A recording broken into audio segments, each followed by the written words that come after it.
Why am I so zoomed out? Hold on. There we go. That's better. I was like, why am I so small? Why am I up here? What am I doing here? What the fuck? Hey. Okay, wait, that's better. Okay, sure, whatever. Hi! Hello. Oh, how we doing today? I'm tired. I'm eepy. I accidentally turned on the stream for Gore to switch over to the starting screen like immediately. Oops. So that's fine. I guess I gotta trim that. Oops. I'm here for not long, but at least I came and I didn't run myself. I'm free now. Well, you already have, but you know. How are we today? I'm eepy. And I'm tired too. Eepy, eepy, eepy. I'm sure there's some things in my setup that are all messed up from yesterday. I don't even know where's a good position on the vertical ever. I'm never quite truly centered.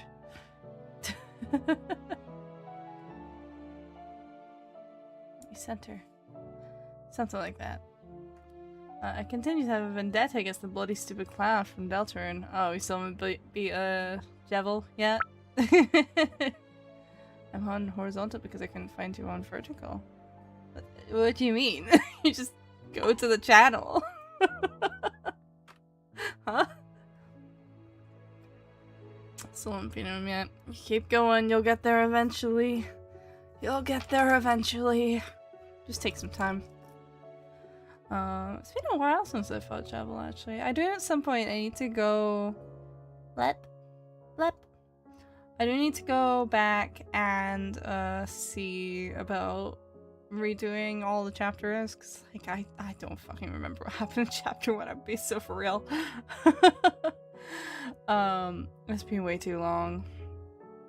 Yes, I could fish. Maybe I'll be here for longer. Yippee! But we're gonna be playing the Great Ace Attorney Chronicles today. We're gonna be starting the third episode, the chapter, which I believe is trial focused. I don't think you have an investigation section at all, unlike the second episode where it's all investigation section. Which makes sense. So that is an enormous ginkgo leaf. Wow. But oh, also, I think Inuma Musume Grand Live is supposed to come out tonight, like in an hour or something. I think. And I got you on vertical. Yippee! Yeah, for future reference, you can always find both. You just have to go into the live tab because usually YouTube will just kind of randomly pick one for highlighting it if you go to just the front page of the channel. I don't know why it does that. I mean, I guess it's just because it can only really highlight one thing at a time. I don't know. But you can always switch between them unless there isn't one or the other, because sometimes that happens when a stream crashes and I'm like, I can't be bothered. We're going with one. Yeah, no, also they released honor training in Mumu Musume. I've got Narita Taishin training herself right now. I tried it earlier with a Silent Suzuka. It was alright. It wasn't as good as I could get it, like, playing it myself, but I don't have the most time most days to do runs, so this is, like, gonna save my ass. This is probably, like, the best feature for me. How's everyone today? It's been alright. I was mostly doing commission work. I'm making solid progress on an animation commission. I think it's going a bit faster than the first part of the commission did now. I've also got a really itchy leg because I've got bug bites, which sucks. I hate bug bites. But you know, well hey. But yeah, I don't know. It's been kind of nothing burger overall. I don't know. I did manage to get Palworld to not crash my entire PC upon opening a world after stream. I did get that working. Hello, do you want sushi? Sure. I always want sushi. But I did actually get it to open. I had to... It wasn't just a restart. So, like, I tried opening it off stream to see if it was, like, the load of streaming. It wasn't. It was just entirely crashing anytime I tried to load a world, even without OBS open. So I ended up just power draining my PC. It was kind of a restart, but, like, not really. It was just I forced it off, power drained it, and then, yeah. When I turned it back on, I tested it, and it did work. It was still, like, a bit laggy, but, like, it was always like that. It's pretty much always like that, so... Shrug. Did you see my memes in Discord? I found more. If you posted them just now? No. If you posted them earlier? Yes, probably.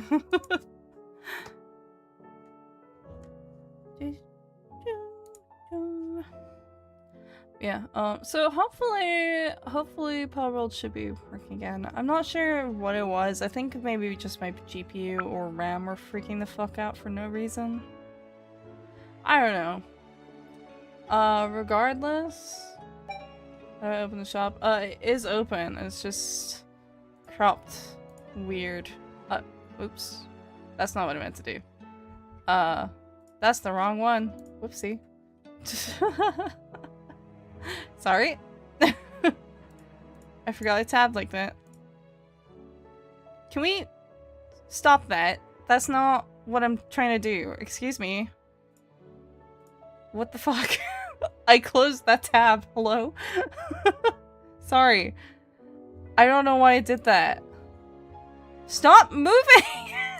I'm hovering in the chatting one and it keeps fucking undoing it. Oh my god. It keeps undoing it and going over to the gaming one even though I'm hovering over the chatting tab of it. What the hell? Fucked up. How dare. I'm just trying to adjust the size and just keep changing scenes. Stop it. Fuck's sake. Well, I enjoyed the pool this summer, but I must stay as pale as possible because it makes me happy. May I suggest, parasol? Use a parasol. Old Victorian style. Okay, might be better. I don't know. I can't get the fish thing up on the YouTube at the moment. I'd have to tab in. Hopefully that's better. Nom nom. Anyway, okay. I don't really have much to talk about. It was kind of just that, really. I'm kind of just really tired, so I kind of want to just get on with the game, you know? If that makes sense. So now I'll tap over. Properly. Yay! I'm really big here. Oh god.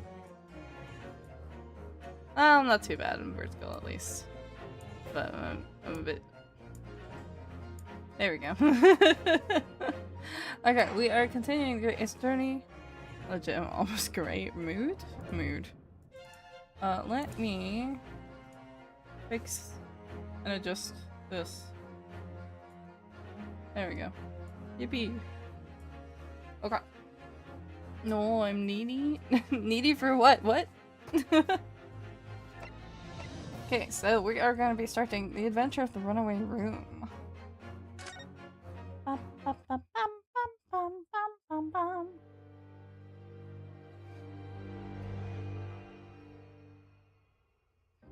That sure is what this is. Episode 3.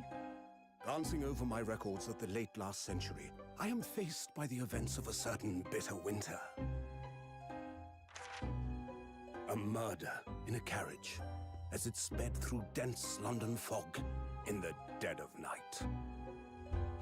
Though the victim and the perpetrator were the only ones inside, there were multiple witnesses to the crime itself. However, none could have imagined at the time that such a seemingly obvious case as this would end in such a horrendous manner. My friend, Mr. Herlock Sholmes, once said of the incident, "I believe that perhaps that case was indeed the prelude. The beginning of a long concerto that impressive Japanese student and I were to play together." Wow. Hey there, what's up, dude? Hello, I'm just kind of tired. Oh yeah, we got an animated cutscene for arriving in London. Amazing. Is this really just a railway station? Railway station or not, I've never seen such an enormous building before. And look at all the steam locomotives. Wow, the dinosaur? This country is incredible.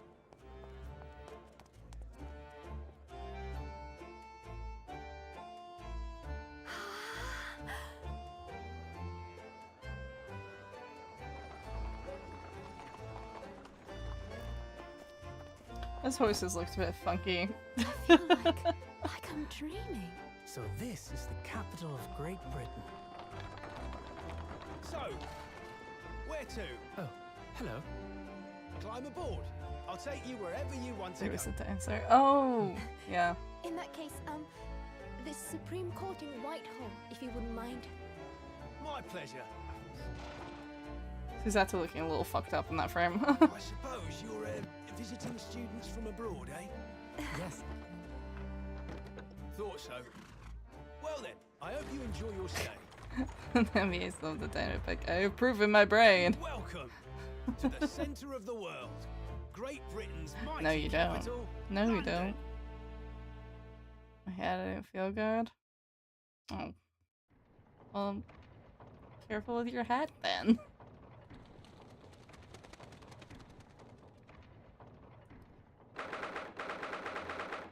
18th of February, 9:21 a.m. British Supreme Court, Lord Chief Justice's office.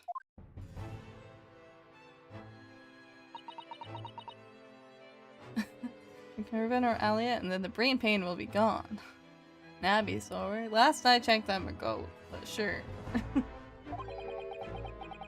What an incredible place.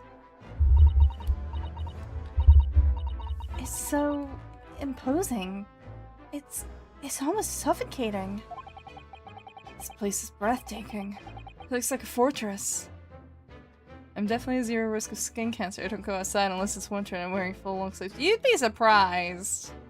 You would be surprised.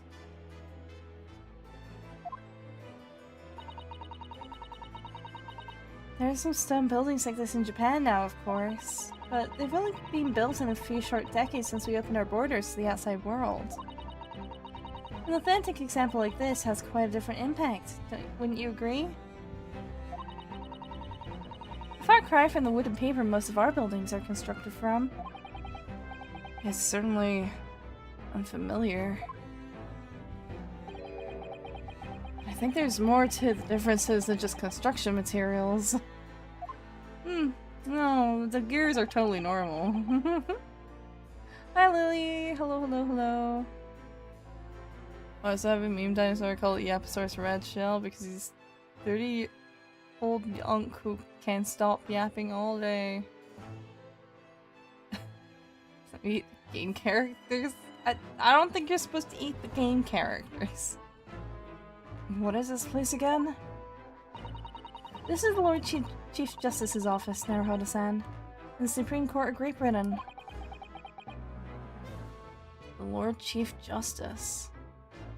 Tan really easy, but I don't want to get tan. I know being tan is in right now, but I don't want it.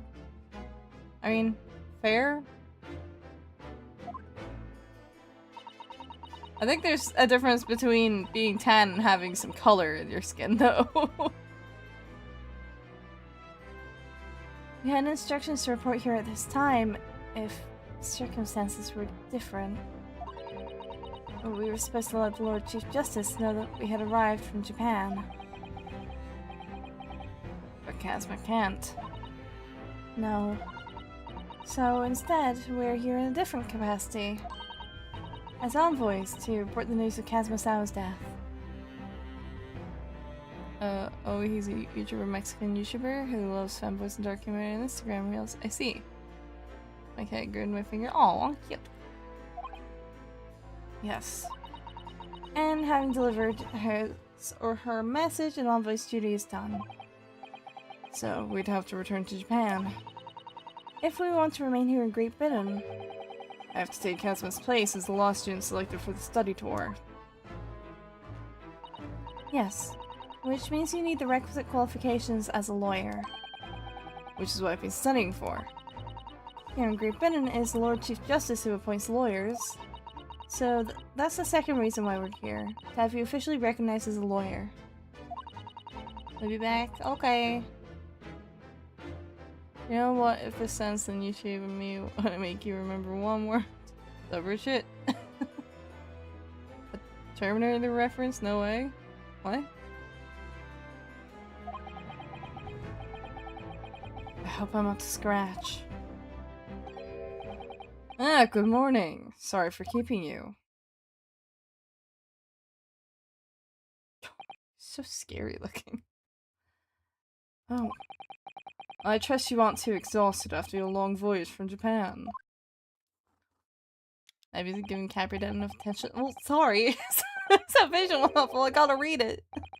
Hi, hello.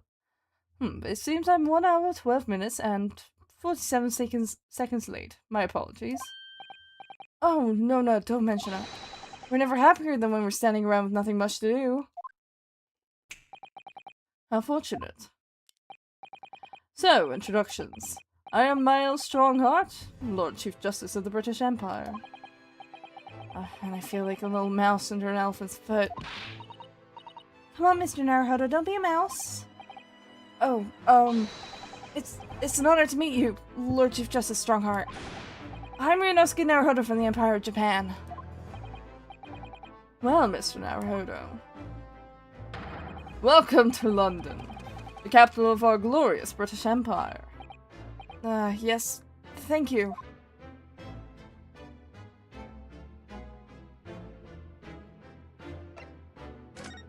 I'm gonna examine the room a little bit. This must be the Lord Chief Justice's desk. I believe it's made of marble. It looks more like an over-the-top tombstone that's topped over to me. I think that's your fanciful imagination at work again, Mr. Naruhodo. It's Arnold I don't think that's how that's spelled. Schwarzenegger from the Terminator franchise. What? Hi, Cree. Hello. Hi. I feel always picking to sit in the middle backseat of the car just to avoid sun. Never heard the Terminator movies. I haven't watched them. I know what they are. That's definitely not how you spell Arnold Schwarzenegger. It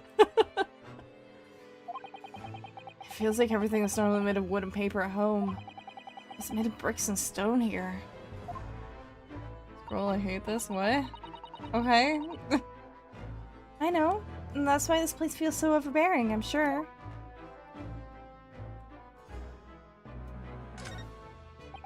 Just look at all the naughty books packed together on these shelves. They go from floor to ceiling. Don't say my comments, bro. I'm seeing them fine, I think. They're all books that you couldn't hope to come by in Japan. It's like a dream. Yes, a very bad dream. I only waste my time. You could just watch, you know? I probably have an unhealthy obsession with avoiding sun. It sounds like it. You're probably not getting enough vitamin D. You know all about British law either. There are books about the judicial systems of other Western nations. France, Germany, Spain, Holland? What about Russia? Why do you ask? I'm a criminal. Criminal. I was wondering about asking Lord Chief Justice how you say wardrobe in Russian. What do you think? I think perhaps is a thought best abandoned. Look at these menacing metal giants facing each other across the room.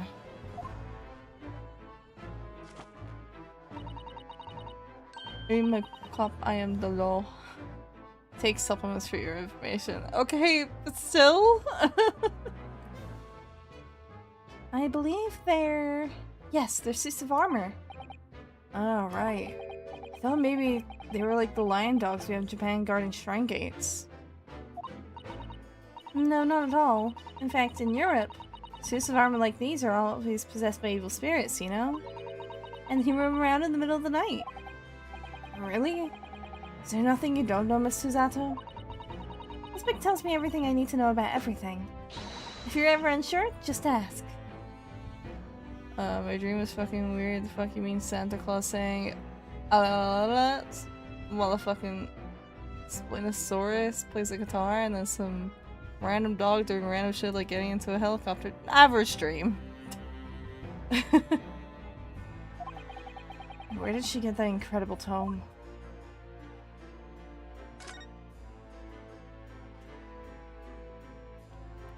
Talk about the big ass gears. Spinosaurus. Oh. Is this some kind of clock? Actually, I think we might be inside some sort of giant clock. Those gears are larger than anything you'd find on a steam locomotive even. It's eerie. Do you think clocks are some sort of hobby of his?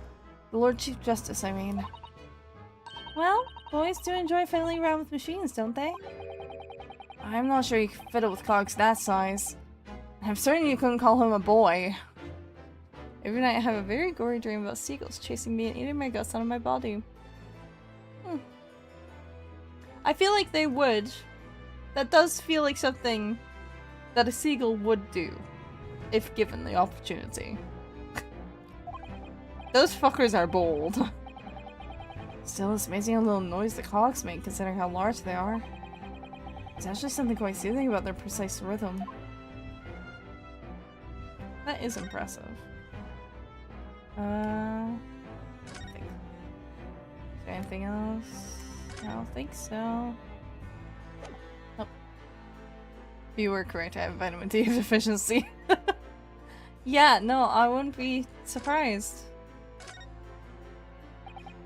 So, what are your impressions of our capital so far? How did you like London? Oh, help. I've been so nervous ever since I got here that I can't remember a single thing about the city. It's simply splendid.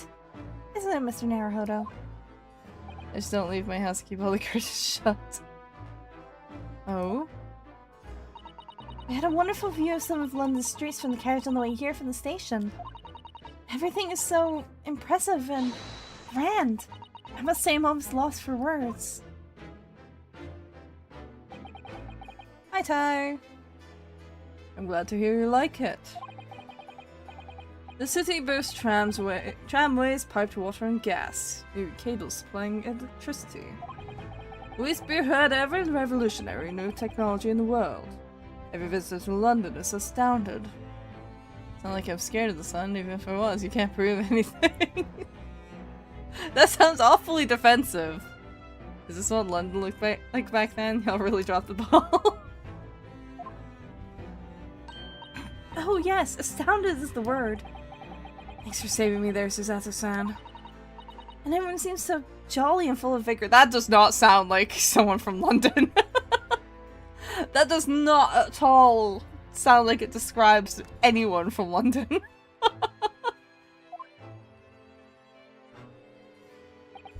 Yes. There's much excitement about the upcoming Great Exhibition we'll be hosting here in London. Nope. I'm back. Welcome back, Lily. Great Exhibition. Cultural and technological achievements from around the globe are to be exhibited here in our great city. It will be the greatest spectacle of its kind in history, and will make Paris's World Fair look like a toy shop. Should see my dreams in their prime were fucking nightmares. I tried to myself impede myself. That was the prime. The worst one was horror dreams, but now in them I have the Roblox leave button. Oh. Like an abort button? I see. Gosh, I can hardly imagine how magnificent this is going to be. Great Britain's capital city is nothing but magnificent. London is the center of the modern world. Even if you do say so yourself. The sun will never set on our great empire. Perhaps it is fate that in these progressive times, we welcome visitors from the land of the rising sun. You know, saying the sun's going to have it earlier than that. I feel like you should maybe be a bit less afraid of going outside.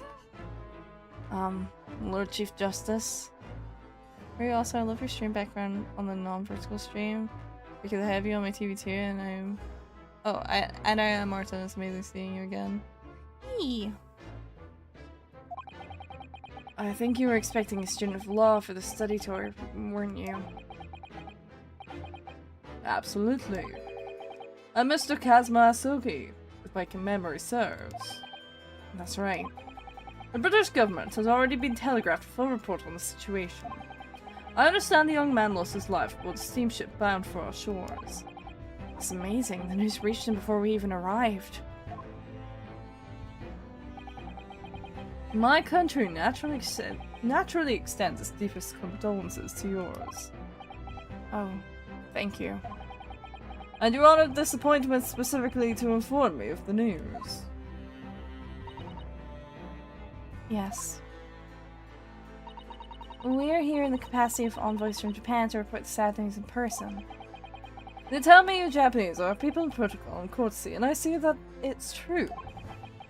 And it is with some regrets that I must inform you that the death of the young lawyer means that this study tour arrangement can no longer proceed. I don't care if someone calls me a twink or anything, but telling me to go in the sun is a death wish. I feel like telling you refusing to go in the sun is a bit of a death wish, perhaps. London Jolly, most places in English have cigarettes everywhere and people slurring and not acknowledging anyone but themselves and their friends. Yeah, no, Jolly is not how I describe the people of London, just in general. I have a dumb question, if that's okay. Yeah, sure. If you would just hear us out, Lord Strongheart. What do you have to say, madam? Hello there. Hi. It's about the study tour. Mr. Naruhodo here would like to make a proposal. Would he now? Well, Mr. Naruhodo.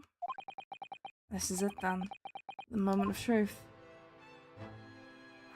So, about the study tour. The thing is, Lord Justice, Lord Strongheart, I was wondering if perhaps you would consider allowing the study tour to go ahead? Don't misunderstand me. Britain would ideally like to see the tour go ahead. But without a lawyer from your country, there's nothing to be done. I wonder what should I eat next. 1, eat my dog, 100% regrets she has a gun. 2, 100 years old strawberry candy. 3, a metal pan. 4, oil. 5, something good, waffles. Eats the waffles. I describe it as depressing or grumpy. Yeah, no, that was generally how it felt when I went to London. Every question is a dumb question when you're smart, isn't it? I mean, doll. I'm not that smart. Well, in that case, what if there was someone else? Another lawyer from Japan, I mean.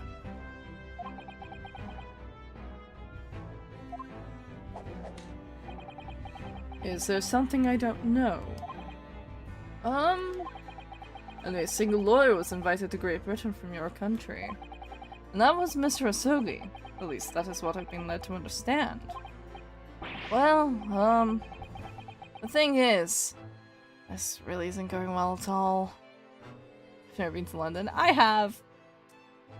I wouldn't describe it as a particularly jolly place. The guy looks like he doesn't fit through any doorway without turning sideways. He's just got broad shoulders, it's fine. I can't seem to find the right words to say to this man. Mr. Naruhodo, I could ruin things here if I'm not careful. What am I going to say? You're a lawyer, man. Lawyer up. Can multiple people have a hive mind? Hive mind? What do you mean? Like, be in the same hive mind? Or have separate hive minds? Because then it's just multiple different hive minds. Actually, there's no one. It's Mr. Zato. It's me. If there is someone else here from Japan who could be described as a lawyer, it's me. Like a gang or army or whatever you call a group. Huh? It's me. I can do it. Is that so? I mean, I don't actually have any qualifications as such, but no qualifications to say, and yet you still claim to be a lawyer. I have acted as a lawyer in court before. Only once as it happens. And I had Kazuma to help me, and I was the accused, but glossing over the details. I've been spending every spare moment of the journey here to Great Britain studying. I should have mentioned but I can't go out, unfortunately, without my meds currently.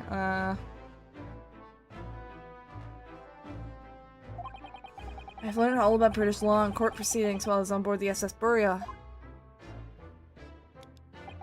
The voyage from Japan is some 50 days, I believe. Not what you might call a full education. To become a qualified lawyer here in Britain, not only do you need a university degree in law, you must also complete several years of training. I realize this is far too short a period of time, but I can't just go back to Japan. Hay fever. Yeah, that's its own issue. Not really a sun issue so much as a there's pollen fucking everywhere issue. So Saturday I'll need to take my meds before I leave. It's all good and nice to meet you, Mr. Strongheart. I kicked my female cat out of my room because she has some male cat. That's fair, actually. Kazuma, Mr. Asugi's journey had only just begun. Coming here on the study tour was all he thought about. I have to carry on and do everything he planned to do. I know it must sound like I have an overly inflated opinion of myself, but I would do anything to prove that I have what it takes. Any test you care to set me. Just one chance, that's all I'm asking for. Please. 31 seconds. Sorry? Your opening statement, though, Mr. Naruhodo, is 31 seconds long. Not too brief, not too protracted. A perfectly judged appeal, I would say. Which is a skill that would stand you in good stead as a lawyer. Like multiple people in a circle of 100 of them and spending time together for a long time and someone talking and understanding. Can read minds and can understand each other, but no manipulation. Well, I don't know if you'd call that hive mind. The male cat I pay for and the female cat is my family's cat. Fair. But also, just in general, it's probably... Well, I suppose it depends. Like, if she just randomly hissed, then yeah, no. Better to separate them for a moment. My dream house is actually in the woods. Well, at least in the woods, it's not like in a city where it's mostly planted male trees, which are the ones that have all the fucking pollen. I just say I have a skin condition when people ask and it works most of the time. That... Okay. That seems like a lot of effort. Oh, thanks. So, you're willing to put those words to trial, are you?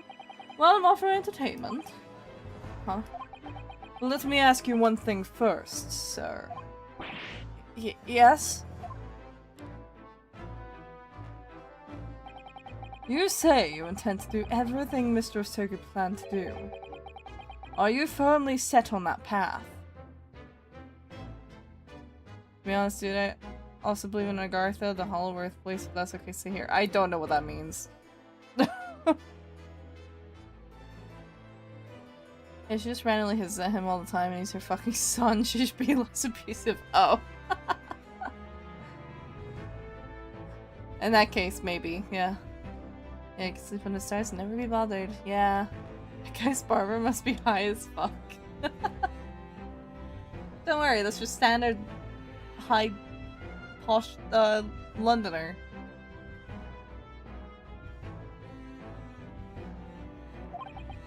That was my favorite person. I'm vibing. Well, yes, that's my intention. I see. Am I imagining things? Did his expression just alter a fraction there all of a sudden? Very well. You have your wish. I'll give you a chance. The whole Earth is like the ecosystem of extinct animals and prehistoric animals and giant monsters and maybe aliens. Oh, like a journey to the center of the Earth. That thing. As that guy's barber, I can confirm I'm high as fuck. My dog is a LARPer holding now a LARP profile picture? Eh? Really? Yeah, bro, give me that claw trap around my face, got a small trim on the back. Can I get high as fuck also? Depends if you're legally allowed to or not. Yeah, like that dude. So, what form will the test take exactly? Tell me, Mr. Naruhodo, do you consider the role of a lawyer? What do you consider the role of a lawyer to be? Will that be pretty? Oh, thank you. Well, defending people, of course. Well said. So, let's have you defend someone. Huh? Why are you surprised by this? Your timing's perfect, in fact. There's an apps trial about to begin later today. No advocate has been appointed for the defense as yet, so this will be welcome news. Today? Straight away. I would like to say I've never been knight, although I feel like it. What? Wait, I've never been knight, although I feel like it? I'm 20, so that's okay. I hope after that I don't wake up and do some illegal stuff. Fair enough then. If you manage to secure a verdict of not guilty, you'll have passed my test. What is your favorite food, Collab? My favorite food is between... It depends. My favorite lunch food is ramen. My favorite meal probably overall is tiger and curry, which I actually had for dinner tonight. Oh, I've never been high. Oh, yeah, no. I've been drunk, I haven't been high. I've been offered. But, no. Alright, gotta go. Have fun, guys. Dirty day, and have fun with Nabilad. Bye. I hope nothing bad happens. Good morning, good night, and goodbye, and Nabilad, Dorpachut. Bye. Goodbye, Artem. Thank you for popping by. Chardov is Mr. Crab. Though when I'm sleeping, my eyes hurt, I feel high. Oh, no, yeah. No, you get, like, actually kind of inebriated when you're sleep deprived. That's, like, an actual thing. What could be simpler? How did I get myself into these situations? I'm high on autism. Real. Well, could I ask, what sort of trial is it, Lord Strongheart? I'll sniff glue also if that's okay. Maybe sets out into the garden and gets high on life. Watch is this guy gonna crank that watch until it's perfect. It's a nightmarish addiction for them. Yeah, totally. For sure. Take out a time travel. The only time I've been high was the last time I went to the dentist. Yeah. I can see that. Yes, good question. Ah, I remember.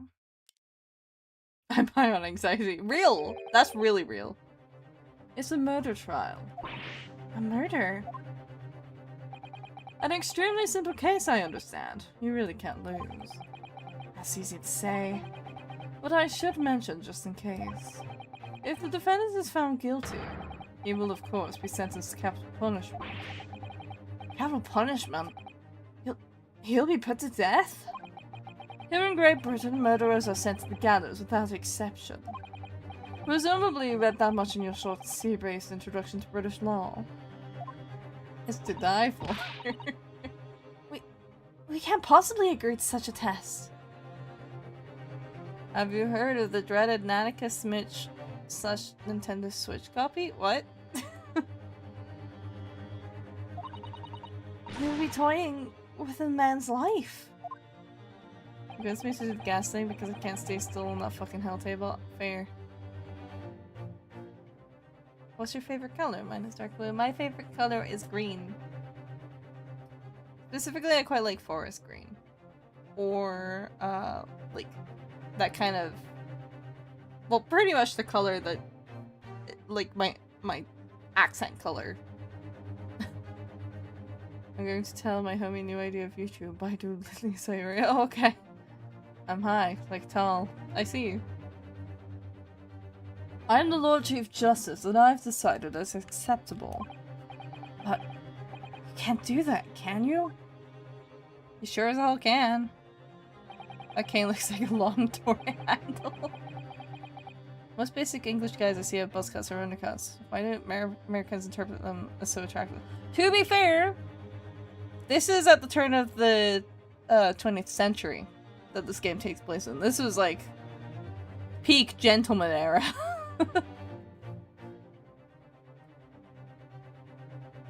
There's no need to overcomplicate this. All you have to do is ensure that you don't lose. So the defendant may live or die, depending on how well I perform in court.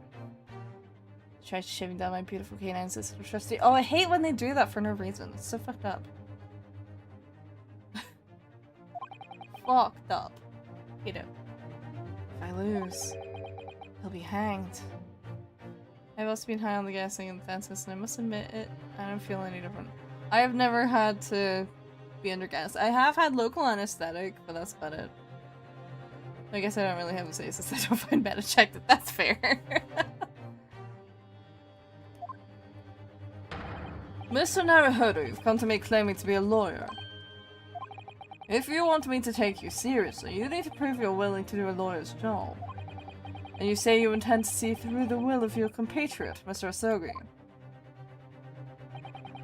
I would like to understand just how far you're willing to go in order to make that happen. He's testing my resolve. What's the matter? You've fallen silent.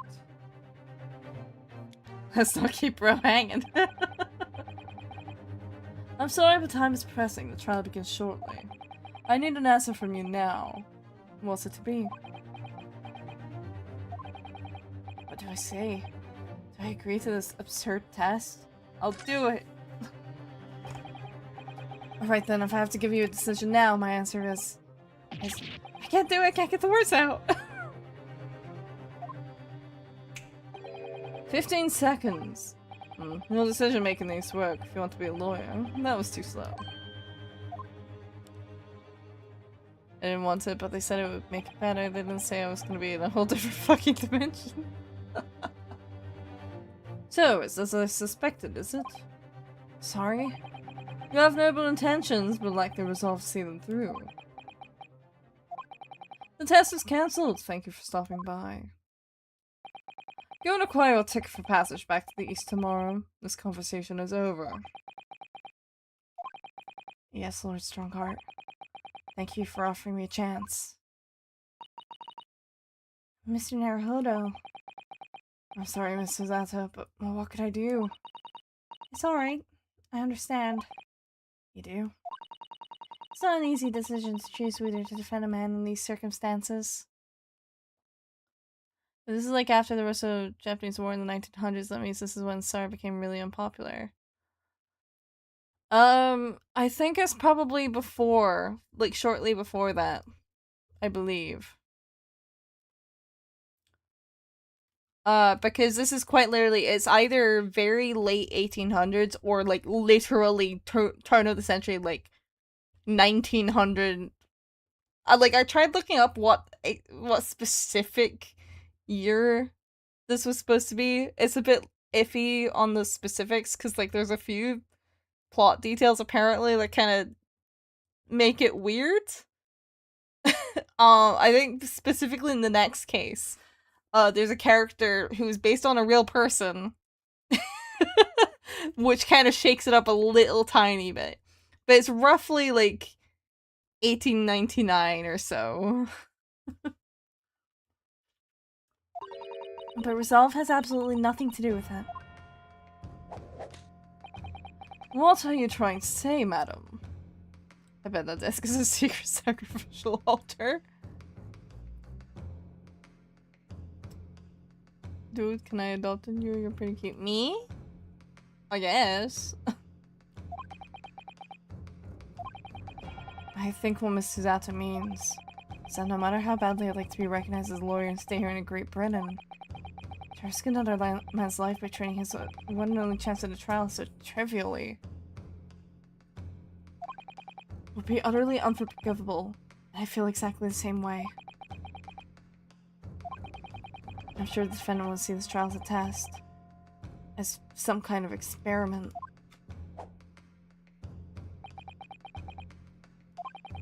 A lawyer may fight for his clients in court day after day, but for each one of those clients, the particular day they stand in the dock may be the only chance they have to fight to prove their innocence.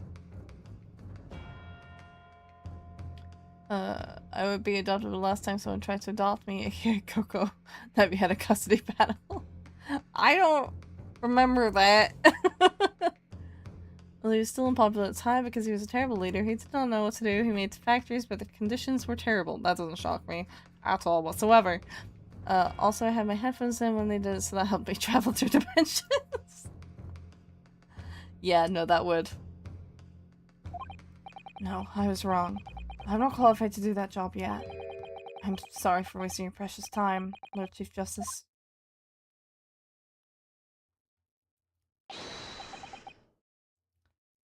Wait, Mr. Naruhodo. Oh, was there something else? It's approximately 20 minutes by carriage to the Old Bailey from here. If you leave immediately, you should still be there in time. But I just said that. I was quite serious in what I told you. The defendant in this case has literally no one to advocate for him. What? At this point, he can't hope to find someone to represent him. The trial will begin without a defense. And if that happens, there's only one possible outcome. He will receive the most severe sentence the judge can pass down. That's awful. But that is the truth. When we ran to Coco for something, he pretended to walk out, and there was a whole argument about it. I just stood there like, okay. I remember walking out. I don't remember why. I don't think it was for that, though. I think it was because Coco said something, and I thought it was a funny gag. Our candles burning in daylight with a massive natural light window. For aura, obviously.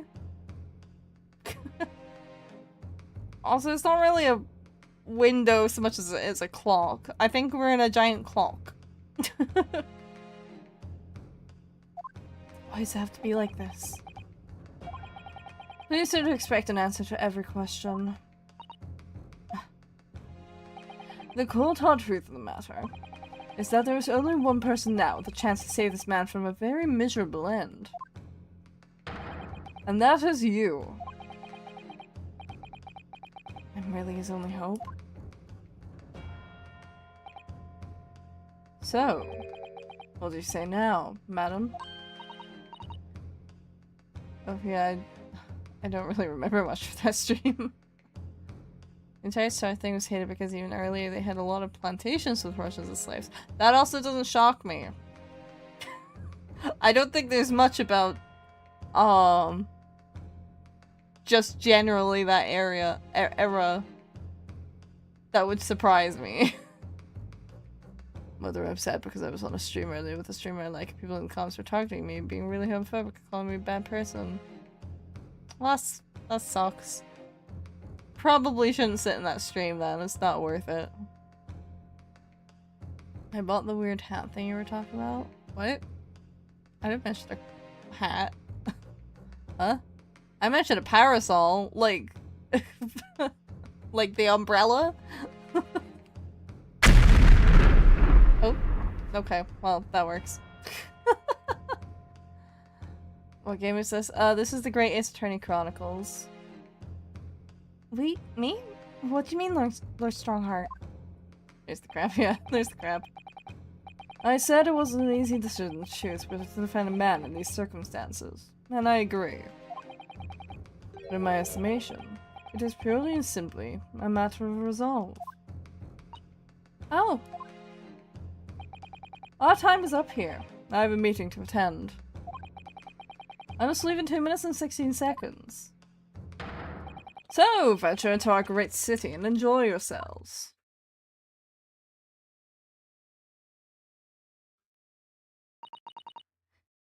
He's gone.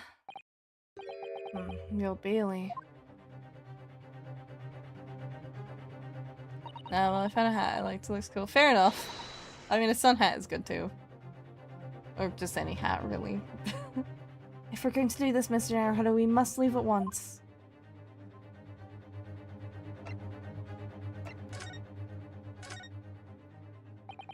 Miss Suzato, can I just ask you something? Careful! From this position, I can perform a Suzato takedown in an instant. I know. Mr. Naruhodo, you heard Lord Strongheart. The trial starts imminently. If I need to throw you, I will. You know, you could just say, I think we should hurry to the courtroom. If you need to ask me anything, I'd better wait until we're at the Old Bailey. Yeah, that's fair. If we hurry and catch a cab, we may just make it to the courthouse on time. Also, then one of the people started telling me to stop and said they knew what I did when I did nothing. The actual streamer is really kind. Maybe just lurk then. In that case, if you like the streamer. But like, if they're not rating in their community when they're doing that, I don't know if it's worth it. Why didn't the statues look like they're gonna hit the moonwalk? They're not statues, they're just actual suits of armor. 18th of February, 9:45 AM, the Old Bailey Defendant's Antechamber. Oh, thank goodness we're in time. There's still 15 minutes until the trial begins. I mostly thought being a slave was only for Africans. Back then, South Americans were mostly fully foreign to them, so I was shocked when Russians enslaved Russians. Non-racist is one of those groups that I named. Oh, no, yeah, no, slavery is, like, really common throughout history, throughout, like, pretty much all groups. Like, it was just a thing quite often. The most prominent example does happen to be, the slave trade, with Africans, but there's plenty more examples through history. No, they were trying, but they were new to streaming and didn't know how to bad people. Ah, fair. Fair enough, then. In that case, you might need to just kind of exist and chill. Like, as in, just, like, maybe not chat until they figure out how to rein that in. Still shocking that it still exists. Oh, yeah, no. Like, you got, like, Makongo. And that's with children as well. That's, like, a really current issue. It's very common, unfortunately. I never knew a horse-drawn carriage could go so fast. I thought my teeth were going to rattle loose. Did you hear what I said to the driver when he climbed aboard? Get us to our destination in 5 minutes, driver, and there's a guinea in it for you. It's one of my favorite lines from the Herlock Sholmes stories, and it worked quite perfectly. I'm not sure why you're so pleased. I thought we were going to die, and we had to pay gold for the privilege. Well, at least we arrived here before the trial started. Yes, I suppose there's that. Anyway, I don't understand it. The court clerk said that the defendant should be here. I want to eat Suzato. Why? I mean, I know she's very cute, but... There's no sign of him at all.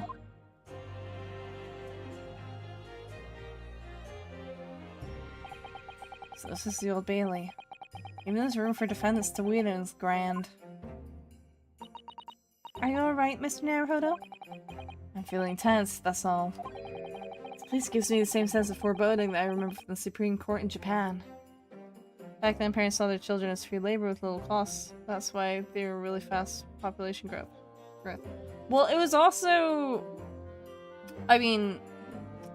in anywhere that, like, there's a high infant mortality rate, very common to have many children, because it's like, if we just toss out a bunch of children into the world, at least one has to survive, right? But if you beat the odds and have more of them survive than not, then it's like, well, might as well put them to work. That was kind of the thinking. Or, like, it's usually more so, like, you kind of have to, because then you have a bunch of kids that you have to support. Which is very difficult.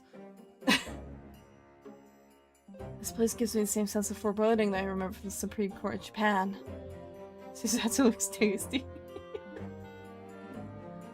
I'm watching you eating a whole tub of ice cream still in Tokyo. Oh, hell yeah. How's Tokyo? An oppressive air, almost as if the building itself is going to crush whoever's about to be sentenced. Feels like only yesterday that I was the one about to be crushed. Yes, whoever the man you're to defend is, I imagine he's feeling very alone at this moment. Top of the morning to you, madam. Sir. This is the character I've been dreading voicing, by the way. What are you doing following me here? Things are a fair desperate, are they? Sorry? Do look at those expressionless faces. From the east, are yous? We're from Japan, yes. Ah, Japan is it? Right, say no more. So, how much do you need? No, we're just here because... The hair looks appetizing. Ah, fair. Love I can't see small things and hit those things even if on the TV. Oh no, yeah, it's so cute. It's so cute. They don't understand. No need to explain, fella. I've been there myself, so I have. No place to go, nothing to eat, barely penny to your name. No while in a strange faraway land. Well, naturally, we haven't found a place to stay yet, no. Why are all VTubers furries? I don't know, man.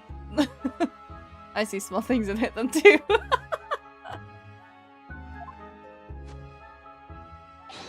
Just grand, just grand.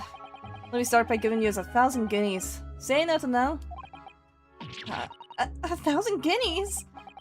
Please, Mrs. Ato, you don't have to shout. 1,000 guineas is enough to build an entire mansion in the most prestigious area of Tokyo. What? There's nothing to me at all. I like to ensure I have sufficient funds to weather a rainy day, you see. I have enough wealth to buy the city of London 2 or 3 times over. How much rain even fall in one day? Well, even so, we can possibly accept such a large sum of money. That says feral on it.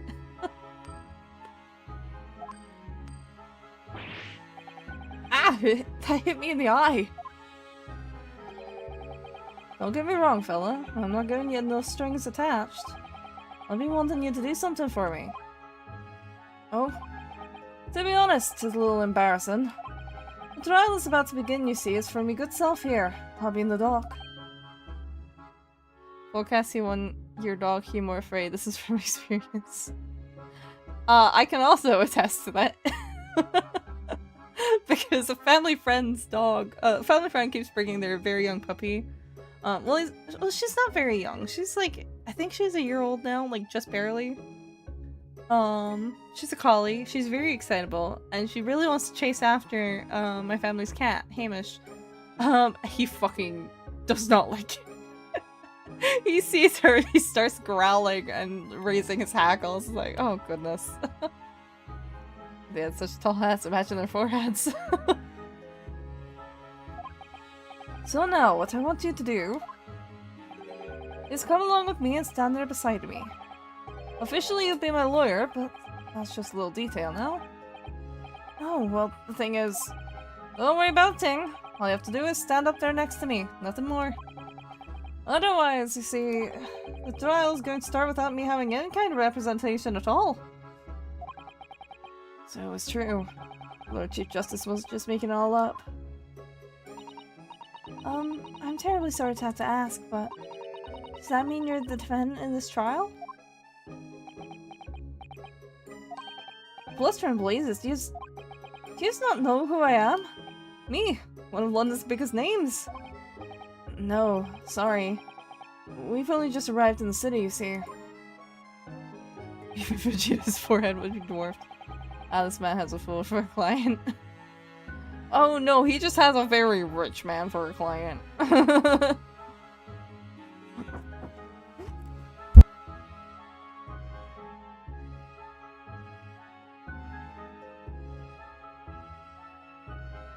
I've been handed a slice of birthday cake. Nom nom nom.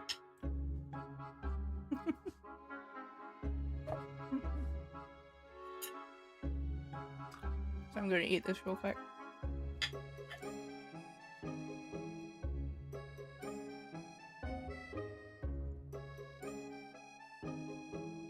It's a turtle flavored cheesecake, by the way, by which I mean not the animal. But the, I guess it's a biscuit? Cookie? I don't know. Or it's caramel, chocolate, and pecan.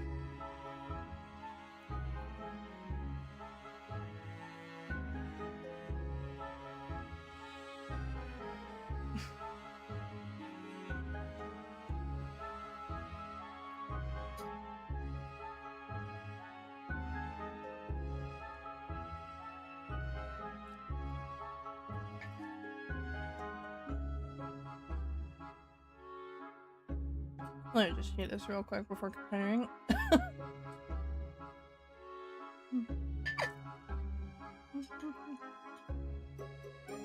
It's a riff on him seemingly about to represent himself. Oh, I know, but that's kind of like a. This is a rich man. A very rich man, clearly.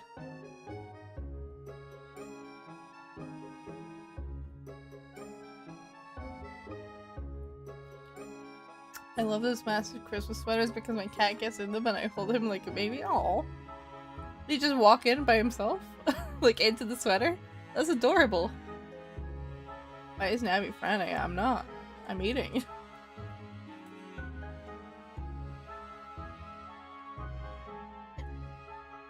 I just kind of makes that face while I eat.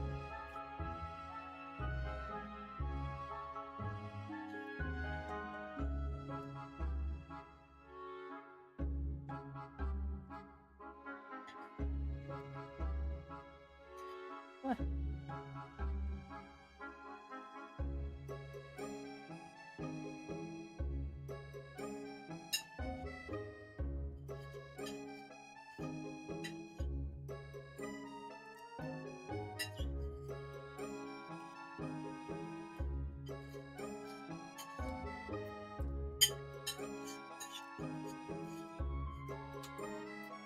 No. I like horses. I also like horses. Okay, there we go. Put it there. Okay. I see. I suppose it isn't altogether impossible. Is that pain in your arms called Cosmic Dog? No. It's not a dog at all. It has hooves. Well, just next to Hyde Park there is in the centre of London is another beautiful park. Sorry? A park? What? It's called McGill Park, full of blossoming flowers in spring and singing birds and whatnot. I donated it to the city, so I did. Please get my species right. An entire park? In central London? A city will smile, that's my vision for London. There's nothing Magnus McGilded wouldn't do for the city and its queer old queer? I don't know actually. It's queer old people. That's amazing. I mean, really extraordinary. Ah, but not if the gods say I'm a good-for-nothing criminal. Me, Magnus McGilded. What is the matter with the London police, I ask you? Alright, don't pass out. Mr. Naruhodo. Perhaps now would be a good time to introduce ourselves while the gentleman catches his breath. Good idea.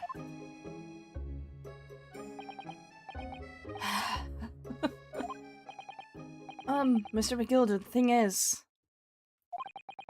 We're actually here in London to study British law. We're law students on a study tour from Japan, you see. So, if you don't have a lawyer for the trial yet, and you have to put yourself in our hands, we'll do our best. What was I after saying, you daft idiot? I've given you 1,000 guineas. Stand up there next to me, haven't I? Well, yes, but I wasn't really offering to just stand up there next to you. The fuck do I do? My charger is broken. Oh, I'll get another one? I guess? So sorry to hear you're in London. I'm here if you need to talk.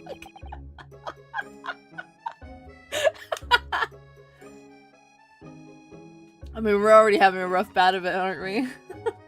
Oh, I think I see what's going on here. Sorry. I know what you're thinking. This Chancellor of a fella claims to have more money than the Queen. But if that's true, why the blazes can't he hire the finest lawyer in all of England? Because he did it, that's the only explanation. Well... well... no.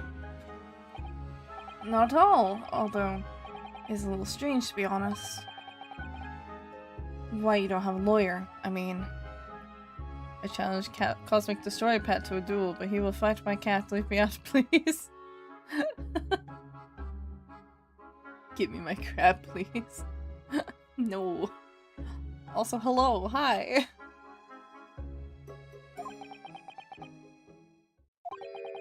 That'll be the fault of the Reaper. Sorry?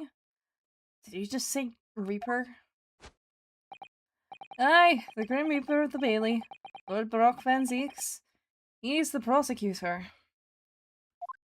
He already had a main expansion at 2. The prosecutor is the Grim Reaper. When Van Zeek stands for the prosecution, they call the accused his sacrificial lambs. I know, crap, because I'm not able to go over and do it. Also, because I'm trying to read. And to this day, in every single trial in which she's been the prosecutor, the accused has been damned. What? Gilded looks unappealing. I think I've seen you before. Your username does look familiar. How would my half of my cousins are iPad kids and the other half have kids. So it's reached a desperate situation where there's no one willing to stand in defense against the fellow at all. You could say he's a living legend of the Old Bailey. Goodness. Lord Baroque Van Zeeks. He must be an exceptionally talented prosecutor then. I don't think that's why they call him the Reaper. Talent isn't the word you're looking for, ma'am. It's cursed. Cursed? What on earth? The defendant is summoned, and his counsel. May I ask you something? Depends what you're asking. Please make your way into the courtroom. The trial is about to begin. His counsel. That would be me. Not this time. Well then, fella, don't leave me down. But I don't know anything about the case. You haven't told me what happened. Until you showed your face here. I'd made up my mind, so I had. Sorry. I decided I'd have to defend myself in there. How would that have worked? You say as someone who has defended himself? Ryosuke, come on, man. Then you made an appearance. I shouldn't have law, wouldn't you know? Wait, you have a cosmic goat? Something like that. There's no acting, I can assure you of that. It's his fate. Don't get cold feet now, please.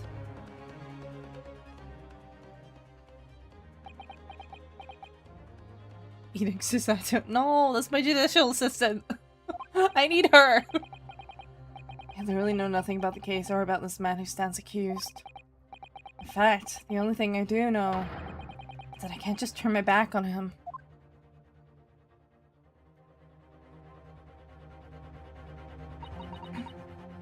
Mr. Naruhodo. The man has no one. He lets us stand alone in that courtroom, armed with nothing to defend himself. Yes, something that Kazuma would never have allowed to happen. I need her more.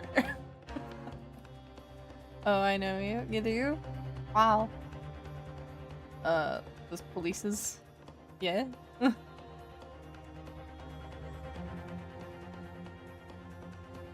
Police is British here? I mean... Polish better? I mean, that's not how you spell polis, but... if that's what you meant. Like the polis. Counsel for the defense, what are you doing? If you're late for the start of the trial, you will lose your right to stand.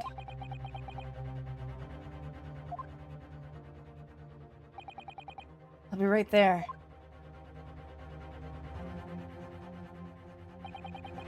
What's happening then? My first trial in a British court. I hope you're watching over me, Kazuma. Because I have no idea how I'm going to manage this.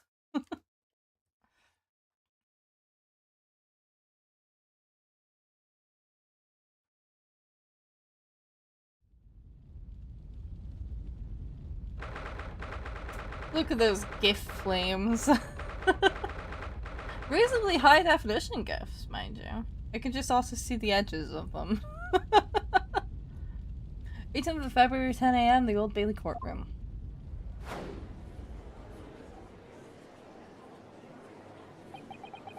So this is the highest court in Great Britain. The Old Bailey. I mean, I have a magic circle in City Square that shows other magic circle views on Earth. Oh, Suzako. There's no Suzako here, there's only a Suzato. The centuries of history in this place is palpable, isn't it? It's so different to the Supreme Court in Japan.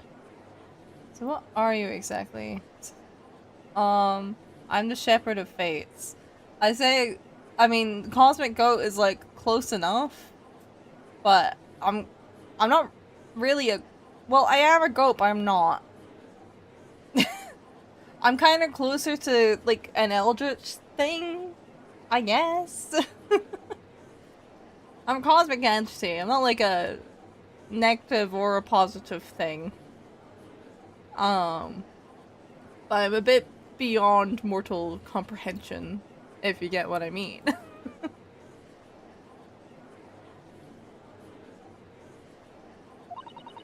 It feels both imposing and serene at the same time. The atmosphere almost makes words redundant. Wherever the country, determining a person's guilt or innocence is always a solemn affair. May I say something, Mr. Naruhodo? Oh, yes, what? Your eyes look ready to pop out of your head again. I know, but I just can't help it. That was the most vampire-looking man. Meanwhile, Santa is our judge, apparently. In the name of Her Majesty the Queen, I hereby declare this court to be in session. We are here today to determine the guilt or innocence of Mr. Magnus McGilded. So Cosmic Eldritch Goat, something like that. Specifically, I'm the Shepherd of Fate, and I guide various planets and universes to their predestined fate. Is that the meme game?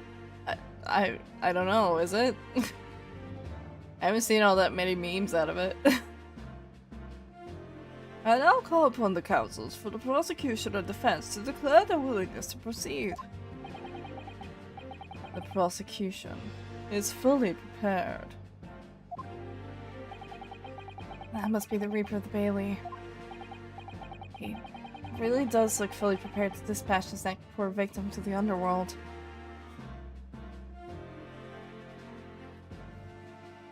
Ah. There's these little cells in your brain that walk to activate another thing that gives you happiness. If you're sad, remember they are walking forever, so you stay happy. Oh, wait, I've seen those cells before. They're so cute. Well, What's going on here? We are playing the Great Ace Attorney Chronicles. This is our first court case in London. That beard can house an entire flock of sheep. Save us objection me without objection. I mean, this is an entire series that the objection comes from. I don't know if it's specifically for this one. Counsel for the defense, you appear to be Eastern. Do you speak English? Huh? Oh, yes, of course, sorry. We asked if the defense was ready, and it couldn't be further from ready if I tried. Nabby doesn't doodle. What? I do doodle. Those eyes please me, Nipponese. They shroud your fear, your doubt, your trepidation. They run wild, playing some phantom notion of courage. The quintessential look of a sacrificial lamb. A cold shiver just ran down my spine all the way to the tips of my toes. Just looks the same, it just looks, not is the same. It's probably from one of the other games though. It's a pretty big staple of the series. Now, Mr. McGilded. Yes, my lord. You stand accused of murder, a capital offense. You could be set to the gallows if found guilty. It's not doodling, it's masterpiecing. You know, fair enough. Okay, I'll take it. Objection, nuh-uh. Fuck you mean, nuh-uh? Are you quite sure you wish to entrust your defense to this foreigner? Willy Wonka. He does look very Willy Wonka-esque. As I've always said, my lord, 'tis a grand thing to give opportunities to the young. If the fellow's a student from some little island off in the Far East. Is it not the British way to ignore the dangers to yourself and give those less fortunate a fair chance? I'd like to think that acts of chivalry do the Great British Empire proud. Listen to Mr. McGilded, what a fine gentleman London has in him. Did you hear that he donated £5,000 to the government the other day? That's a lot. Mother, may we please go and play in McGilded Park? He's the chop master. It seems as though everyone in the public gallery is firmly behind Mr. McGilded. Who would you pick to fight? 10 100-year-olds or 110-year-olds? I feel like 10 100-year-olds would be more entertaining in a way. I don't know. The idea of putting 10 different elderly people into an arena and just telling them to duke it out just sounds like a bit entertaining to me. More so than like 110-year-olds. What the fuck are 10-year-olds gonna do? They're just gonna act like little animals. But an old man versus another old man, they'll get sneaking about it. That's definitely welcome news. He certainly has a way with words. I'm surprised he couldn't convince anyone to defend him. He built like a pork chop too. Hat and suit like Willy Wonka, hair like Oompa Loompa. Conclusion! The Oompa Loompas have killed Mr. Wonka and taken his clothes and suit, including his skin. A gust of wind would end them all before they breathe.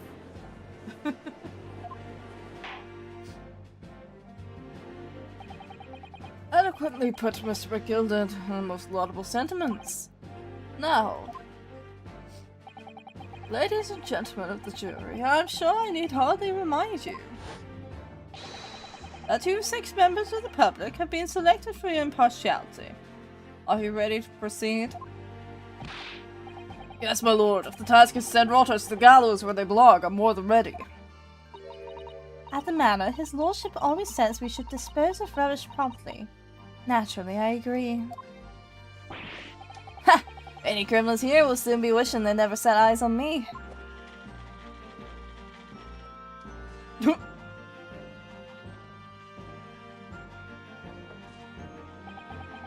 I feel chill.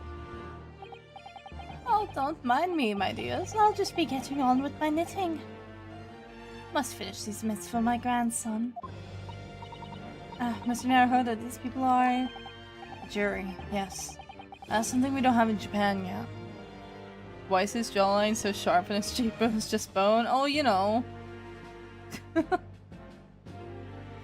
This is like the courtroom in the newer games. Well, it is one of the newer games, technically. At this point, if you're Lizingo, just send an orbital solar system, destroy a laser missile? What? Or losing. Oh. Monopoly man, cleaning lady, rich brat, library lady, drunk unk, nanny. Yep. And they're less than impartial, I will say. Having played this case before. They're really bad at getting impartial juries. That's right, I've only ever read about it.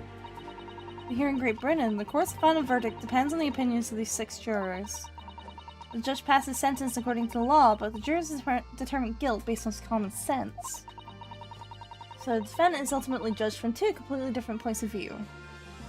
I meant like right timeline, you know. This is the right timeline. This is all, it's all in the same timeline. This is just like way further back. Oh, because Naruhodo was his ancestor.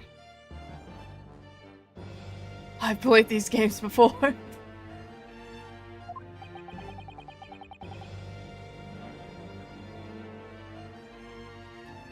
But how exactly do the jurors give their verdict? That I don't know, but I am sure it will become clear as the trial progresses. Well, excuse me. Last night I made coffee and the milk had lumps, and when I tried to drink it, it was fine, but the bottom half had lumps. Yeah, no, that's expired. It shouldn't have lumps. Yes. Hong Kong, welcome to Eastern Europe. Those are the requirements to become one. Prosecutor Van Zieks. My lord. It's been a number of years since we've seen you here in the courtroom. I thought you'd renounced your fame. I am known as the Reaper of the Bailey, my lord. Infamy rather than fame, I would say. But yes, 5 years have passed since I last spread my wings in this capacity. Girl, I'm not a girl, but okay.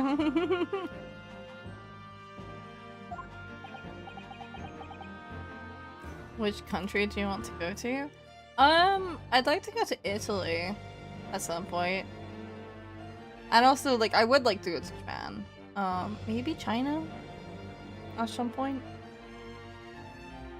I don't know. There's a bunch of places I'd like to go. Germany. Germany feels like one of the most likely because I feel like I've got more reasons than other places. What's in the flask? Probably alcohol. So what brings you back? Or grape juice. Is there some change of circumstance of which the court should be aware?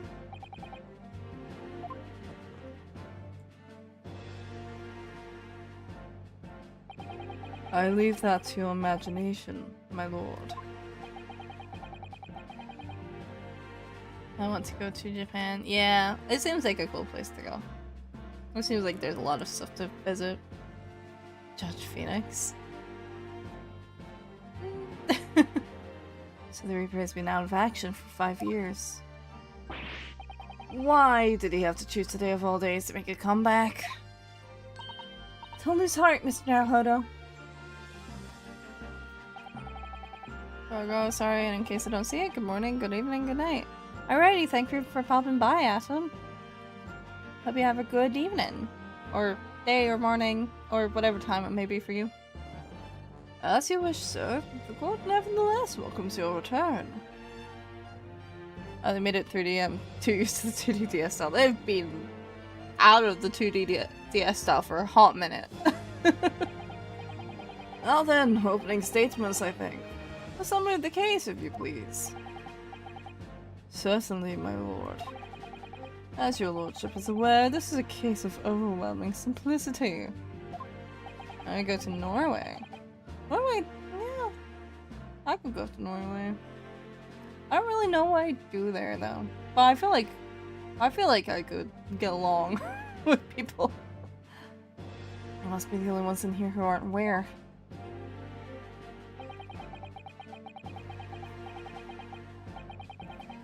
The incident took place in the late evening. 3 days passed. The hour was some minutes after 10. The victim was a maker of building bricks, known in the community as Thrice-Fired Mason. Sorry, thrice? He was a very accomplished craftsman. The bricks he fired were said to be almost indestructible. The victim's corpse was discovered in an omnibus. Oh, no, this is wrong voice. I only want to go to Japan for the snacks and the sashimi/sushi. Well, I suppose there's people who do go to countries just for food.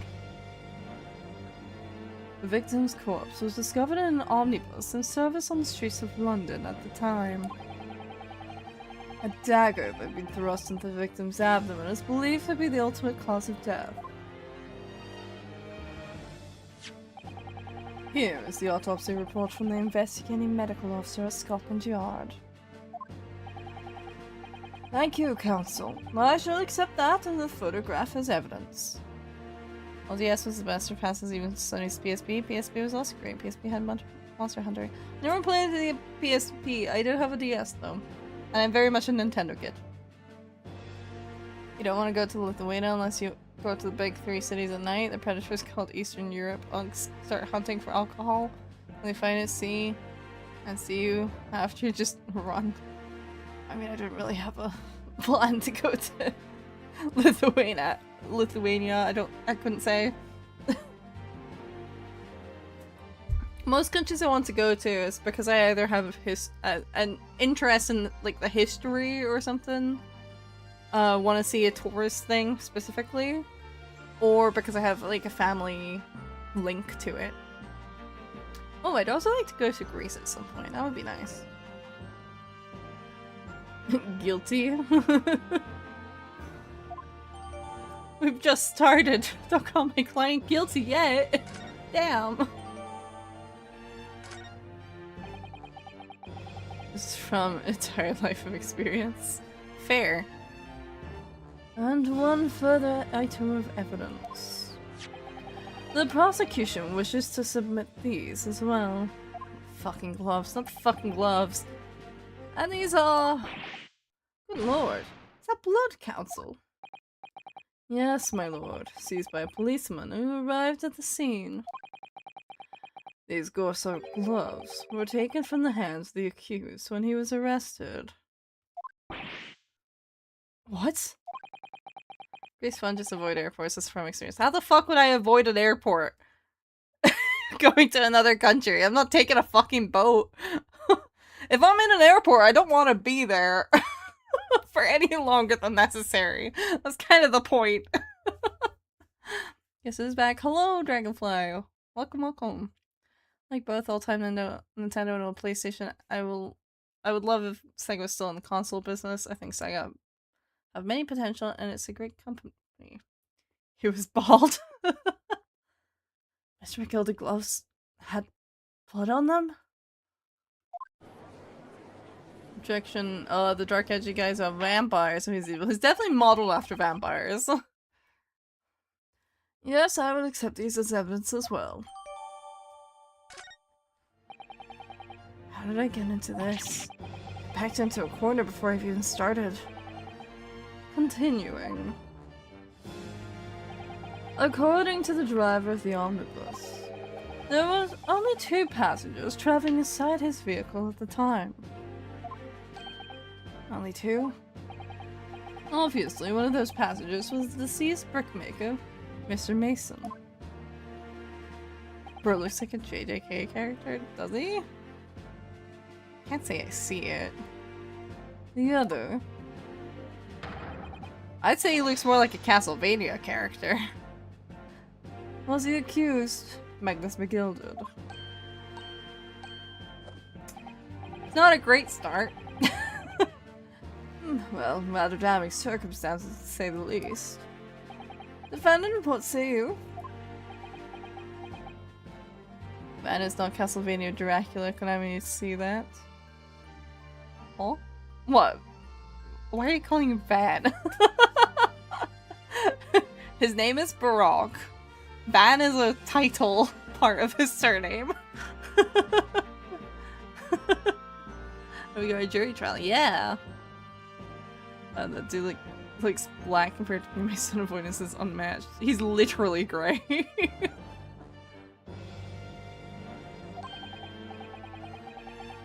Well, of course I have no recollection of such a thing.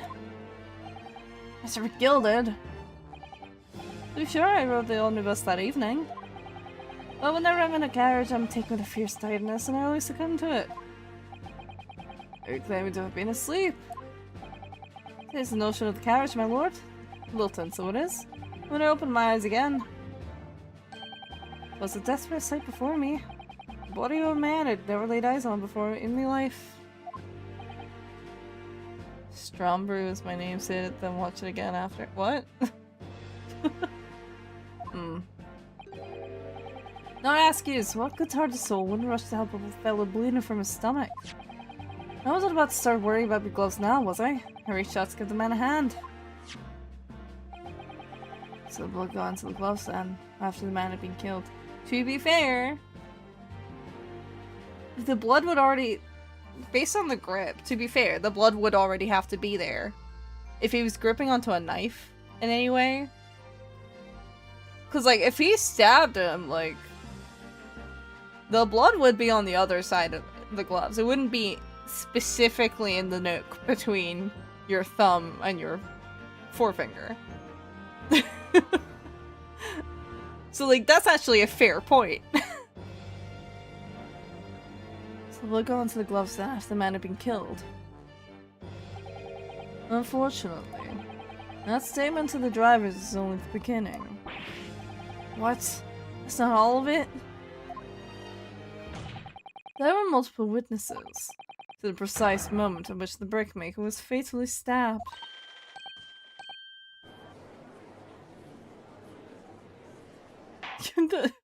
the posture. The posture there that Brunosuke had. It's cracking me up. Order, order, order. When the killing took place, only the victim and the accused were inside the carriage, and there were witnesses to the crime. This is not just a case of compelling evidence. It's the nail in the coffin for the accused. It's not a great start. Thank you, counsel. The circumstances of the crime have been made quite clear. Well, I think we will hear testimony from these witnesses first of all. Your wish is my command. Bailiff, bring the witnesses in at once. Where's Willy Wonka? On the defendant's stand. Or probably currently on the bench. Barney? Witnesses? Witnesses, your names and occupations. Ben thinks you need to be so dramatic. Yes! Of course he does. My name is, well, everyone calls me Beppo. I drive an omnibus in the East End. How are you so cold? Are you okay, man? Bruce Fairplay. I'm a banker in the city. My name's First. Lady First. I make hats for gents. No, it just my client is clearly safe. He did scan. What? Barney told me he was gonna give me a beer after all this is done. Let's begin by confirming the facts. 3 days ago, at the short time after 10 o'clock in the evening... Gents, sure, that guy cares about gents. Yeah. Biblically accurate Willy Wonka. All of you present in the stand were in an omnibus and witnessed the aforementioned incident. Is that correct? Yes, sir. Quite right. Yes, sir, that's right, sir. Hi, how is everyone? I'm alright. A bit tired. Very well then, let's proceed to your formal testimonies, please. Each of you will tell the court precisely what you saw. Where are you getting— what is Barney supposed to be? Dracula man. I still have 80 minutes of work. After that I'm free. Oh, good luck. It's a little over an hour. You can do it. Half-Life joke. I haven't played Half-Life though. What the witnesses saw. It was the last bus of the evening, so I had few customers. I remember it well. The victim and the man accused of killing him were sat next to each other inside the bus. And out of the blue, the accused just reached over and plunged a knife right into his guts. That's right. He stabbed him. I screamed, I did. Couldn't help it. When has you knowing what I'm talking about ever stopped me from making a joke? It hasn't. I mean, it's more so. I don't know why people in YouTube chat are talking about a Barney, if it's the same joke. As soon as I heard the scream, I stopped my bus, and then I saw it too. I'm gonna struggle to come up with a voice for this guy, specifically. Not ambiguous testimony, I must say. Exactly, my lord. These men witnessed the incident in the omnibus with their own eyes. I'd like to ask a question if I may. Yes, counsel. Well, this testimony makes absolutely no sense to me whatsoever. Why not? Well, the incident took place inside a moving carriage, didn't it? As has been clearly stated from the outset, yes. I see you again. Hello? Well, in that case, how could those two witnesses possibly have seen what happened? There's no way they could have seen the inside of the moving carriage.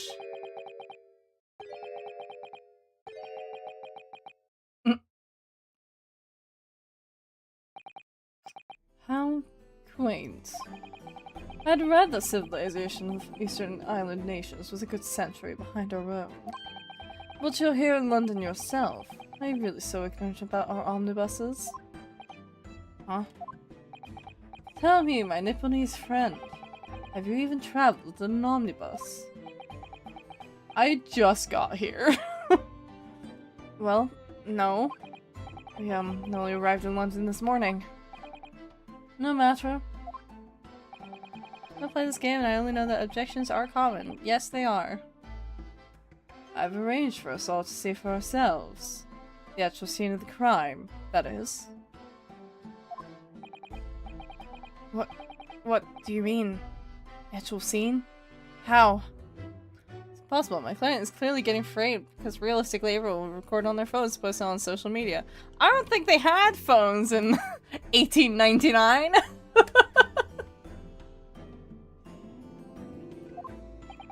The carriage is designated to be moved, after all. Presumably you understand that much. Yeah, they still had social media. I mean, I think their social media might have just been limited to the community boards. I know I am under the water, please help me. Blah, blah, blah. Damn. There they go. Drowning. I've conducted this ritual to bring us back to the night of the crime.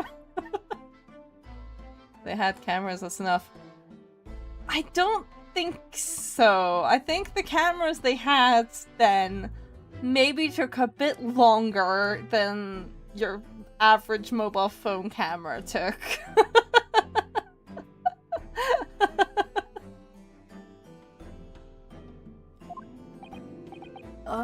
Yes?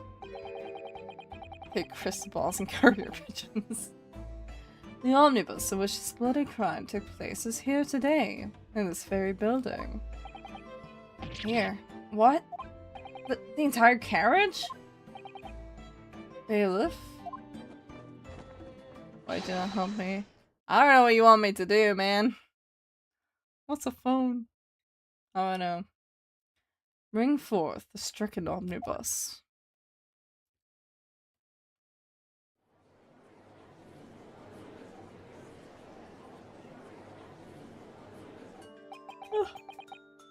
So that's an omnibus. The omnibus. I can't believe they would bring something so enormous in here. Great Britain's courtrooms are amazing.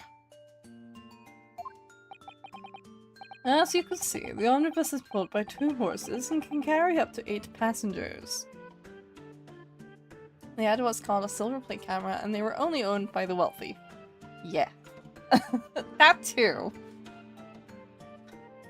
If I remember correctly, it also required quite a long exposure time.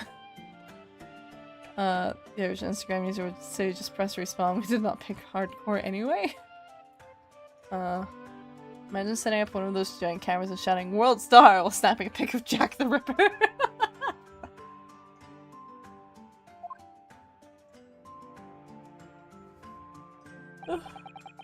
Horses not included. Yeah, no, I don't think the horses are relevant.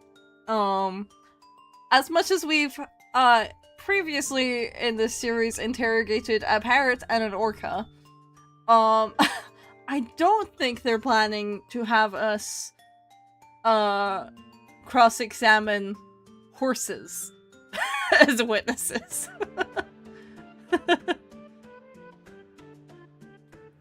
Four passengers seated inside in the enclosed cabin, and another 4 on the rooftop deck above. I was on the right side today, by the way, because I moved it there yesterday, and I kind of wanted it out the way anyway, because when I'm clipping stuff, it's been kind of getting annoying. It's a bit more out the way on this side because it's behind me, but it does make it difficult. So I'm thinking of just making a very small chat, but I just didn't have time today. I was gonna like shrink it down so it's like just the first few messages in the corner, and that way it's not like blocking off everything when I clip things. A real life parrot's words were used in a court case. I am aware of that. I don't think an orca has been used as a witness. You can lead a horse to trial, but you can't make him confess. No. They'll never confess. Have you met a horse?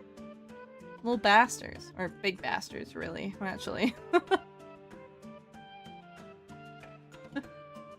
Horses are known for being poor witnesses, yeah. Every Londoner knows that the best views of the city's architecture and sights are to be had from the top of an omnibus. So I'm just thinking of the story I saw of somebody asking for a statement out of the K9 unit. Oh, yeah. And I should point out to our foreign guests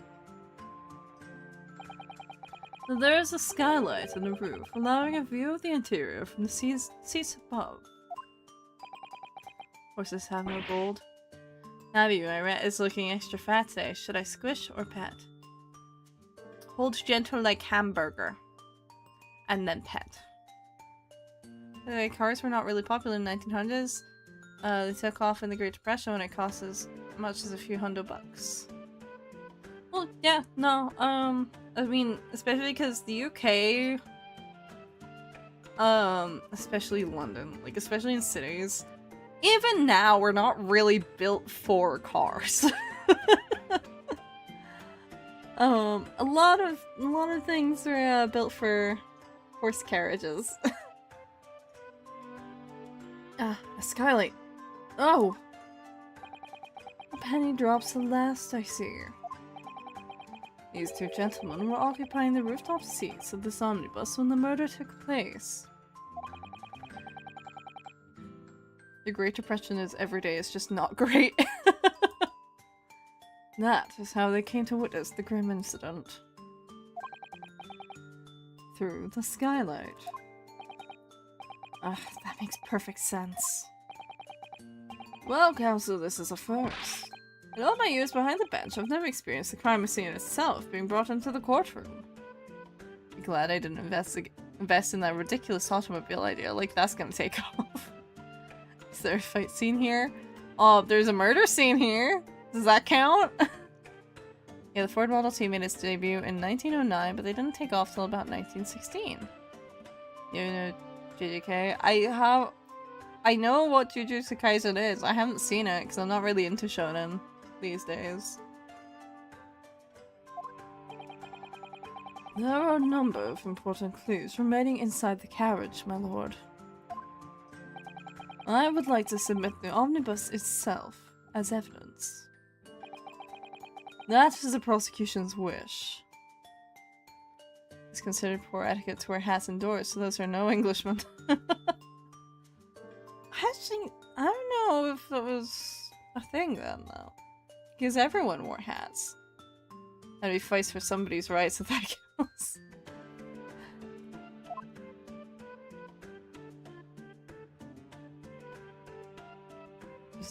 This like Agatha Christie but anime? No. It's like Phoenix Wright, but it's in the early or late 1800s, early 1900s. You know, JJK memes? Some of them? Not indoors. I don't know. Very well, I see no reason why not. This omnibus is hereby formally accepted as evidence. I'm talking for Europeans, by the way, myself included. Huh? For what? What? Nom ankles? Why are you nomming ankles? The omnibus has been entered into the court record. I can't believe it. The entire crime scene enters as evidence?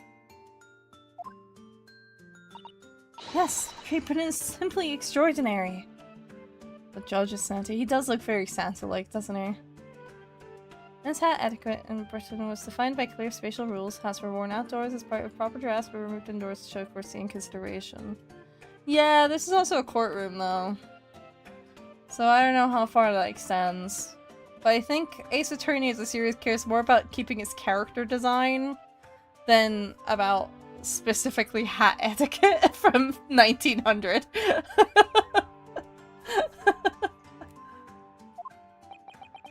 I could help myself a lot by giving the omnibus a thorough examination, seeing as it's here. Let us continue with proceedings then. Your cross-examination, counsel.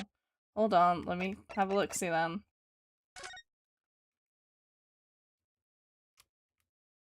Jobmaster's London head office. You can certainly see inside the carriage through this opening, that's for sure.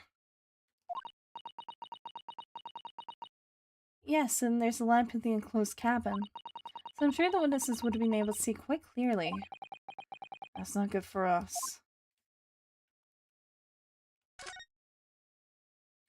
Have a look-see in here. Well, let's open the door and go inside, shall we? You to a fast walk, Yuji jumping with Aura. I think I've seen them before. Probably kind of blinked and looked past them though. Nom. Why are you nomming me? I think if I was a judge, I'd just send anyone to jail so I can go home early. I think that's why they're very careful. Well, they're supposed to be careful in who they let be judged. To be fair, there's a lot of very shitty judges out there. The scene of a murder. It's horrible.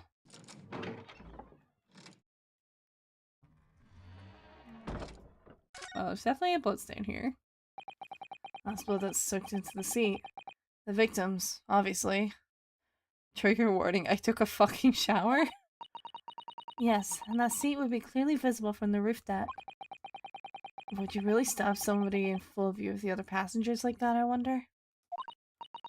Well, it was after dark. And there was a lamp on in here, so perhaps the culprit couldn't see anything outside through the skylight. Whichever way you look at it, it doesn't seem like it was a planned attack.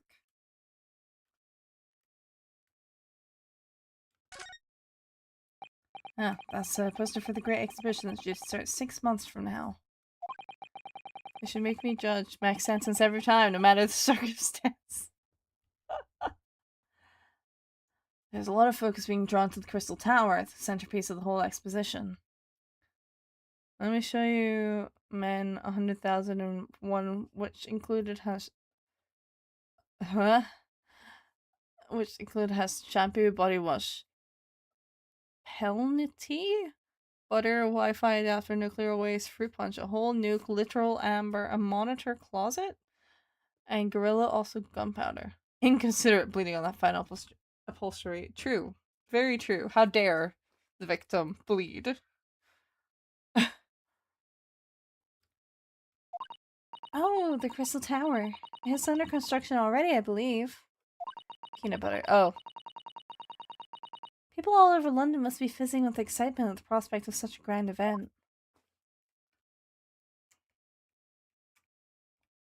Wow. Can't find anything out of place. The seat has a handle, it seems. Okay, well, there's stuff inside it. This looks like all sorts of equipment that might be needed to keep the omnibus running. Feeding tubs, tools to repair wheels, blankets, horseshoeing tools. So it's a storage compartment for the coachman to keep his things, it seems.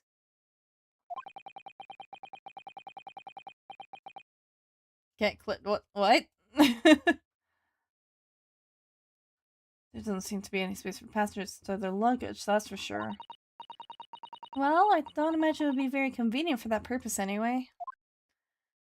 You found an egg hatchet your pet is? What? Huh? Why would a goat hatch from an egg? What? It's quite a large skylight, isn't it? Yes, quite large enough to afford a good view into the cabin from the roof deck. Hello? Hello? I really wish you nerds would keep this trash gaming content on Twitch and stop polluting YouTube with this worthless garbage. Funny thing, I'm primarily streaming on Twitch. This is like the entire point of YouTube gaming. Congrats. You learned what YouTube is for. Are you stupid?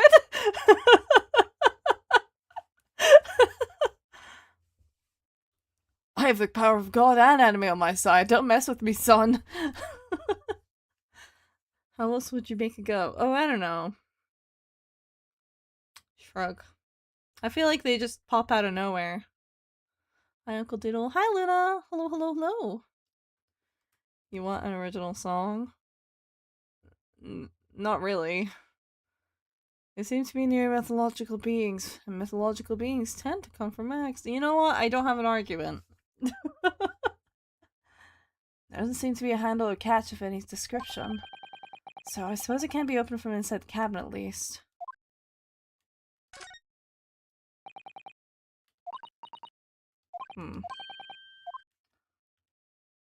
We're gonna have to have another look later, because we're definitely not ticking things off.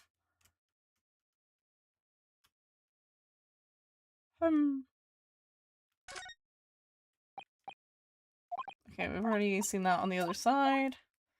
Did you teach me how to do a bendy portal in Minecraft? I see. What? Navi dabs her finger in the reflecting pool of fate, and every now and then a Capri bites their fingers and they pull that little being out. True, that's probably how. I mean, canonically, the Capridas did just show up out of nowhere. That's a cute avatar. Thank you, I made it myself. Have you seen enough? Let's step back outside then. Take that back, the sun hurt me.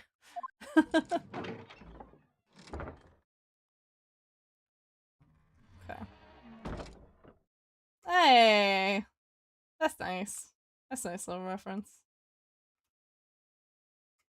Although I do like the implication. We came here and now we're Shepard's problem. Yeah, pretty much.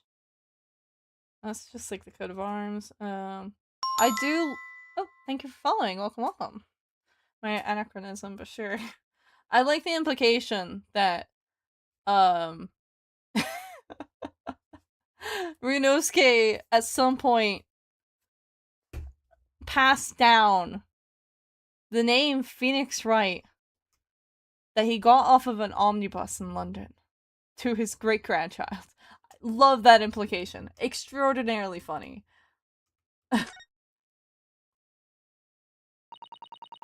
What game are you playing? This is the Great Ace Attorney Chronicles. So this is the roof deck of the omnibus. Oh, you must have a wonderful view of London streets from up here. So people sit all the way up here on bitter winter nights with the cold air rushing past them. And they have to pay money to do so. Oh, thank you for following. Welcome, welcome. I can't imagine how cold it must feel. That just made me think of something horrible. Can you imagine being dragged around the city in the freezing cold as a punishment? Perhaps that is the real price you pay to stay out late. Well, you know. Should probably examine these too. Oh, it's definitely no extra markings. That's for sure. This is definitely blood, isn't it? Hey, Grandpa, I can't think of a name for my boy. I've got these old crime scene photos. It's very funny to think about, isn't it? Not the most pleasant sight to be confronted with on our first day in London. Well, nothing will come of grumbling now. No. By the way, is Mr. McGilded right-handed? Oh, we're gonna have an ad break on Twitch, so I am going to take a quick break right now because it is 11 p.m. So I will be back in a few minutes. We'll be continuing then. I need to take a quick break, but we will be back in a little bit. You guys make use of the break too, alright? Alright.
Okay, we're back.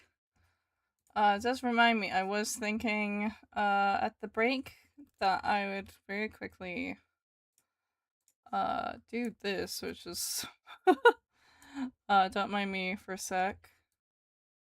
Nope, not that. Not that either. Come on. Why are you not doing the thing I want you to do? Thank you. That's what I was trying to click in the first place. There we go. Like, now it's not too in the way. Okay. Hi! Hello, I'm back. Do you enjoy a good curry? No! No, by the way, is Mr. McGilded right-handed? Yes, I believe so. He was toying with the coin in his right hand a little earlier. Pity. If only he'd been left-handed. I think blood on either glove would be fairly incriminating, really. That's not great. To be totally fair. Oops.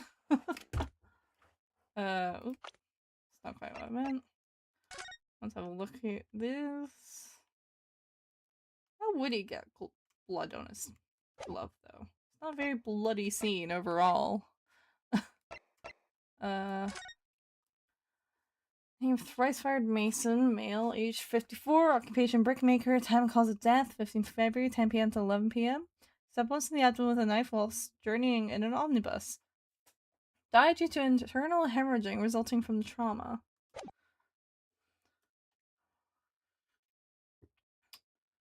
Huh? What's your favorite letter? I don't know. What is my favorite letter? That's a good question. I quite like the letter E. But also I quite like A. I don't know. Let's just continue with proceedings then. Your cross-examination, counsel. Pray don't expect this nippity charade to understand the intricacies of a British court's cross-examination rights. I'm hungry but I have no food in my kitchen. Have you considered getting food for your kitchen? D? D is a decent letter. I've asked this to many streamers and the rain's just shut down. I just had to think about it for a second, you know? I don't know. E is a good letter. I like the letter A. I feel like A is a very basic answer, but I actually quite like the shape of the letter A. I don't know why. It satisfies me. Something Markiplier E something.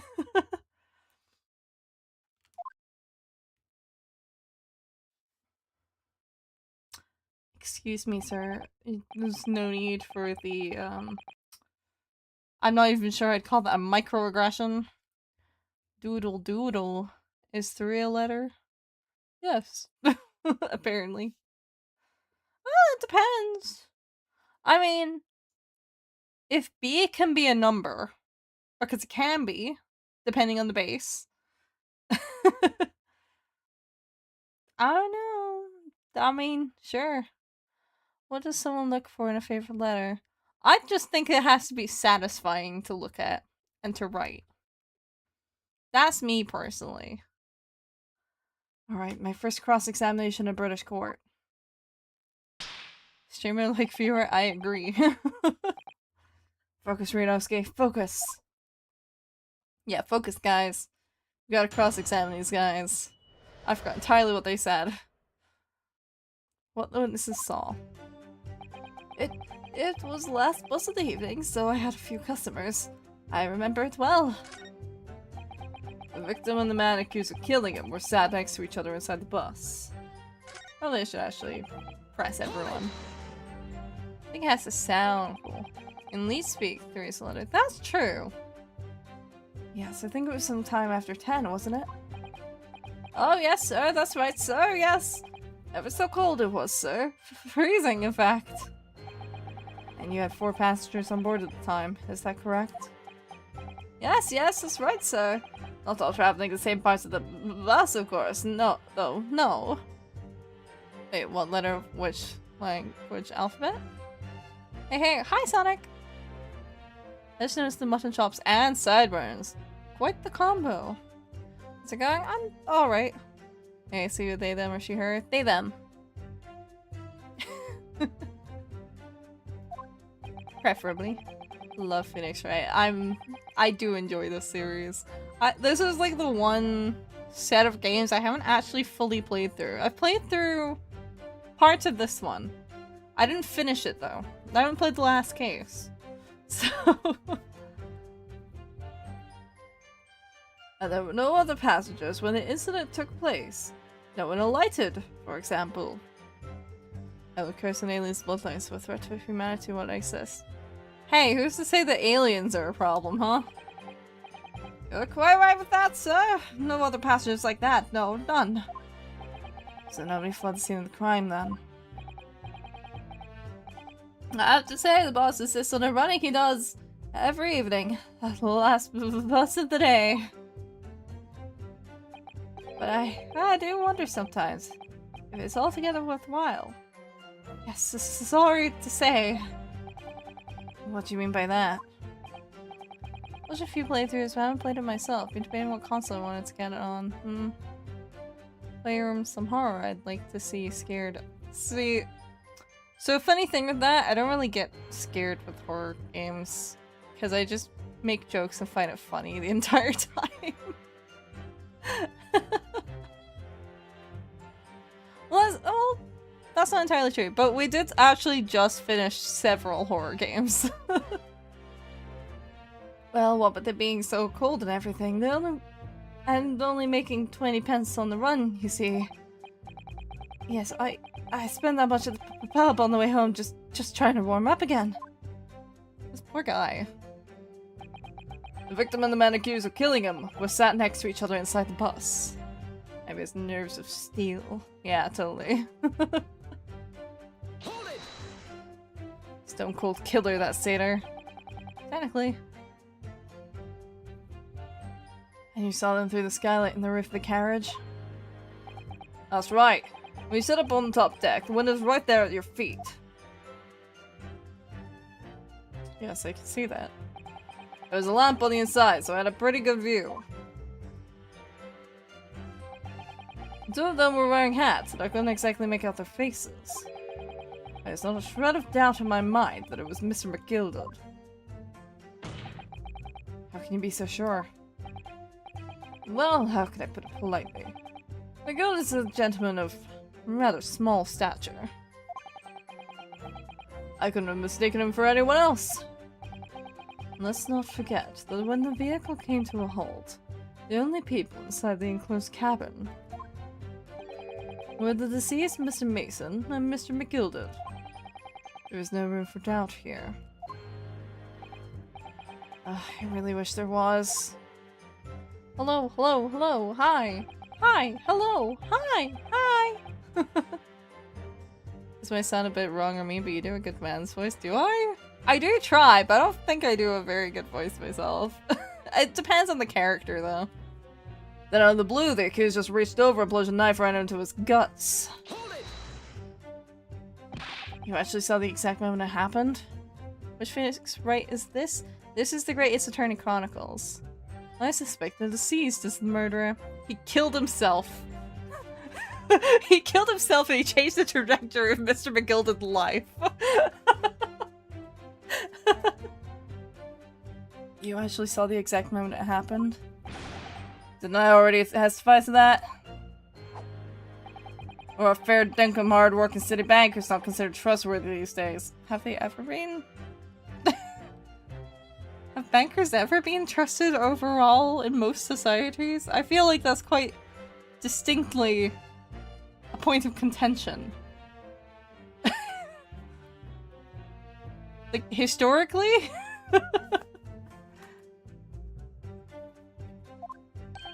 Oh, no, I didn't mean that. This is no good. I've really got his back up. Perhaps you could just tell us what you saw in a little more detail, if that's... My lord! Juror number 3, what's the meaning of this? My mind is made up, my lord. Completely and utterly made up. G2 Live is also streaming. It's showing some funny timing. Oh, are they? Reminds me of the banker from Three Stooges named Fleeson? Okay, bye, does I'm out. Oh, okay. Bye-bye. Have a good evening. Made up about what? I don't like the stinking rich. Never have. They're always up to something or other that they shouldn't be. Every one of them. That's true. That's fair. And that little leprechaun of a man is no exception. Well, he can't fool me. First Fox, here's some cool facts about GTA 5 cutscenes. Each character has different camera movements. Franklin has handheld phone movements. Michael has cinematic, and Trevor has fake dog. Interesting. I haven't played GTA 5 in any significant capacity to have noticed, but that's cool actually. I like little tidbits like that. It's like a nice bit of detail in cinematography, you know? If you don't know who Balloon Boy is, search it up. I mean, I know who Balloon Boy is in FNAF. You didn't spell it right, but I know who Balloon Boy is. That explains why Nabby's always up to no good. It all finally makes sense. I am not rich.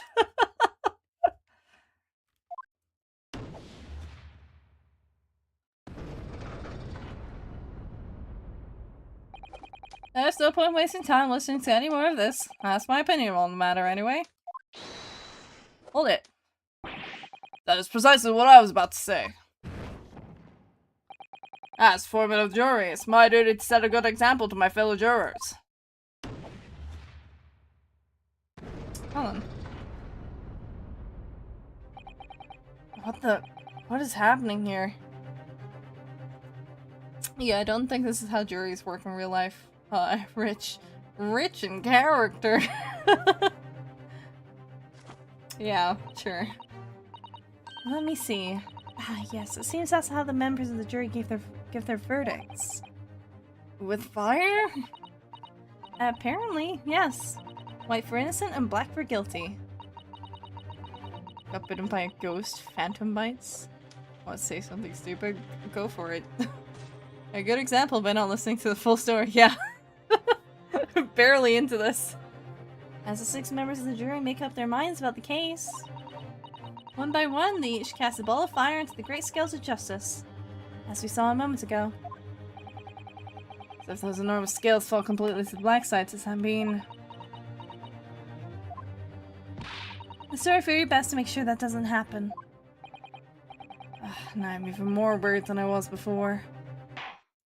Where's this Sato? She's doing her best.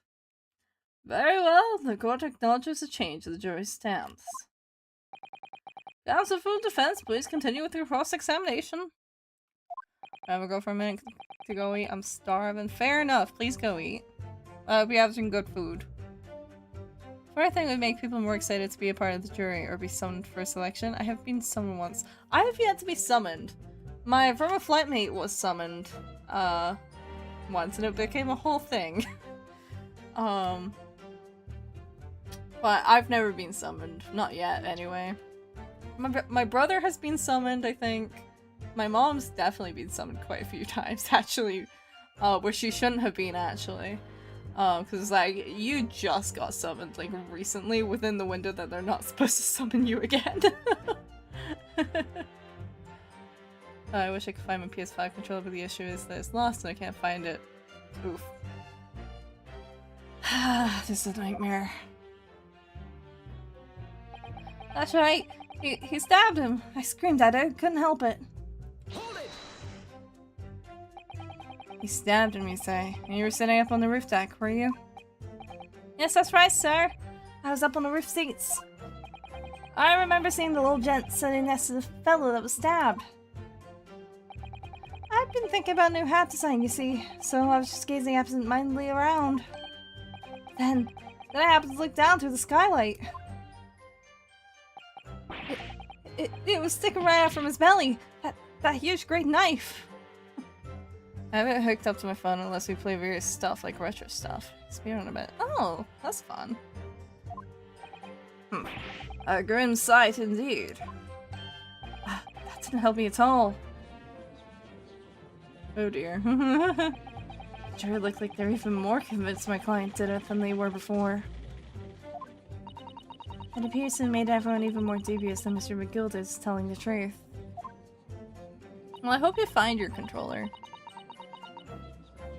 Well, we had some evidence to counter their suspicions. Just use Susato. No! Mr. First. Oh, yes, yes, sir! Is this a knife? You saw? Oh, good grief, yes, that's it! The very one, sir! Is that? Objection.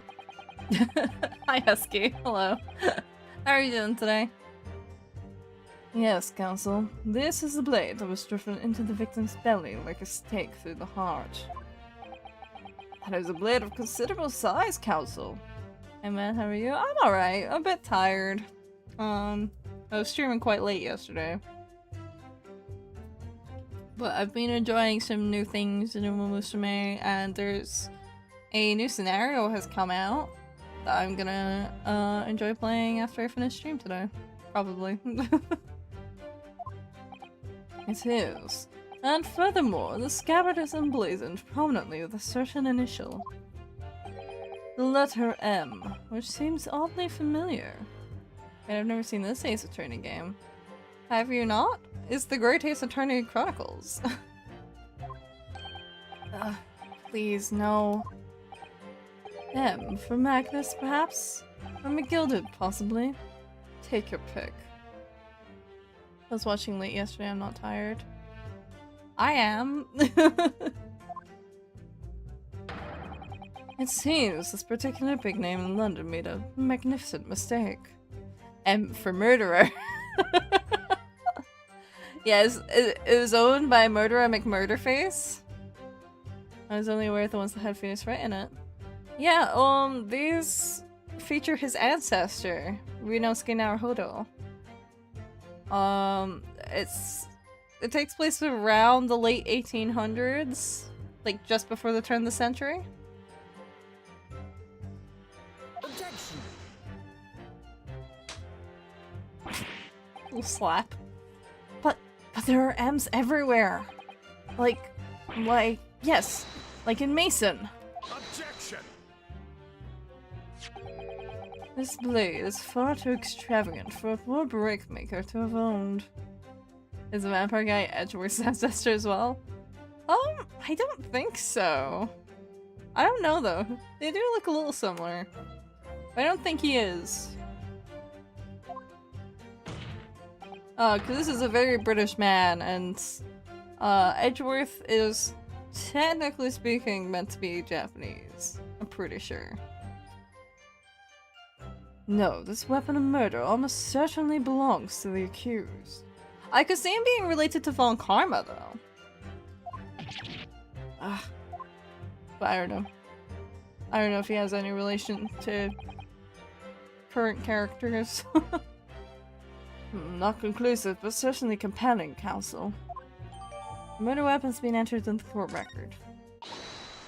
My lord, if you'll forgive the interruption. Sure, number 2. Go on. Mr. McGilded is a pillar of society and a gentleman's words should be sacrosanct. However, those of us in service know we must accept hard truths. You know, the surname would make more sense if that were the case. Dispose of the rubbish.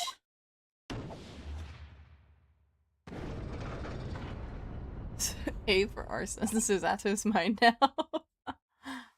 No. I don't wish to cause offense, but I do like to eradicate all traces of filth and grime.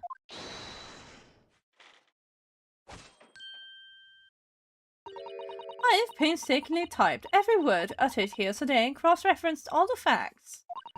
As such, I am now in a position to draw the only logical conclusion. Yeah.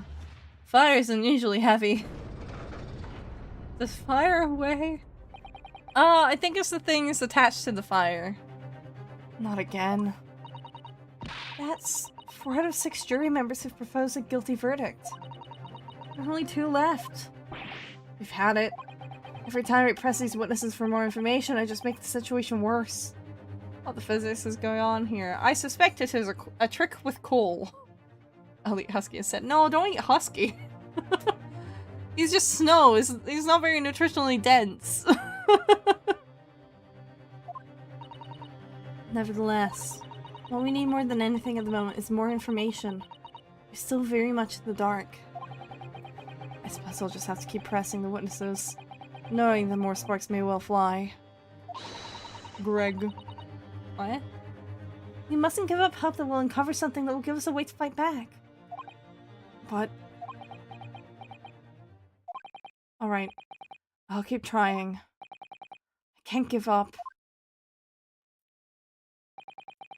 I just need to keep calm and listen to the witness statements again.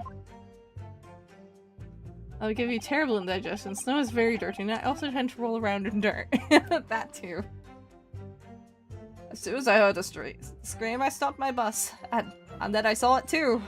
Hold it! Greg is Greg. Greg. What exactly did you see? It sounds tasty like ice cream without the ice. Well, no, I think it explicitly has the ice part. Oh, well, sir, that would be the passenger, sir. Yes, collapsed on the floor he was. And by the passenger, obviously you are referring to the victim, Mr. Mason the brickmaker. And then the other passenger had that knife in his hand, like this. By the other passenger, obviously you are referring to the accused, Mr. Magnus McGilded. Bye. Okay, bye. And then he plunged it down like this, stabbing the other passenger in the belly. I meant without the cream. You're getting pizza later. Ooh, yum. Love me some pizza. Hell yeah. I also love me some pizza. Pizza's good. What? How the fuck would you have seen it? My lord, I wish to speak. Yes, juror number 5. Do I take it that you too? As master of the London Guild of Coachmen, the idea of a murder being committed in one of the city's carriages is utterly abhorrent to me. Why are you in this trial? You are... How the fuck are you gonna be impartial here? It would be right to make a decision before hearing all the facts, though, I said to myself. But I've heard enough now. Doors is bolted, as they say. No, please. Just keep an open mind, little... Yep, now, soon blaze, the finish is in sight. Pizza tastes like greasy cardboard. What pizza have you been eating? Beppo was a long-standing member of the guild, and I trust what the man says. You know a witness, why are you with the jury? Oh, thank you, sir. You're too kind, sir. If you find yourself in the US, don't let anyone tell you that the New York slice is better. New Haven style or nothing. Beats the capital of the nation. Because strong corruption, clearly. Oh, this is too unkind, sir. Which now means the 5 jurors agree to condemn this man.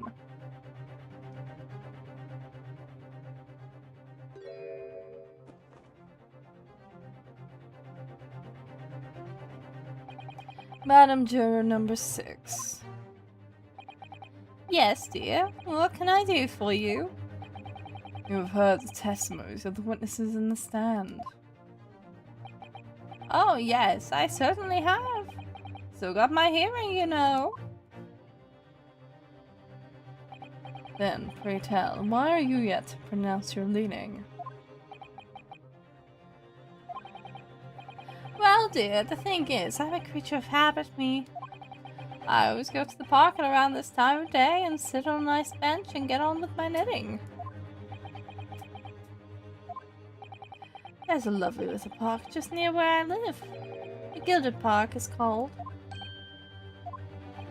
The gentleman donated it to the city, you know. To put a smile on Londoners' faces, he said. I can't imagine such a fine young gentleman would have it in him to take another man's life. Really, this trial is being stalled because this woman wants to knit? Well, no, it's... Oh no, she just happens to be knitting while she's on the jury, but she is in fact listening, and she just doesn't think that he's guilty at this point in time. He is always doing wonderful things for the city. That's right, a man like that wouldn't stab someone, surely. Mother, we may go to the Mickleden Public Library later and borrow some more books. How many Londoners live with their heads in the clouds? Do you people not know? What kind of a man Magnus McGilded really is? What kind of a man is he? The philanthropist Magnus McGilded has enough wealth to purchase the entire city, claims the value so highly. But where did all that wealth come from? Your client is a Shylock, sir, and one with the very darkest of souls. What? Stand the crows! McGilded lends money at extortionate rates of interest, so his victims have no hope of repaying him. When they default, he takes possession of everything they own. He is a vulture that preys on the weak. I wish they made hot water without the water part. What, just hot air? I think they do make that. I've never heard any mention of that before. The faculties haven't deserted you, I'm sure, madam. So has this thought not crossed your mind? You could at least, like, show some proof, man. Would a man wealthy enough to buy London in its entirety not have a carriage of his own? What possible reason could this man have had to make use of a public omnibus service? I mean, I don't know. Some people do just prefer to use public transport.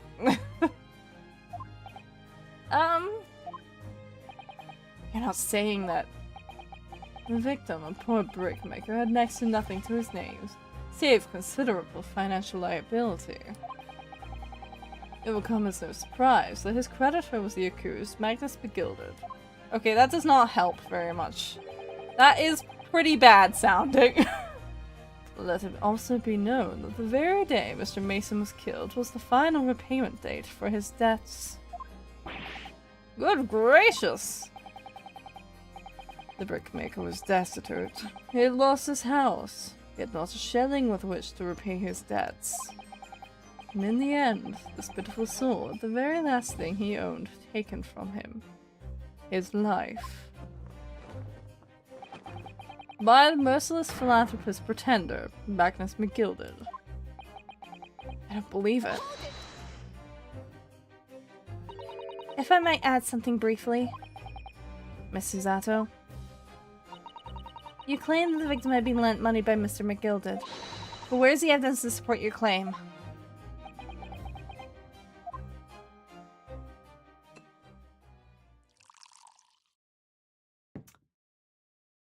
Yeah, okay. Pray forgive the discourtesy of filling my hallowed chalice in a court of law. Ha! There it is! Lord Van Zeek's hallowed chalice! How can this be considered acceptable? But I find myself in an unexpectedly good humor. I had heard ladies from the Far East could show great courage. I didn't expect to experience it myself. As judicial assistant to the defense, I am simply doing my job.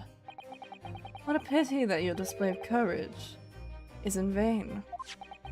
This is the debtor's ledger, which details all monies loaned by the accused. You will find the victim's name clearly recorded inside. Oh. Allow me to present this ledger as evidence. And pray forgive the discourtesy of raising my chalice and a toast to the enigmatic East at the same time. A marvelous toast, counsel. I will gladly accept this new evidence. The ledger has been entered into the court record. Ah, yes, 20 guineas. Victim owed a considerable sum. Let's have a look-see. Nothing on the back. It's just a latch. The portfolio must contain all sorts of secrets of London's gentry. Oh dear. Do you really think we ought to look inside? Well, it's not as though we know of any of London's gentry personally, is it? Apart from our great detective friend, perhaps. Actually, I wonder. I assure you we will not find Mr. Sholmes' name inside. Well, let's see what we find.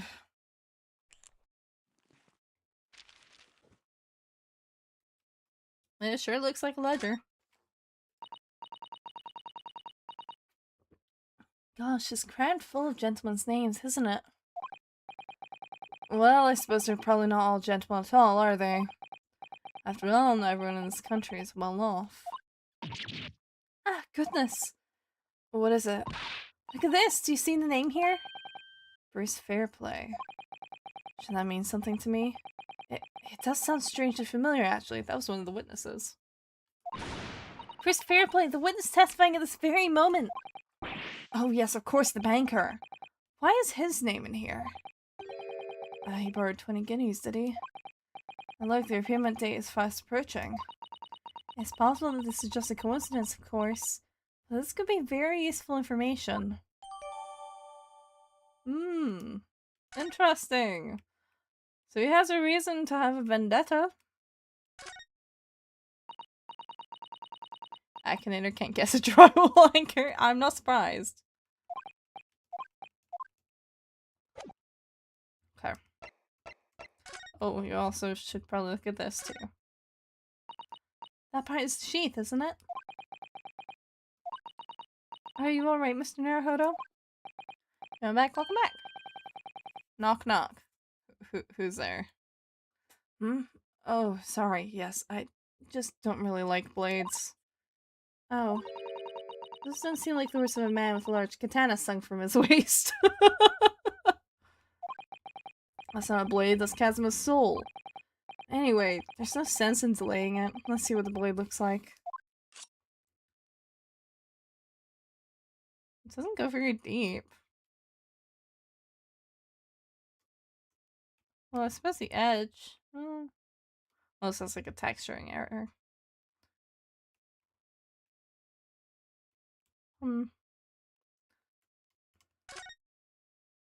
That looks a lot like blood. It surely is blood. The victims. An Englishman's blood looks a lot like a Japanese man's blood. Did you think it wouldn't? Sorry, it's just that we've only just arrived here in Great Britain. I'm finding it a little hard to adjust. Yes, I do understand.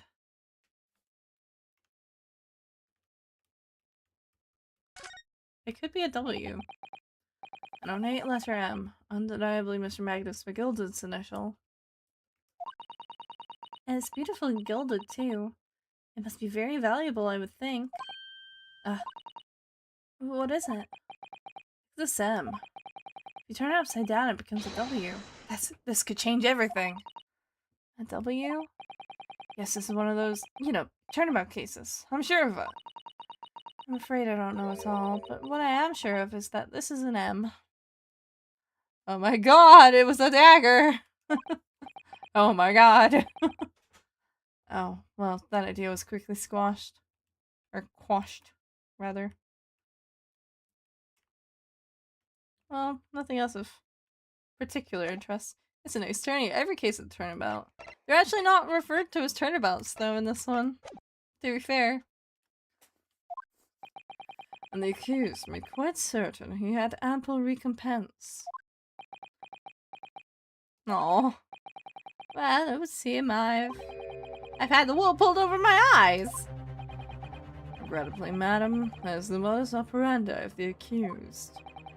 It's such a pretty little park, too. A scoundrel. Still, maybe it's all for the best. Wait a minute. Let's just think for a minute. Is that what you said? I don't know. Let's just think about this a little more before... I don't stand for nonsense. You can at least give us a moment to, like, present our case. Your... What your... That was it. My what? That was it. Last year's decision.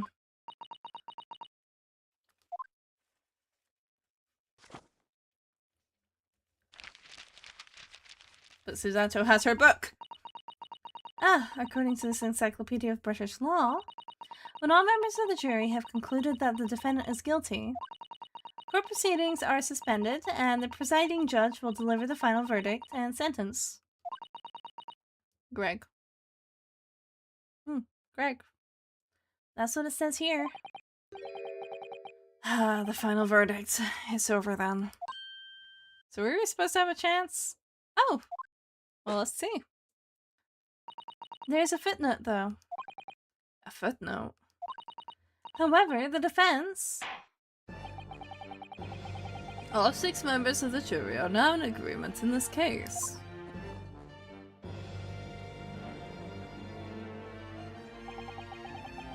Allow me to convey my respect for your swift and righteous decision. According to the laws of this country, I will now conclude the trial by delivering my final verdict. I trust there are no objections.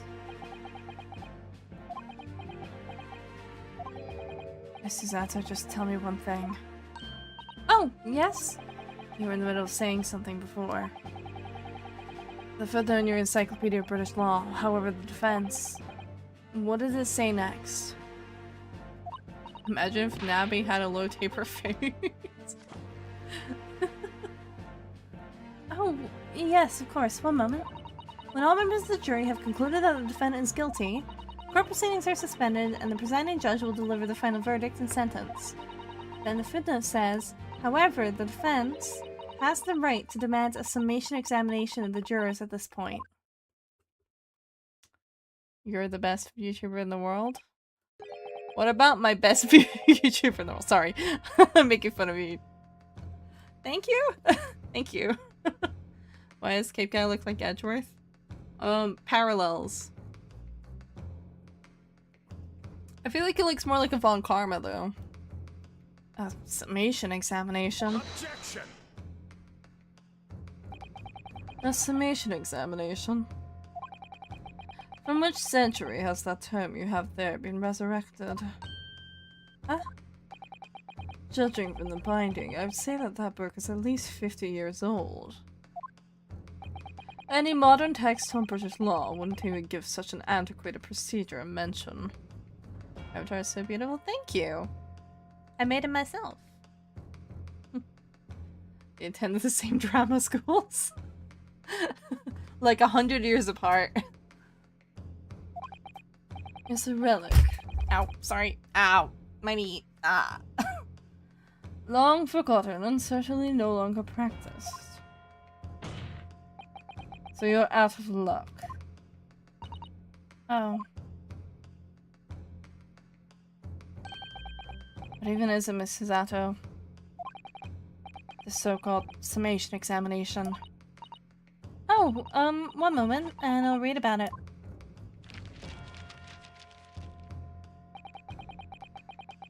By the way, I went outside for 30 minutes earlier and got sunburned. It's noon right now. Well, yeah, I mean at noon.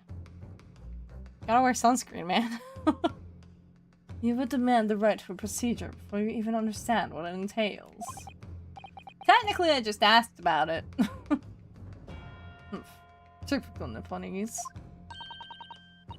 Alright, Mr. Naruhodo, I think I understand. It seems that under this procedure, we would be able to appeal to the members of the jury. To do what exactly? Appeal to them to change their leaning and reverse their decisions. It says here that if successful, the proceedings of the trial must be resumed. Make them reverse their decisions. Yes, in times gone by, barristers would use a summation examination to attempt to influence the jury's decision. But that procedure became something of a formality with no practical benefit, really. So it rather fell out of use. I wonder why. Because it was devoid of purpose. Changing just one member of the jury's mind would be hard enough, let alone several. This is something particularly harsh. Never known in my life have I gotten burned within 30 minutes. I suppose it depends. And makes you shut your face. No self-respecting defense barrister would even assert his right to try in this day and age. To be fair, British people are very stubborn. Still, I don't see any mention of the procedure actually being formally revoked. What are you suggesting? I'm suggesting that although it may be antiquated and largely forgotten, it isn't yet extinct. What do you think, Mr. Naruhodo? Well, gotta do what we gotta do. Summation examination, our last possible option. We assert our right to carry out or admit defeat. Assert our right! So I don't go outside, so pale I turn to ash like a cartoon character. I feel like this might be a result of you not going outside very much, though. The defense wishes to assert its right to summation examination, my lord. Objection! London is the capital city of the most powerful nation on earth. We have a duty to the world to exemplify the very highest standards of judicial procedure. Summation examinations are an embarrassment that should remain buried. Objection! No, I disagree. If it's our right, it's our right. I believe it could prove vital in this trial. The defense's petition is perfectly valid. The court will proceed with summation examination. This is madness. Full man, are you with the remainder of the jury ready? Well, I'm not, there's the mention of this in the letter I received, you see, so... All members of the jury will be asked to explain on what grounds you've reached their decision. On what grounds? You must all justify your decisions. Explain why you believe the defendant to be guilty. Well, my lord, you're rather putting us on the spot. This is most irregular. No mention was made of this before. I don't really hold with all this justifying lark. Furious typewriting. That seems to have thrown the jurors off. Seems none of them have experienced this before. Alright then, summation examination. A defense procedure no practicing lawyer has attempted for years, is it? Well, just maybe. It might be the opportunity we've been looking for. To turn this trial around. Turn the trial around. Yay! So be it then. Ladies and gentlemen of the jury, the court hereby calls upon you to state the grounds on which you find the defendant, Magnus McGilded, guilty of this most serious crime.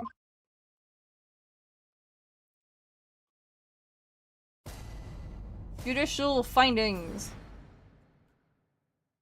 The jury's contentions. There's no one else inside the carriage at the time, so it has to have been him. I trust the driver. He has an excellent memory, it seems. 4 passengers with fares totaling 20 pence. First time they've been held accountable, yeah. He stuck the chap next to him just like this. Brazen, I must say. Absolutely brazen. I have simply typed and collated all the statements made thus far, drawn a logical conclusion. We trust the guild. Fair fares is our motto. We haven't raised prices above 4 pence in years.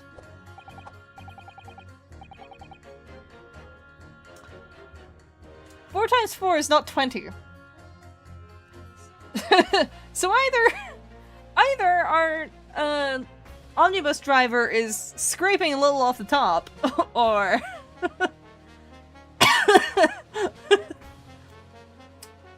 or there was one more. The scoundrel stabbing that poor man on the floor. It beggars belief. Hold on, what's the other one? What? Objection? I'm starting to wish I hadn't pushed for this now.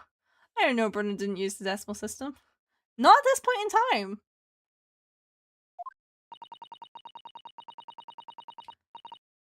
Some of the jurors don't seem to have wonderfully formed arguments, though, do they?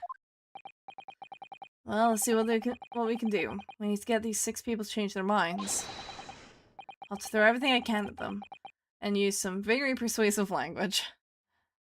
One of them straight up can't count. Clearly. As a kid, I refused to go to the door to get candy on Halloween because you're taught not to trust strangers. Then you're taught to knock on doors and beg for candy. Well, I mean, I feel like at most ages when you're trick-or-treating, you're supposed to be accompanied by an adult, which kind of negates that. Just a moment, Mr. Naruhodo.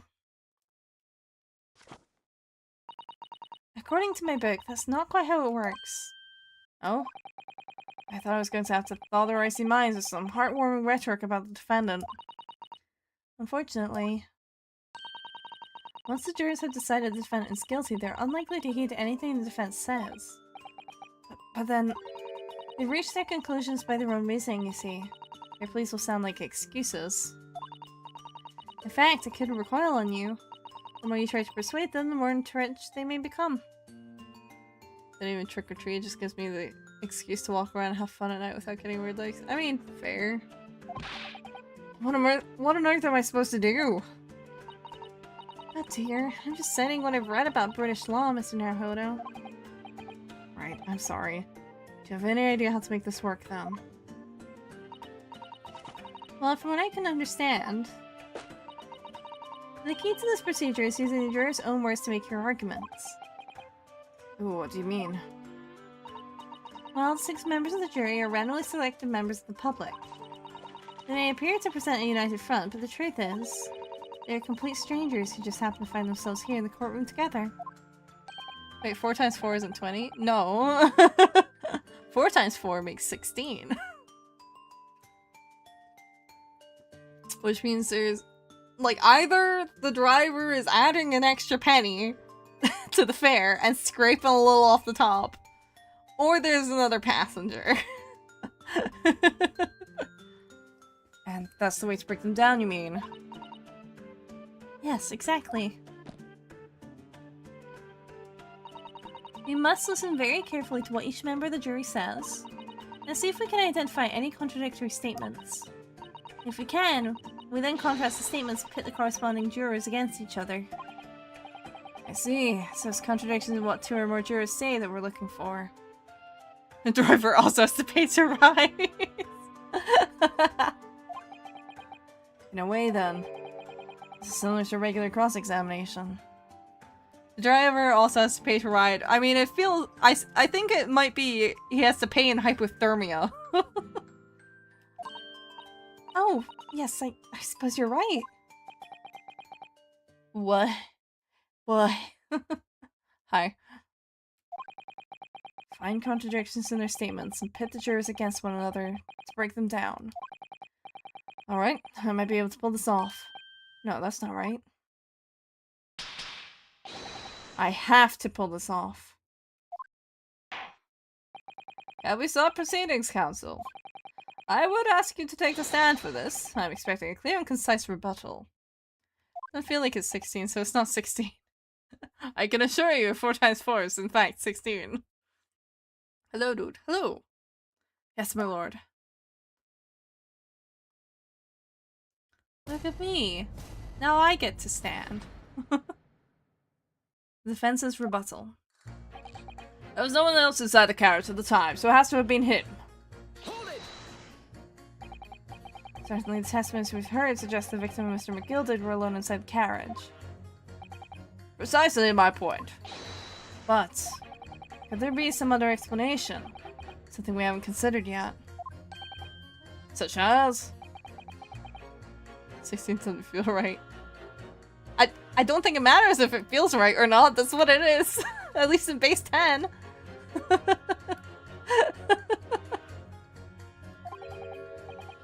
Well, that's just something we could, all work out together now.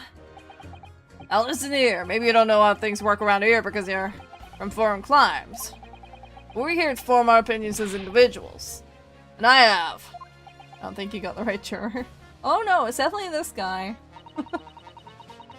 Oh dear, he doesn't appear to be in the mood to consider an alternate point of view, does he? No, I'm going to have to pit the jurors against one another. Like Suzatsu-san said. Finding contradictions of these 6 people's assertions, that's the only way I'm going to succeed. Makes no sense.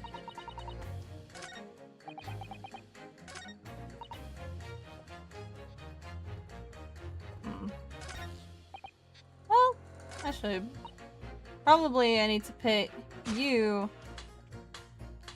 against you. Objection! Because those 2 specifically mention the price.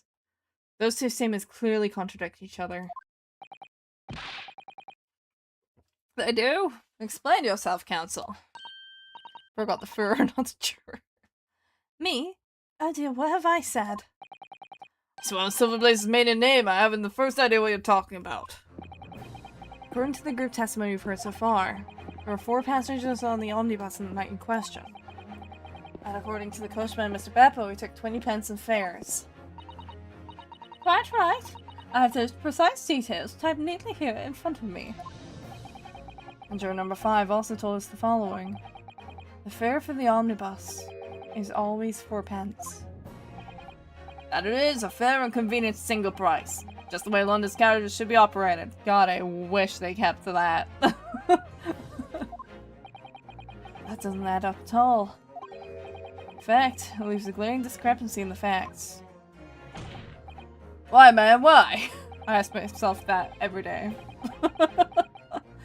4 passengers paying 4 pence each. If you did the multiplication...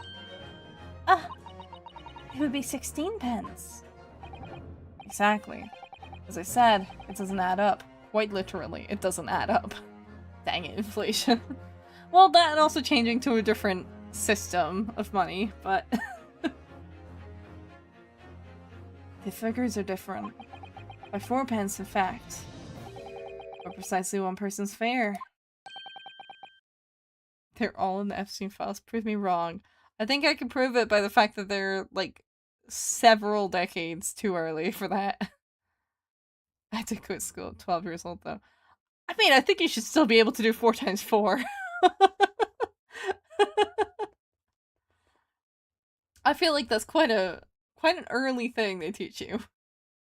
1 person's fare. Yes, in other words, on the omnibus that night. It's distinctly possible. There's another passenger we've heard nothing about. Good gracious.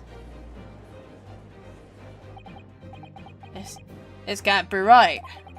Coachmen of the guild are good honest men, one and all. Trustworthiness is our watchword. The figures your coachman claims most certainly do not add up. Your watchword, good sir, is a fallacy. I beg your pardon? Never learned times tables. Did I draw you? I want to try drawing a bunch of things outside of my comfort zone. Of course! And if you want to show me, you can tag me on your own community page or on any socials that I have. I'm quite easy to find anywhere.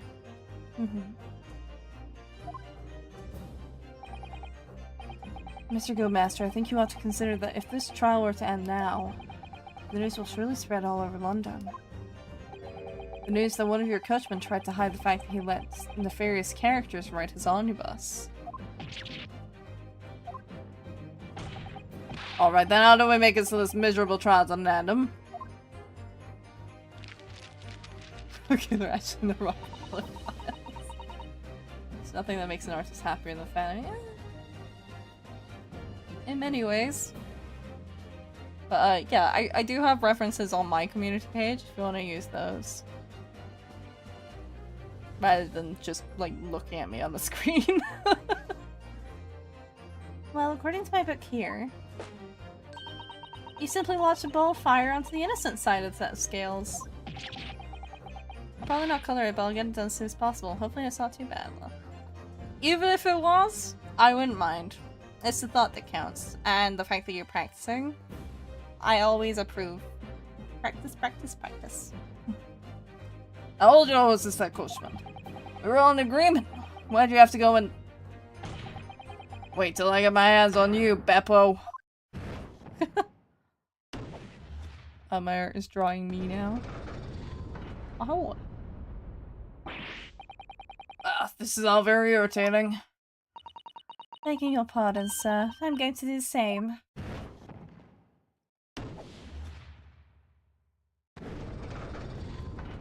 I accidentally might have caused the robot uprising. How? What did you do? At one point in new times tables, but I stopped going for like 2 years and I forgot everything. Well, that's not great. Go to bed, good night. I love you. Bye, chat. Good night, Lily. Love you too. Ad break. Do you want me to pause for the ad break? I can pause for the ad break for a little bit if we want. Back again. Yay! Yippee! I can actually use this stretch right now.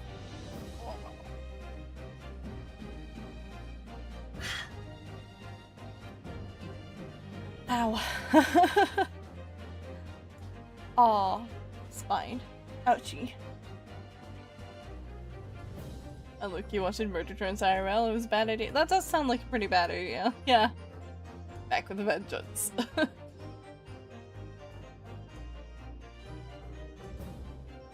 I forgot what times tables even were. I mean... Sorry, not sorry, but we're all good now. I mean, I feel like at a certain point you don't need the tables to do the time thing. But look, Mike, not you as well. A penny can be the difference between a smile and a tear, after all. I certainly can't put my trust in someone who doesn't follow my exacting standards in financial matters. Oh, really? I, for one, think it's only proper that we hear from the witnesses again. Oh, well done, Miss Narrowhead, you did it! If we can manage to change 2 more jurors' minds, we can force the trial to continue. 2 more. Actually, my tablet is lagging so bad it wants to ruin every plan I have. Oh. That sucks. If you mind me asking, what program are you using? Because I know some versions of Clipstudio Paint, if you have very low RAM on your tablet, which most tablets have, it can be a bit much, especially if you don't have a lot of storage space to write to. 2 more, actually. There is something else that's bothering me about a couple of their assertions. Then that's where you must strike next. So I need to put 2 more jurors against each other and show there's another contradiction in their assertions. Exactly. You can do it. Well, the scales of justice have shifted, but they still weigh heavy on the side of guilt. Counsel, you have the floor again. Continue with your summation examination. I want the table, not times. I'm changing my name to Innocent. I should like to hear what the slipshod bookkeeper has to say for himself. Stuck the chap next to him just like this. Brazen must say, absolutely brazen.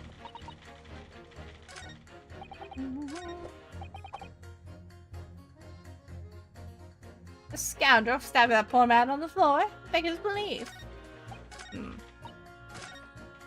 So was he next to him? Or was he on the floor?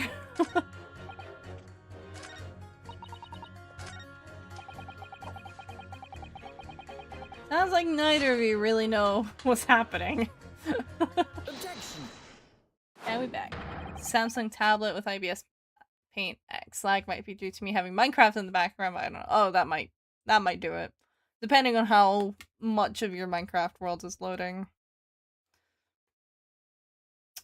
Because Samsung tablets don't have the most RAM. Those two statements are completely contradictory. What? Explain, Counsel. Post haste. Post haste. Oh, dearie me. I was only knitting a jumper for my other half. What is all this claptrap? What does this contradictory even mean, I ask you? We've heard from more than one witness that they allegedly saw the actual moment the defendant stabbed the victim. Now, out of curiosity, juror number 3. What? Can't you see that I'm busy here? How would you say the defendant stabbed the victim? What sort of motion was it? Ah, want to test me, do you? It was like this. Stuck the fellow next to him without even getting up, just like the prim banker said. Should be really careful doing that when there is in fact another person next to you. Yes, that was Mr. Fairplay's testimony. Quite true. Now then, juror number 6. Oh, is that me, is it? What can I do you for, young man? How would you say the defense stabbed the victim, madam? Oh, well, dear, as far as I understand it. It was like this. He stabbed the poor man after he collapsed on the floor. Cushman said so. Now don't move. Take a look at these 2 jurors. I bet you that guy shows up as a defendant later. I wouldn't be shocked. Step aside or I'm gonna practice my stabbing. It's very important. Very important indeed. He stuck the fellow next to him without even getting up. And he stabbed the poor man after he collapsed on the floor. Well, I never. They're stabbing in totally different directions. What? Bless my stitches, what a muddle. What this tells us Except there's a strong possibility one of the witnesses isn't telling the truth. Oh. Why? Why the dickens would they lie? I don't know that yet. What I do know is that if the trial ends at this point, we may never find out. We may never know the real truth. Ladies and gentlemen of the jury, can you really let that happen in all good conscience? Lies, you say? Oh, dear me. Is that old lady Mrs. Claus? Maybe. I can't abide people telling lies.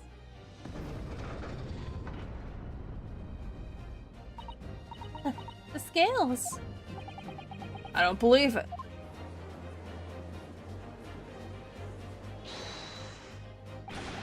Wait!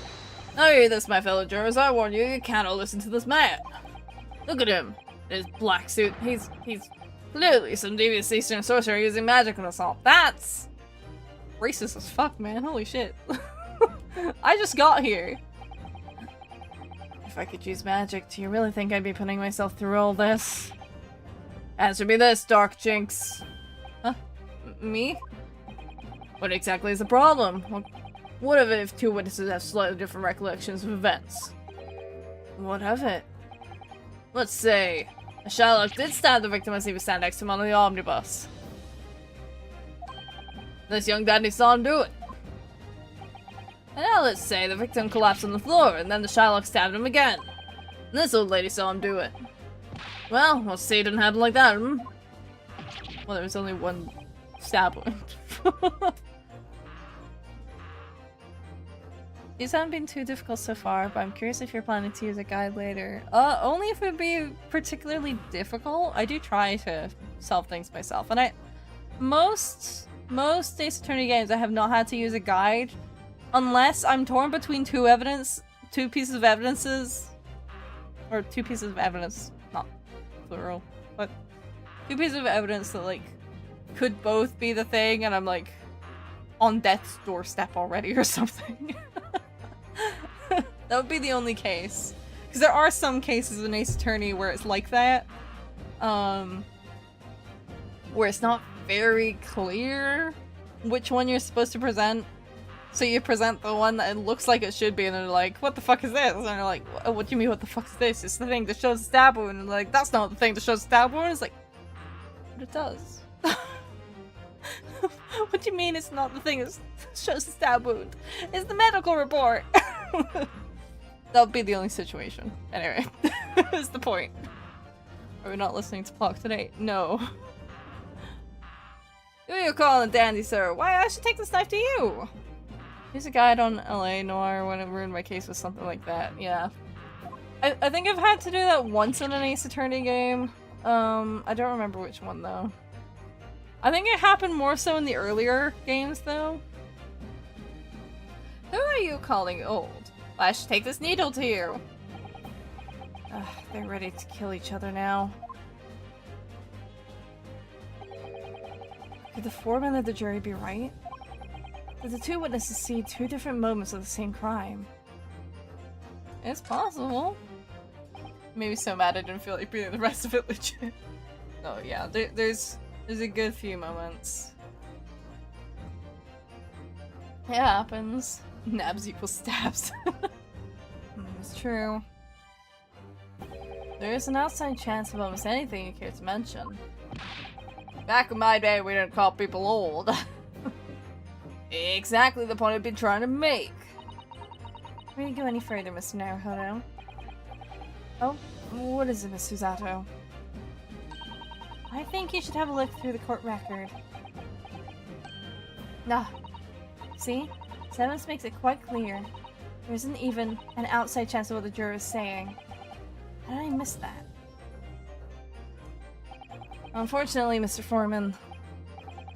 What is it, Dark Jinx? Come on out with it. What you're suggesting is impossible. It's out of the question. The evidence was the picture of the rope in the guy's locker, or the rope that was in the locker itself. Oh, for fuck's sake. No, yeah, I think there has been a couple of moments of that, though. Yeah, it was very clearly a singular... singular stab wound. Stabbed once in the abdomen with a knife. Yep.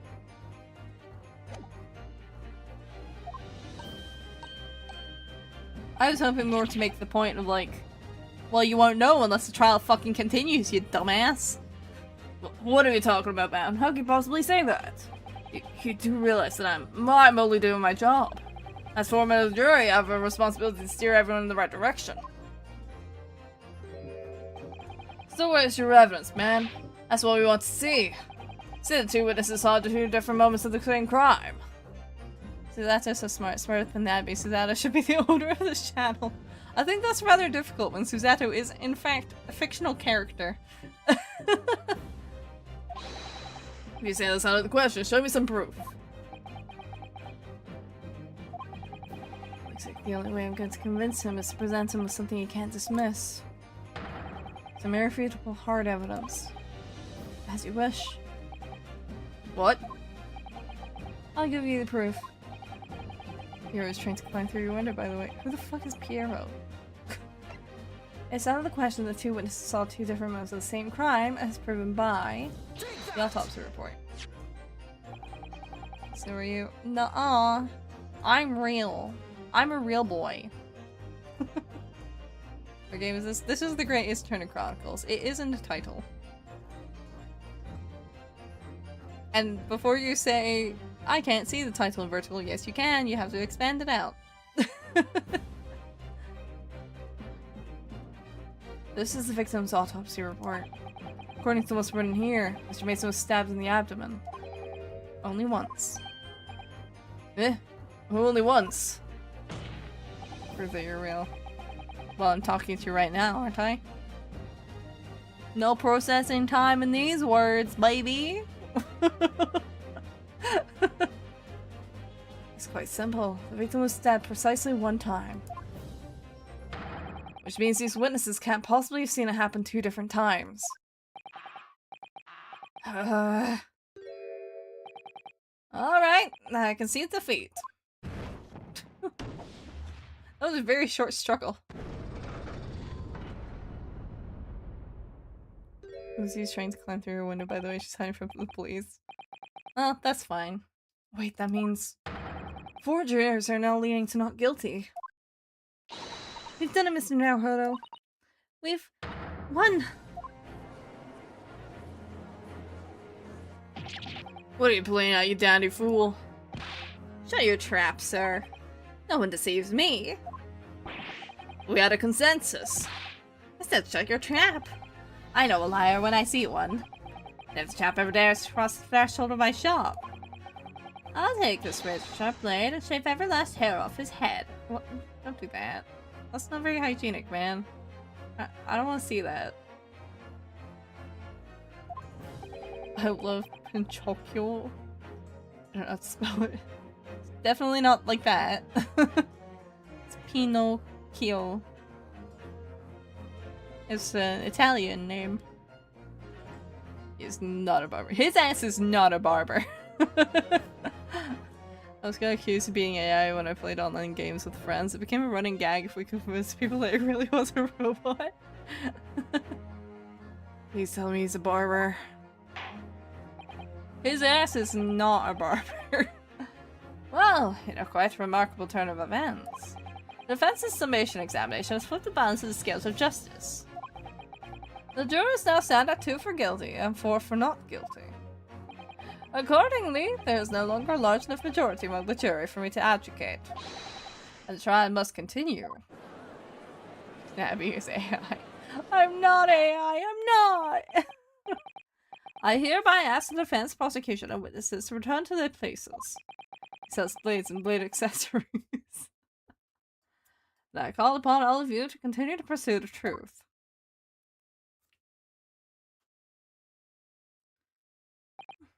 So, Lord Francis, continue to substantiate the case for the prosecution, if you please.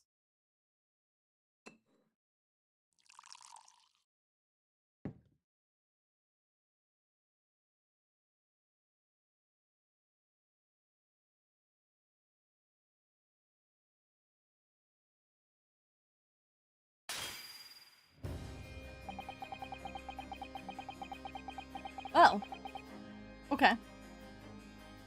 Just got a deep monotone voice and it usually takes me a second to respond to a question, which according to them meant I was processing a response. This guy just shattered a glass in his hand. Dude, you're jealous. Those are expensive, man. AI equals artificial idiot. True.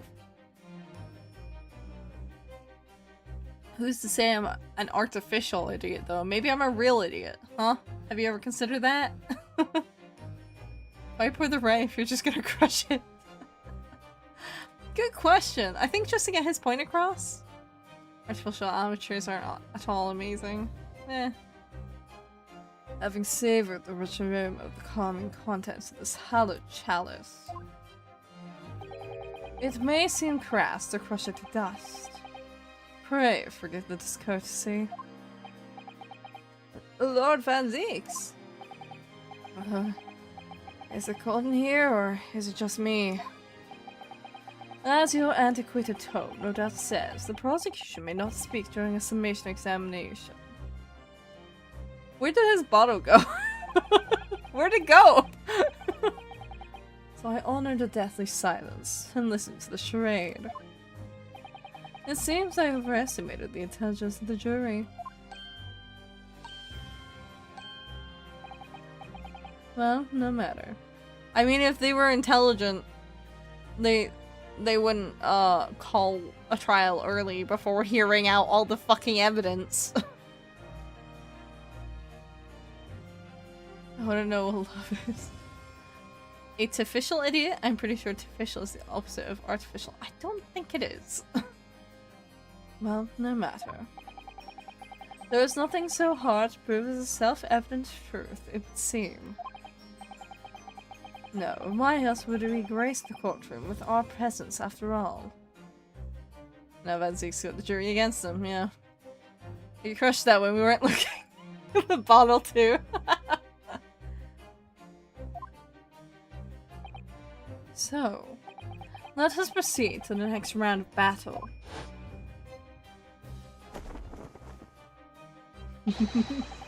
Bring forth the witnesses once more. Insulting the jury is a good way of getting them on your side. Oh yeah, truly. I'm sure they'll be so pleased about that.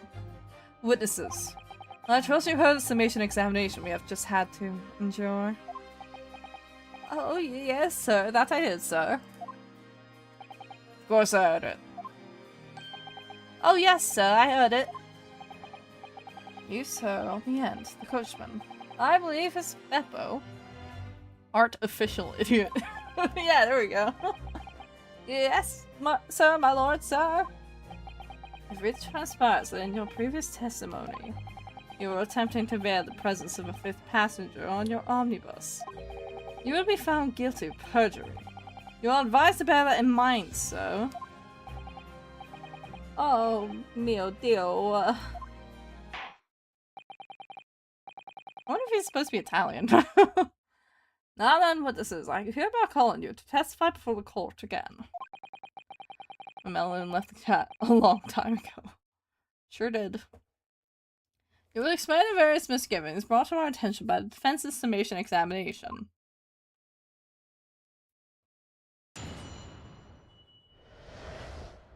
Various misgivings. I only carried 4 passengers that night. I swear it. But, well, I for one was told I had to pay 5 pence for the bus. He fed us on the fare, he did. And I saw that blood-curdling sight as well. It's all too much. I tell you, I saw him at Gilded stabbing a man. Everything I said before stands. Me. Oh, yes. Yes, he stabbed him. Yes, he did. I think so, yes. How did you know? You were driving.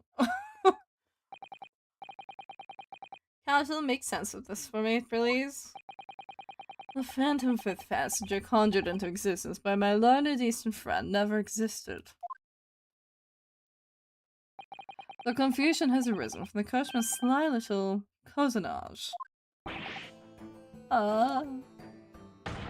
Beppo, explain yourself. I'm terribly sorry, Guildmaster. Oh, you can see his eyes. It goes fares 4 pence across the board. You know that. Am I to understand that you've been overcharging our passengers by a penny a fare? It's so cold, and the last run of the day is always half empty. You have been dishonest, Cushman. I'm so sorry. You're a disgrace, Beppo, a disgrace. And your selfish actions have brought dishonor upon the entire guild. If I may, sir. I had to pay 10 pence on the bus just last week. What? 4 passengers at 5 pence each is... yes, 20 pence. I've done the arithmetic 10 times already, but I just can't make the result come out differently. 5 pennies is nothing. Not in this day. Not when this was. This was in the old system. I wonder what that converts to, actually.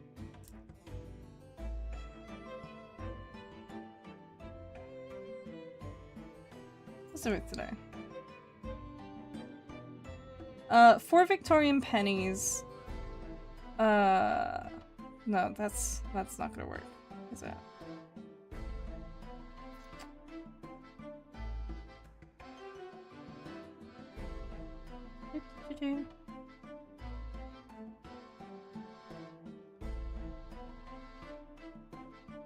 How much was a penny worth in 1910 compared to today? So, a single 1900 penny had a purchasing power equivalent to roughly 66p today. This is in the days of halfpence. It is! Or halfpennies, as they were called.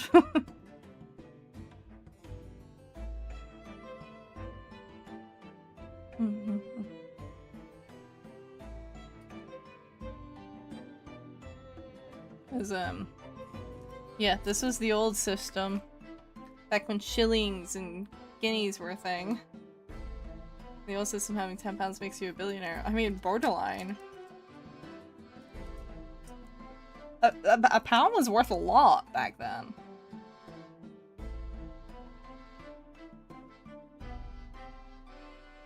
How much is it worth now? Due to inflation, a pound in 1900 is equivalent in purchasing power to about £159.55 today, apparently. 100 pound in 1900 is currently, or is worth now, £15,954.55 today. So yeah, I mean, £10 is not a small amount then. £10 in 1900 is equivalent in purchasing power to about £1,595.45 today. Which is quite a lot. Not a small amount of money. No, that figures. Well, it would appear that one of the aforementioned misgivings has already been explained. So, counsel for the defense, your cross-examination, if you please. We've already had the pleasure of a protracted summation examination today. I can get some candy with 10 pennies, lucky. I could never hear. I see you intend to continue the parlor games. Absolutely. Cross-examination. I only carried 4 passengers that night. I swear it. But, what? What? But what? So there were only 4 passengers on your carriage, but you didn't charge them a standard 4 pence fare. Is that right?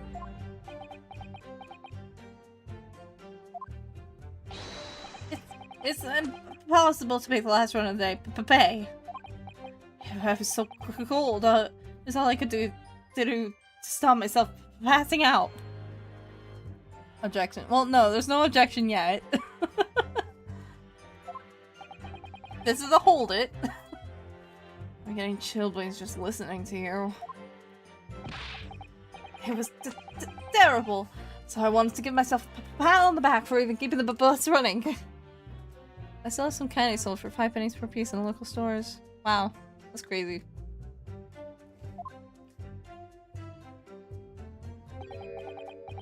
Doesn't have to dedicated coachman deserve an extra penny per passenger. Dang it. We'll get an objection soon, I'm sure. You're digging a deeper hole for yourself here. If only there had been a 5th passenger on the omnibus that night, I would have had another suspect.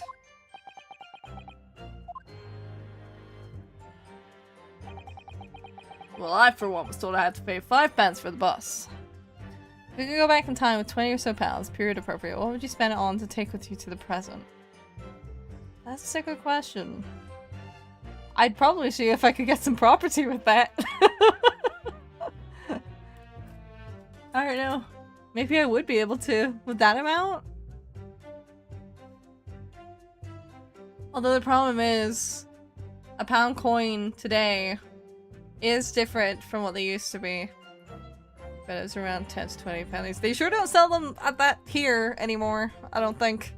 You can get single pieces of gum for 5 cents around here. No, cheap enough to not have tax. God, kinda making me jealous. What the fuck? I don't think I've seen a Freddo at 20 pennies in a fucking decade. I'm almost done with the initial sketch. Ooh, I can't wait to see. Well, I for one was told I had to pay 5 pence for the bus. Hold it! Does that mean everybody on board that night paid 5 pence instead of 4? Well, I paid 5 pence too, sir. I just told you that I did. A fair 5 pence across the board. Yes, at Tesco's. Yeah, not my local Tesco's. It's not something to be proud of. The so-called discrepancy my loaded friend identified was nothing of the sort. What's a Freddo's? It's a little, but it's like a little chocolate bar that's really popular with kids. And their whole thing was that it was really fucking cheap. So it was like an easy bit of candy for kids to get. And it's shaped like a frog. But like specifically a cartoon frog. It's not like a frog.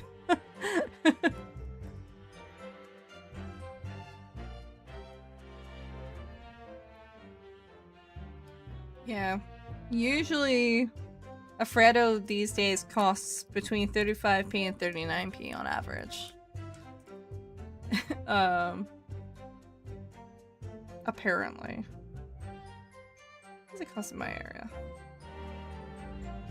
A Cadbury Freddo not typically costs between 35p and 45p.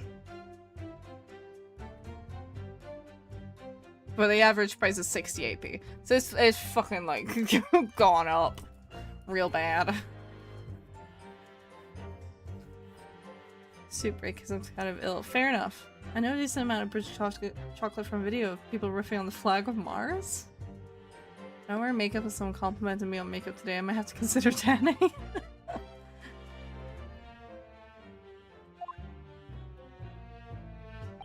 There's only in the UK really though. They are a very UK distinct thing. Hold on, let me see if I can pull up a Freddo. Let me see. Well, this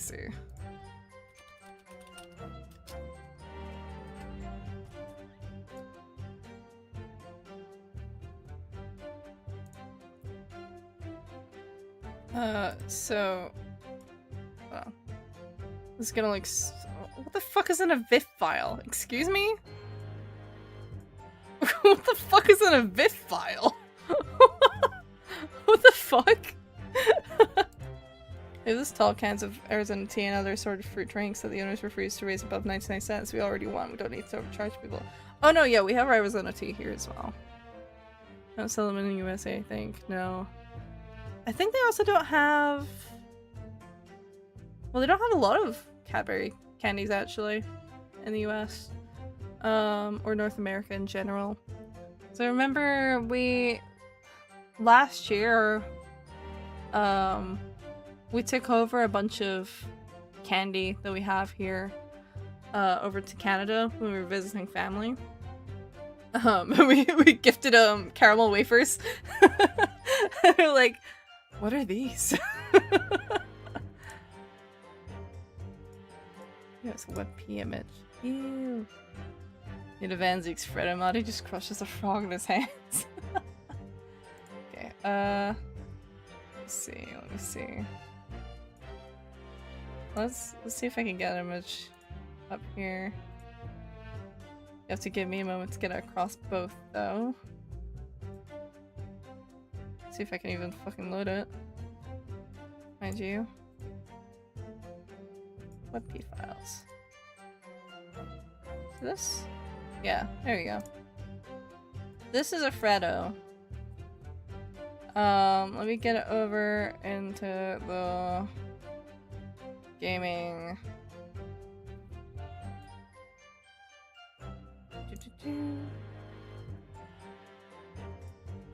For the people who are in the vertical. This is a Freddo. This is not a very large bar of chocolate. It's very much like kid's hand size. It's like perfectly grippable by a small child. And these used to, well, when I was a kid, these were 19p, if I remember correctly. And so like I remember when I did dance classes as a little tiny goat. I would like save up pennies of change. And they had like a little tiny shop in the church that they ran this dance club or dance class out of. Well, I say dance class, it was actually 3 different dance classes. And they usually have Freddos. School discos would have them too. They were great. And everyone would like try and get them. Like it's almost like the cereal basket. I forgot what cereal he reps. I don't know. There is a colored version as well of him on the wrapper. I want to know what game is this? It is the Great Ace Attorney, as it says in the title. Great Ace Attorney Chronicles. Yeah, it has historically looked a bit different over time as well. It's kind of changed. This is roughly what it looks like. This is like the promo image they have anyway. Trying to remember what version I would have had. Oh, I think this is probably the one I would get as a kid. Because they've used different molds over the years. Let's see if I can find this. What kind of file is that? It's a JPEG. Look to me finding that shit. This would have been the form that I'm familiar with. Excuse me. I think that was the shape that it was when I was a kid. No, a decent amount of British chocolate from a video of people. Oh yeah, I read that already. Nab's the Great Space Attorney playing the Great Ace Attorney. True. I already know what a Freddo is. Yeah, but most of chat is American and have never seen a Freddo in their lives. I must grace them with knowledge. I've seen soft drinks nearly double in price since becoming an adult. Yeah. Yeah, I feel that. I very much feel that. Other popular candies for kids here include Starbursts. I remember always getting some of those at school discos. They were one of my favorites as a kid. Monster Munch. Not really candy, it's a type of crisp. I'm not American, I grew up with this. I know you did. I'm saying everyone else in chat did not. Which is why I'm showing it. I know you know what a Freddo is. You're not the only one in chat.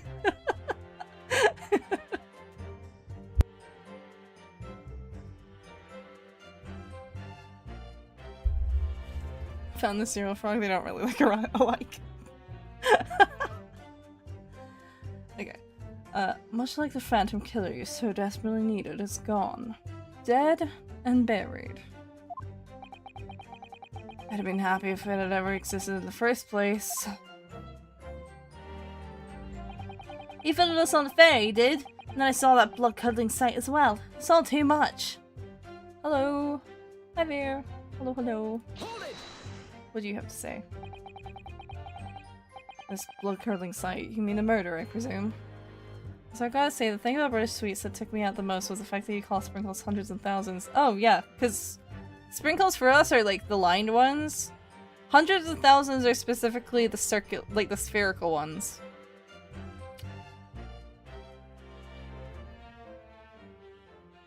The sprinkles are the ones that are like just straight little lines. Like little tubes.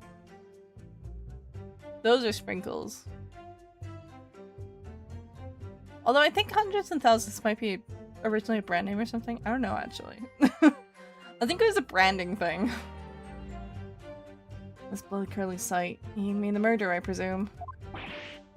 Yes, sir. My snake her drawing of you? Huh? No, hundreds of thousands are a brand. Oh, yeah. Okay. Well, I mean, I know it was like a branded thing. It was why it's called that. But like when, in common verbiage, I think people refer to sprinkles as the little tube ones. More so, and then hundreds of thousands as the spherical ones. At least here. That was what it specifically was.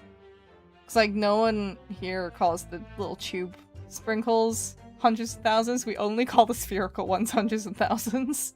Sorry, I made my pet snake finish a drawing of you. Ah, I see. I see, I see.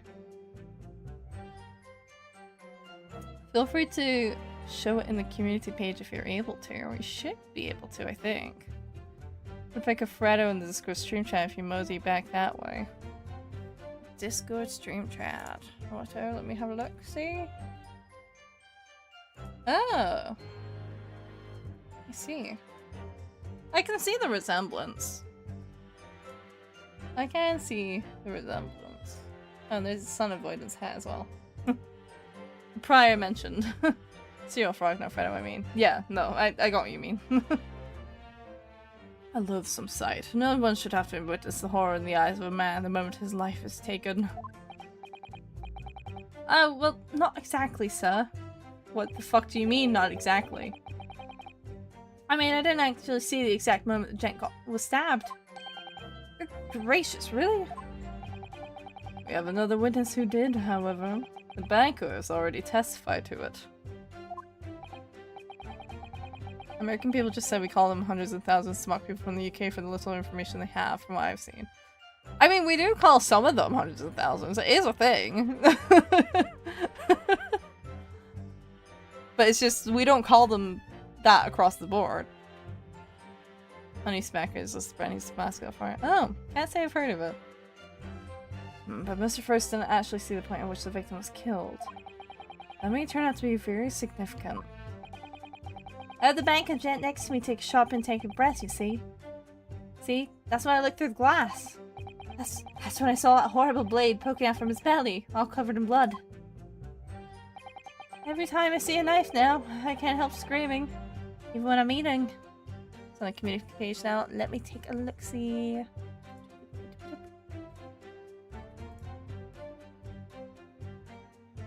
This is annoying that people have to wait a week to share it there. Unless you mean your own. Which in that case I can also do that.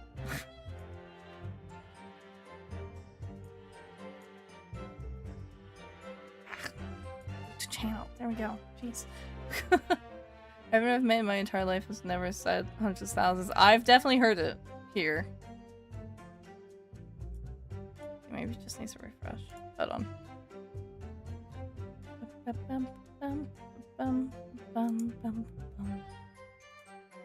Banker's boring a hole straight through first. Let's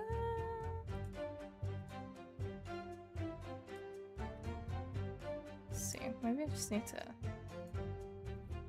It's on yours. Okay, I'm not seeing it. Hold on. Maybe it needs a moment, or maybe it needs to check through here. Viewer posts. Health? Oh, there we go. Both held. There we go. Okay, hold on. Now I can go see. I don't know why that automatically holds. That's kind of annoying, though. Okay, now I can have a look. Ba-bum-bum-bum-bum. Happy Pride Month! There's always Pride Month.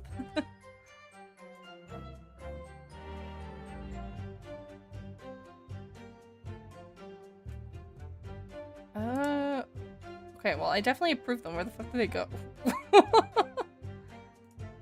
Community? Yeah?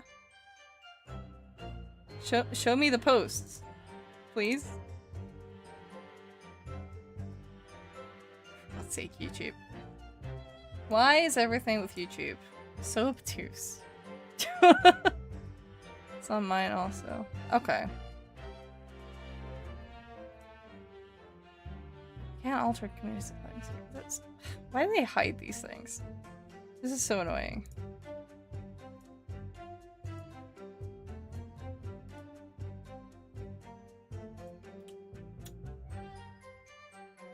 We're proud of you every month, Debbie. Thanks, guys! Might just need a minute to load, though. That might be the thing. I don't know. There we go. Now I can see it. Cute. I'm assuming... Say your pet snake drew it. Do you, like, load it up on a canvas and just let it slide across? That's so cute. I love it. So cute. What a talented snake. Happy Pride Month, enjoy your stream. Thanks. Thanks, guy who just showed up, or at least just commented for the first time today.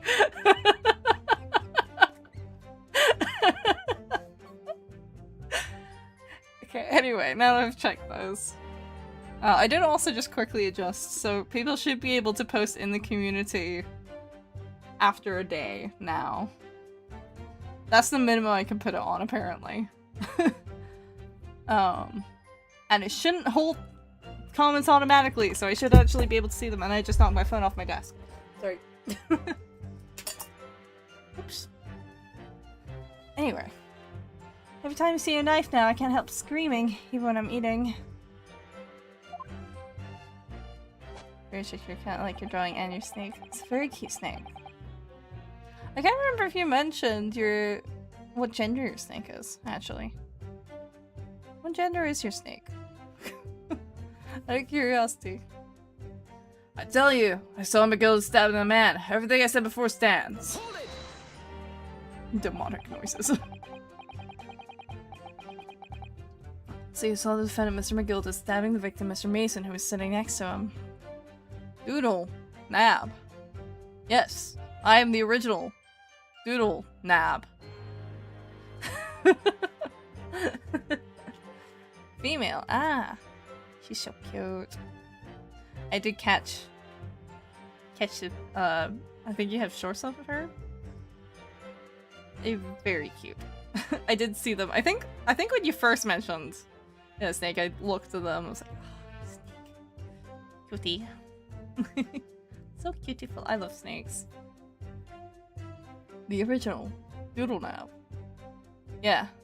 Nab Nab. Yes. That would be me.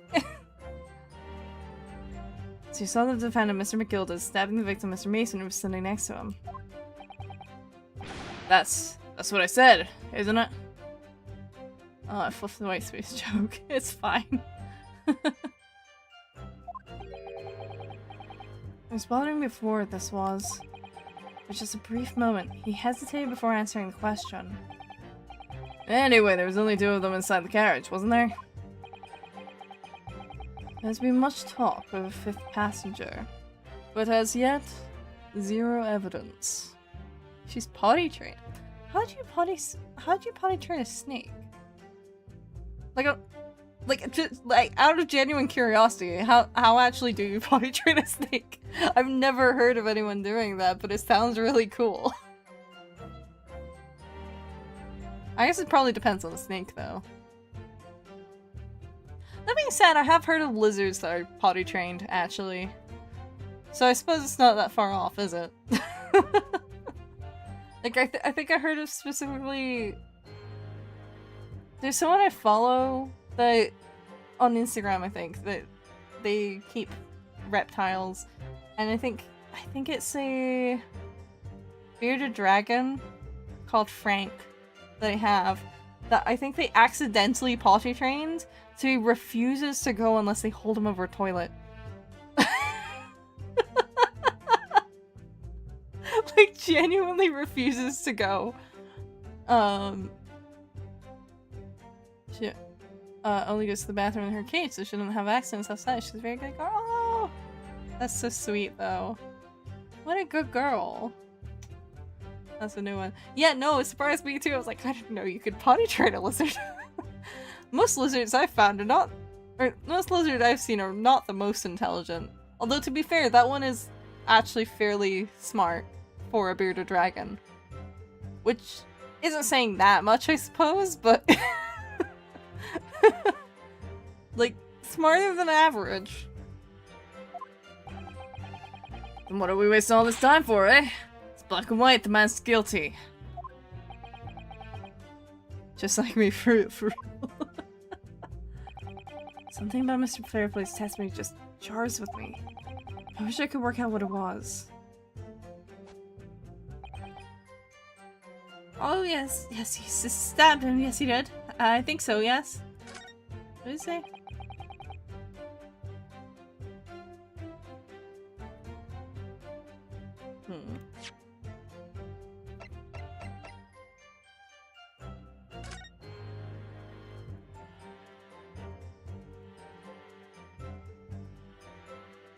I mean, it depends where you're sitting, right? Did they say where you're sitting? I don't remember if they did. Hold it! Hold on, let me press this. Earlier you testified when you saw the moment where the defendant allegedly stabbed the victim, didn't you? Oh yes, that's right. He said the victim was on the floor and described the assailant holding the knife in an ice pick grip. She's watching the stream right now. Oh! Hello, Veer's snake! You sound so cute! I suppose. I might have, you know, yes. Put the cart before the horse, maybe. What's this? Well, I'm quite sure about most of it. I was driving the horses when I heard a scream from the seats of the roof deck. Oh, I expect that was me, sir. And when I turned around, yes, I saw it through the skylight. The gentleman was on the floor and the knife was sticking up out of his midriff. People seem to think that humans are the only things that have variety in species. I mean... Hear me? Alright. It's not so much that I don't think there's variety within species. I know there is. It's just that, like, it surprises me sometimes when I don't expect it out of a certain behavior out of a certain species. Just because I haven't had the experience to see it happen. So I find it really interesting when I do. Case in point. Frank the Bearded Dragon. Every other bearded dragon I have ever seen has been, like, dumb as a bag of rocks. Like, don't understand how that thing would ever survive in the wild. And then this one other bearded dragon that I see on social media is not that. I'm like, oh, huh, interesting. I didn't know they came in that variety. I didn't know they could put stats into their intelligence. Can I eat the snake? No, I don't think we eat people's pets here.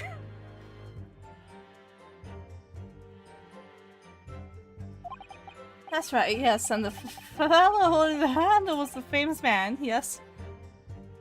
Becoming not stupid? Yeah. That was kind of my reaction.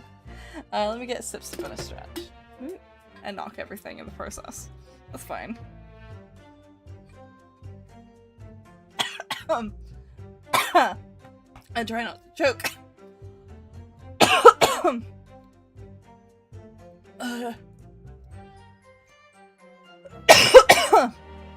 There we go.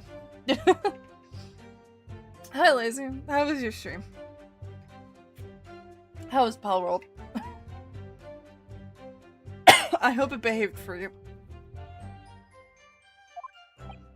So, in short, you didn't see the moment when the victim was actually stabbed at all? I really thought I did, but when I go over it again in my head... No, I suppose I didn't actually see the precise moment of stabbing, did I? Oh. Hello. Excuse me. Excuse me. Do you have something to say about that, Mr. Fairplay?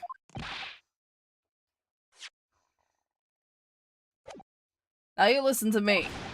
I know what you're thinking. Didn't really see the exact moment the fellow was stabbed, but what are the chances of that? I think my audio is decent. But why? Because it's rude? I know as a pet owner, I don't really like when people joke, quote-unquote, joke about eating my pet. The case seems to run smoothly enough. Not sure how I feel about having to physically assault the pals myself to catch them, though. I mean, you don't need to quite as much later. Also, I think my audio is desynced. Hold on. Give me a sec.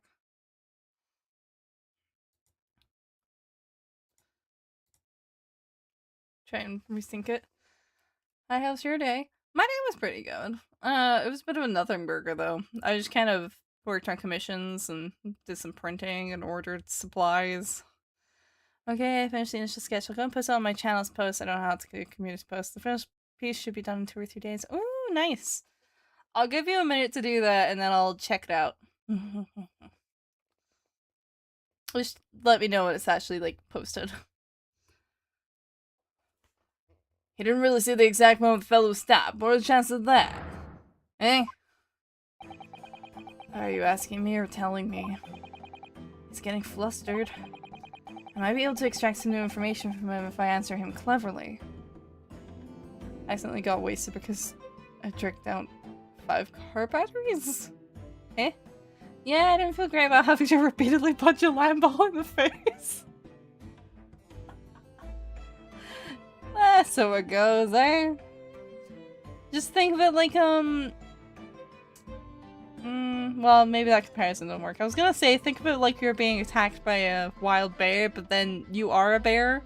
So, I don't know. Oh, it's just training kind of boring. Like exercise training? Or training something? Okay, it's posted now on my channel. Feel free to show on stream if you wish. We'll see if I can get it up. Hold on. So I don't know if I have a decent setting to... Do I have something pre-made? I might. Hold on.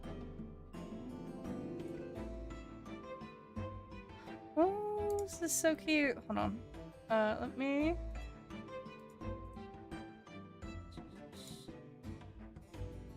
Okay, I'm gonna download it. That should work.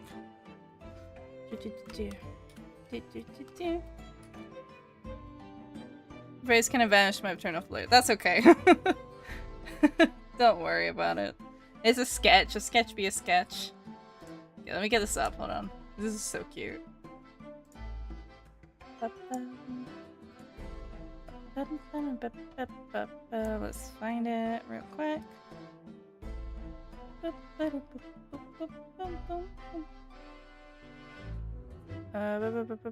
we go. There it is. I'll shove it there for now. I'll sort it out in a moment. And then I'll put it on the vertical. I was training for soccer today with speed exercises. Oh, I see. Well, even if it was a bit boring, I hope it went well. So cute. I love it so much. Let me make this bigger. Might as well. Just covering the game and the other one is anyway. This is so cute. Your persona is so adorable as well. I love it. Ah! I really like how you did my face. It's like so perfectly cheeky. Ah! Thank you for sketching me. I'm so excited to see the finished one. Please do show me when it's done.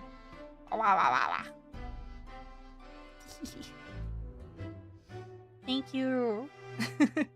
Nabby has pets? Yes, I do. I have a budgie. He was yapping earlier. I'm Luna's brother, by the way. Oh, I see. Beyond groovy. True. Thanks so much. It was a pleasure drawing you. Yeah, thank you. I hope very much that you show me the finished one.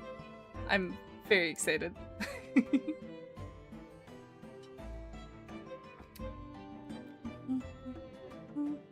It's always so cool when people actually care to draw me. I'm like, what do you mean? What do you mean you want to draw me? Huh? It's really good. Next to draw too. It helps me being an artist. I'm like, please, you don't even have to draw me. I just want to see your art. I'm gonna put my phone in my pet snake's terrarium so she can watch you. I'm sure she'll enjoy that. 500 cigarettes. What? Could he have just happened to see the exact moment the crime was committed? Some days are like that. To be fair. Some days are like that. There's no way. Well, it is a little hard to believe, certainly. It's 3 AM for me. That's late. Should consider going to bed. I say as if I'm not streaming at 1 in the morning. Well, this is a little hard to believe, certainly. Unless you spend your time peeping through a skylight on the top of an omnibus, that is. Bing! But a respectable city banker, I'll have you know. And I know what I saw. I remember it as clear as a Ballarat day. I filled all of my Lynn cousin's juice boxes with whiskey. That sounds irresponsible. I don't eat bird. You'd be surprised the amount of time someone has joked about eating him. I'm like, please don't. I have to draw you. You're the reason cavemen painted on walls. This one's so 3 AM for you guys. It's 8 PM for me. Yeah. Europe moment. They say as if they weren't up until 4 AM watching music. Well, yeah, but I'm an adult who's a freelancer and can technically be up at any time I want. You know? And I know what I saw. I remember as clear as a Ballarat day. There's a grim scene I don't mind telling you. Thank you, Mr. Fairplay. Oh, excuse me if I was getting a little hot under the collar there, my lord. I would ask you to supplement your testimony with a clear statement about what exactly you saw. Oh, I can do that, alright. I'll tell you just how grim it was. You think I'd forget the sight of those blood-soaked hands after that butcher stabbed the man? Okay, here we go. Here's something. Honestly, I just like to say, how was your day? It's different streamers as positivity, I guess. Have a good night. Well, have a good night too. Or good day.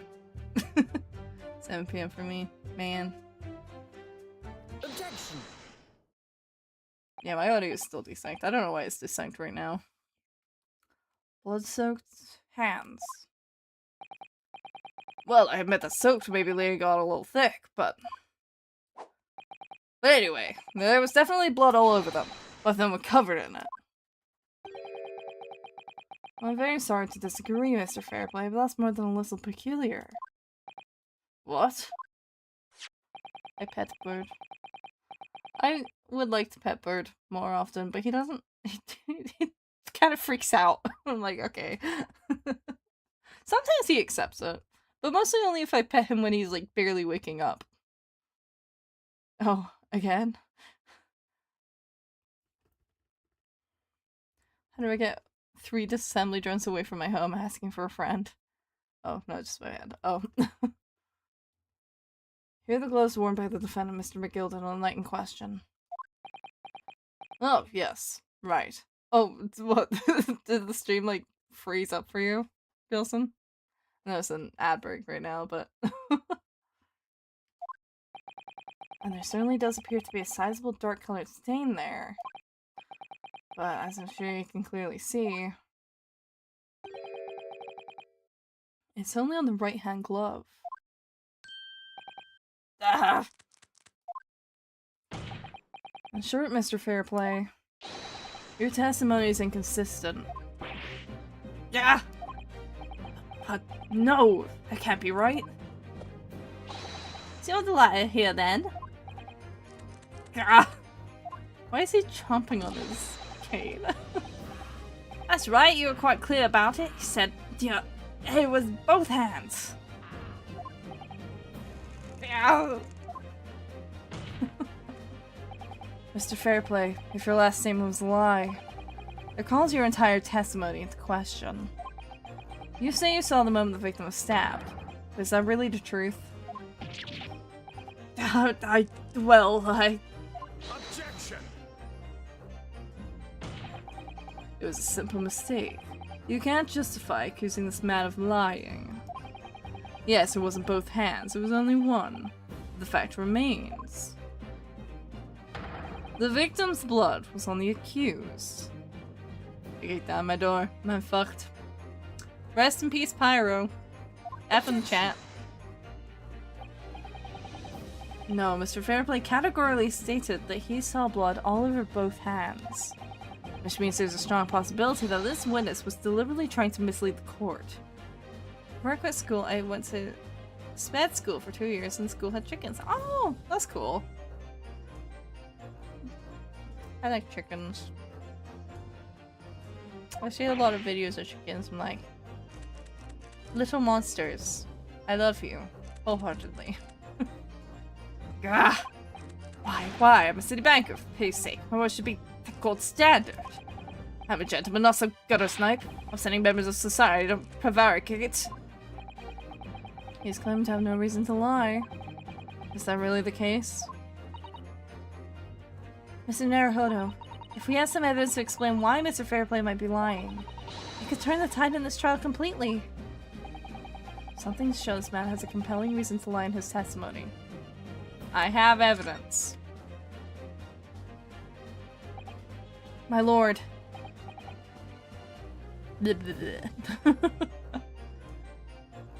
Yes, counsel. The defense is ready to present evidence. By Jove, are you sure? Yes. Evidence that will clearly demonstrate why Mr. Fairplay had a reason to lie in his testimony. Ah! Very well. I hereby call the defense to present its evidence. What? My audio is so delayed. I don't know why it's suddenly so delayed. It's usually alright. Hold on, let me double check, actually. What's going on with this audio, huh? Back when you had more animals, I would carry a chicken around as a hand warmer during winter while I fed the other critters. Wait, that's really funny.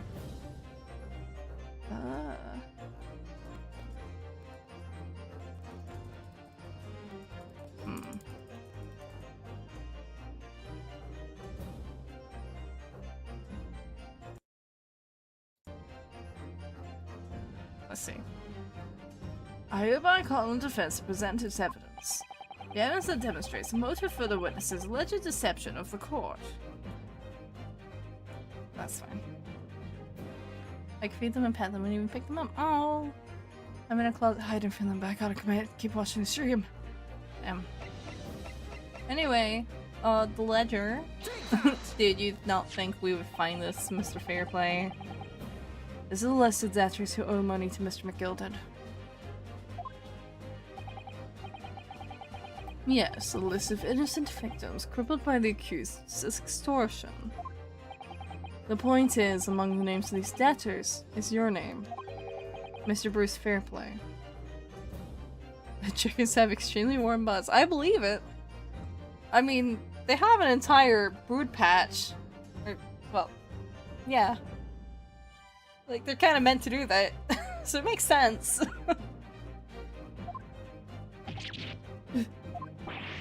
What? Mr. Fairplay, are you currently indebted financially to the accused? Oh, no, well, it's just barely worthy of being called a debt.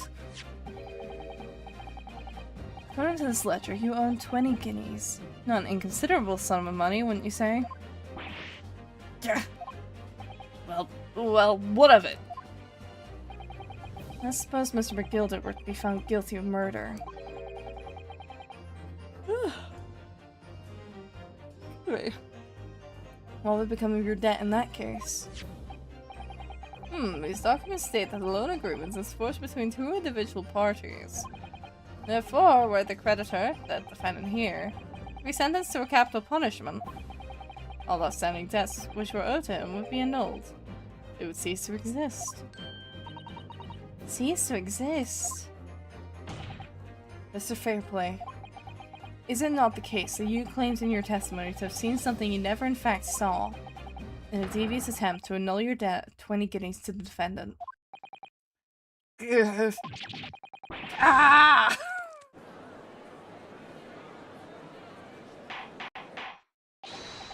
Order! Mr. Bruce Fairplay. What was that about fair play? Yes, my lord. Lord. Let me ask you again. And be aware that your answer may have most serious implications upon your future, sir. Did you, or did you not, see the precise moment in time in which the defendant is alleged to have thrust a knife into the victim?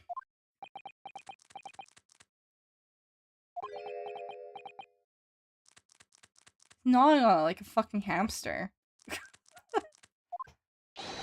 Your silence speaks volumes. You did not tell the truth in your testimony.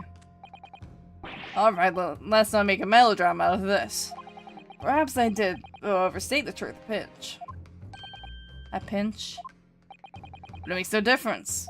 I definitely remember seeing blood on McGilda's hands. Both of them. Objection! I miss the chickens, but the actual teachers suck. They focus more on the people with higher disabilities and treated everyone else like it was mainstream. Yeah. Unfortunately, that's kind of the issue with, like, separating it like that. It always ends up kind of... Unless you have dedicated assistants for, like, all the more in-need students, if you focus fully on the ones who need the most help, then the people who need less help but still need help just don't end up getting shit. That's kind of the issue. I remember here... No pay skills enough to see what students know. No, we don't. I remember when I was a kid, I don't think there were... I don't know if it was just that there weren't any, like, special education, quote-unquote, schools in the area or what. But, if there was a student who needed additional help, there'd usually be a teaching assistant assigned to them, who was not the teacher, but who would sit with them. But at the same time, I don't know the extent to their... Oh. No, to be fair, there were a few students who were definitely a lot more higher needs that I do remember seeing. This was both in primary school and high school, I remember this. It just seemed to be like the general procedure, and that seemed to work a bit more compared to like dedicated special education classes. So it kept them within the same class as everyone else. There was just someone to help them keep up. Or at least, well, I remember they'd tend to have different workloads from everyone else. So they'd usually be still behind, but they'd be a bit closer. You know? They just have, like, different worksheets. I very distinctly remember. And someone to help them through them. I wouldn't be able to say if that was, like, a better system overall. I suspect it probably was, though. Because I never really heard anything too bad. They went off physical ability, not needs, though. Yeah, that's not great. So, like, I don't think that's how it was here. At least not in my area. I mean, I know also there was, like, certain procedures to certain degrees where it was, like, you'd get extra time in exam, or you'd be allowed to bring in more.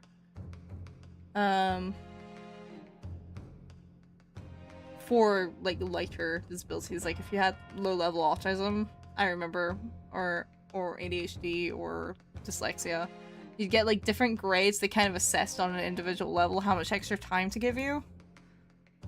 I remember that being a thing as well. But I never had to do that, so I couldn't speak to how effective it was. They didn't get a worker, they just got everyone. Yeah, no, that's kind of the issue with like separated classes. Of like, if you have a class full of people with disabilities, it means just no one gets the better help, really, because the teachers are just going to be split up amongst the most needy. I do remember, like, I once helped in a class when I was still a student. But when I was in high school, we had like a volunteer thing where, in our last year, we could volunteer some of our free periods to help in a class, like once a week or something. And so I was volunteering in an art class, and there were about 3 of us volunteering in that same class. Mostly because we all wanted to do the art class, and then the thing was, we were assigned to that specific class both because of like the timing, like it just happened to be a class that aligned, but also because there was just like a higher than average amount of special needs students in there, because they weren't separated into separate classes. So I remember there was like 2 kids who had definitely noticeable neurodivergence. I think they were both autistic. I couldn't tell you what level though. I would assume probably at least level 2. I wouldn't say level 3. I also wouldn't say necessarily level 1. So like it was noticeable, but they weren't incapable. I remember it was a boy and a girl that I was mostly with. There was a few others that like the other 2 kids volunteering with me would help with. And so I would kind of stick around those 2, and it was basically one of them was very, very poor at focusing, and the other, she really liked art, but she'd get frustrated and kind of spiral into meltdowns. Someone tell me this game name. I already did. It's also in the title. It's called the Great Ace Attorney Chronicles. But, yeah, I remember I did that for most of my final year of school. I do wonder sometimes how those kids got on. I think they'd have graduated by this point. Like, from high school. I'm pretty sure. So they were S2 while I was in S6. So they would be 4 years behind me. I think. Yeah. Oh, I'm sorry, I'm just stream hopping. No worries. We got the same class of teachers, just focused on 2 kids, and I didn't get any help because it was quiet. To be honest, when we did spelling tests, I did it in really bad handwriting and scribbled on it slightly. That's the thing, it's like, when the resources are stretched, like, no one ends up winning. Is what I'm saying. I don't know how much those kids benefited from having multiple others assisting them. So, mostly, like, I mostly just talk to them, kind of help them kind of regulate, really, more so, because it's like, I can't force you to do the work. I can help you do the work you want to do. I can give you advice, but, like, I can't make you do anything, you know? You know, I'm not gonna treat you like an idiot, because you're not. Like, I can tell that you're not, but I can tell that you do need some, like, a little help along the way. You know, I'll do what I can, but, like, the problem was really the emotional regulation, so, like, I try to keep them from spiraling, but there was still only so much I could do, you know? At a certain point, I was like, okay, well, I need you two to just not wind up each other.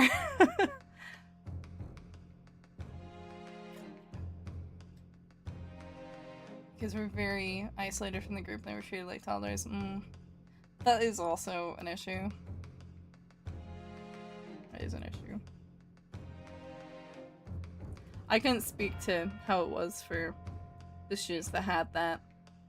I can only speak to my experience as like a student assistant for one specific class, which was not like, it wasn't a STEM subject or anything, you know. So I was mostly just there to like keep them going. Okay. And yet, only one of the defense gloves which we have here as evidence is stained. Ugh, so you keep saying.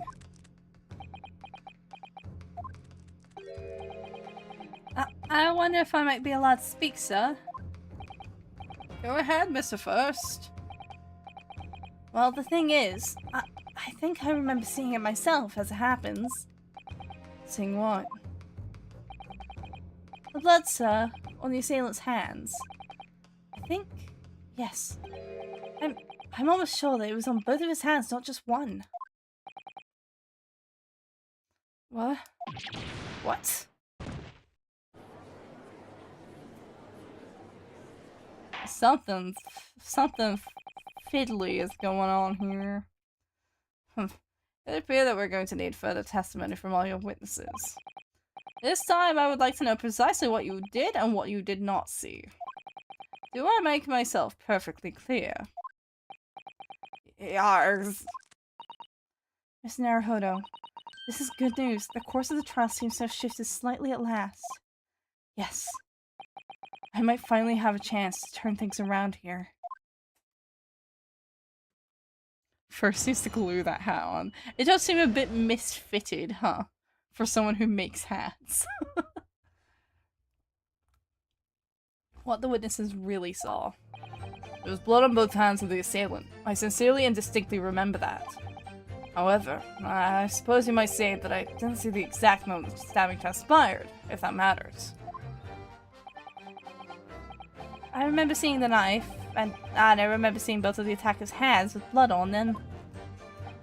I didn't actually see anything myself. No. Not until I heard that scream. Anyway, the fact remains. Can have been anyone else inside that carriage, or we all would have seen.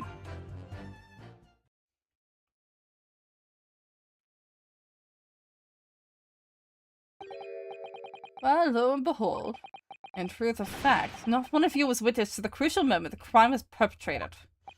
I apologize, my lord, but honestly, there was no one else inside that carriage, and the man's hands were covered in blood. Oh, Sister tailored so well. It is the age of tailoring, after all. I would fucking hope so. If there were any time in British history for a suit to be well tailored on a man, it's this time. Really. Saint Nick. God, that much incriminating evidence is tantamount to saying we saw the man do it. That's really not what testimony is about. Let us examine the interior of the omnibus once more. That's what you think, Fairplay. The victim's fresh blood was clearly visible on the seat, corroborating the witness's accounts. In other words, there is no substantial nor significant change in the facts of the case. Very well. Your cross-examination, please, counsel. Yes, my lord.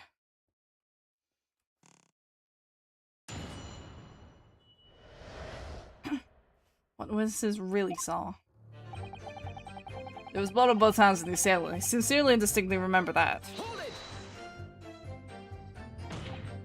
No, the evidence tells us otherwise. We have the gloves the defendant was wearing on the night in question in the court record. I'm well aware of that, sir, but nevertheless, I know what I saw and I stand by it. The man had blood on both his hands. I thought that was a different kind of blood on the seat at first. It is, very specifically close. He's got early Mad Hatter disease. Mel's his hat-fitting skills. Honestly, for that time period, yeah, could be true. He's defiant even in the face of hard evidence. He's steadfastly refusing to admit that he might be mistaken about what he saw, but why? Your reasoning is dire.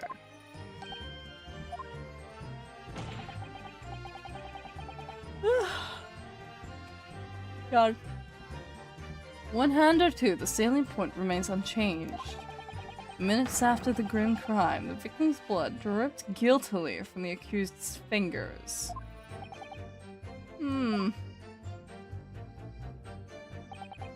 However, I suppose you might say that I didn't see the exact moment stabbing transpired, if that matters. Hold it! Say goodbye to a dragon because I'm going to steal tomorrow. I don't have a dragon! It has hooves and horns! It's a goat! Don't try to downplay this. Whether or not you saw the exact moment of the crime, it's a matter of fundamental importance as well, you know. Ah, but for crying out loud, we all know that no one else could possibly have done it. I was just trying to save us all some time. Speaking of history, I like how the Queen of Hearts is based off of Queen Mary.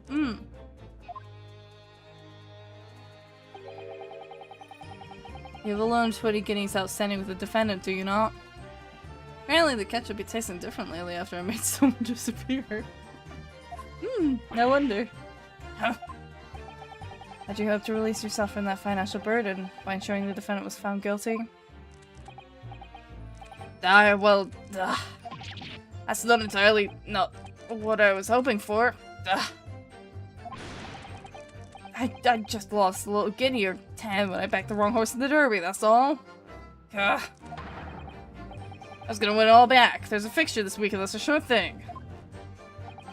A little guinea or 10? I'm a banker. No one bats an eye if I borrow a little spending money for the weekend. I think they do. You're a terrible banker. I think you may have revealed rather more about your character than you bargained for, sir. This witness's scruples are not on trial here. Proceed to the next witness. Is that really how it's supposed to work? Nebby husband? True. I'm alive again. Welcome back. Welcome back to the world of the living.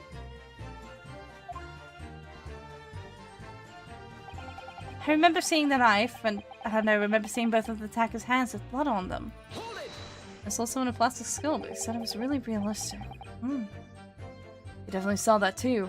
Blood on both hands? Yes, sir. I mean, I know what you're going to say. Only one of Mr. McGilda's gloves had any signs of blood on it. That's right. Thing is, as far as I remember, sir, when I looked down and saw Mr. McGilda sitting beside the other fellow, I don't believe he was wearing any gloves, sir. He wasn't wearing these gloves? Yeah, being dead kind of sucked, to be honest. Life is so much more fun. I'm canonically not alive. That's correct, sir. I saw the blood on both his bare hands quite clearly. Sure, the dark color stain on dark leather gloves wouldn't have been easy to see.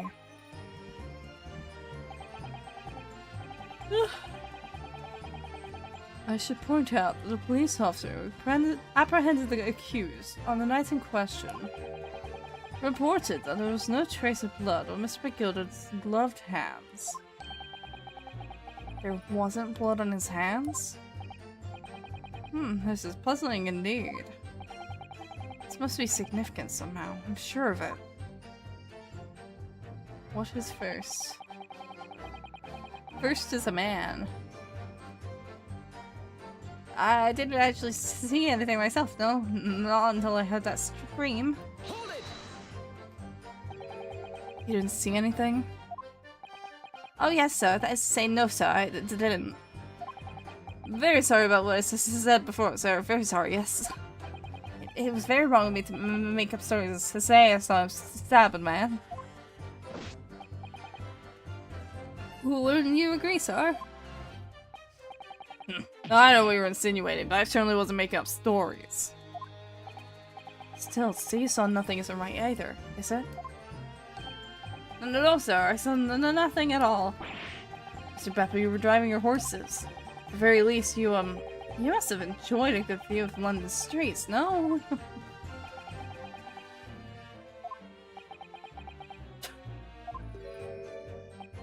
Oh, please, you didn't even see that?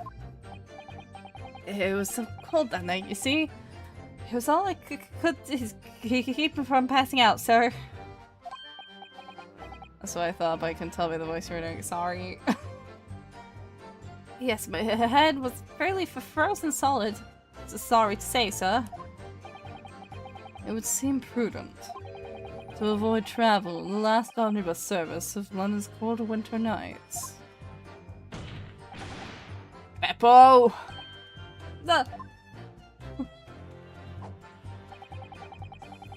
Anyway, the fact remains.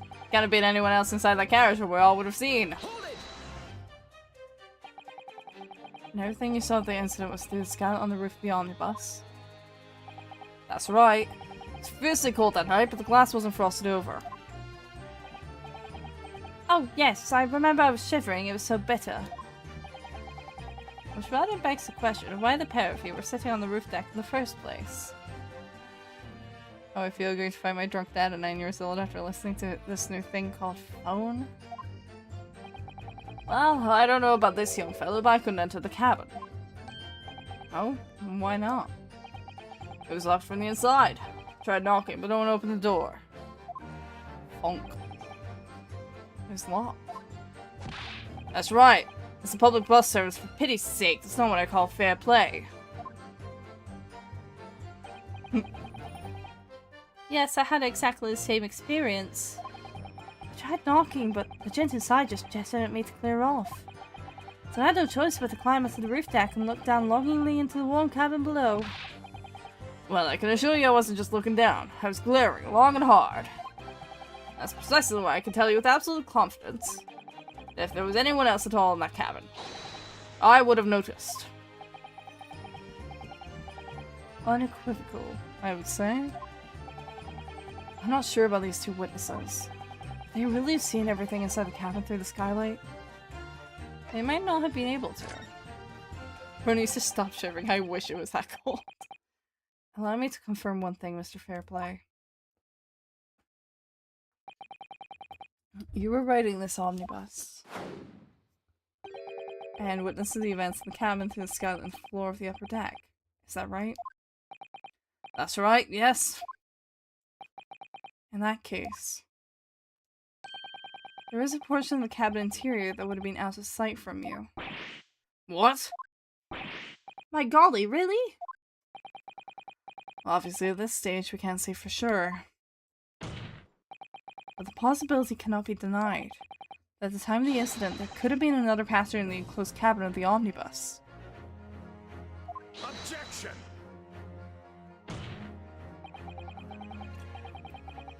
Enough hypothetical meandering, my Nipponese friend. The prosecution demands that you substantiate your claims. After all, the scene of the crime is here, in the flesh. Very well, I will uphold the prosecution's demand. You will identify the area on this cross-sectional plan of the omnibus. Where exactly in the omnibus are you suggesting that the potential extra passenger could have been situated? Well, here, because... I mean, would you be able to see either way these seats? Both rows of seats on the roof face in the direction of travel. Whereas the seats in the enclosed cabin face each other. Which means the visible part of the cabin which passengers on the roof deck can see through the skylight is as I've drawn here. Ah! That's right, my lord. As you can see. See opposite the one on which the victim and his attacker were sitting is obscured from view. In other words, that someone had been sitting on that seat. It's quite possible that these witnesses would have been completely unaware of it. Gah! Objection! It's quite possible some phantom was sitting there. You Nipponese have a forbidding habit of obscuring the truth with ambiguity. With ambiguity. That's better.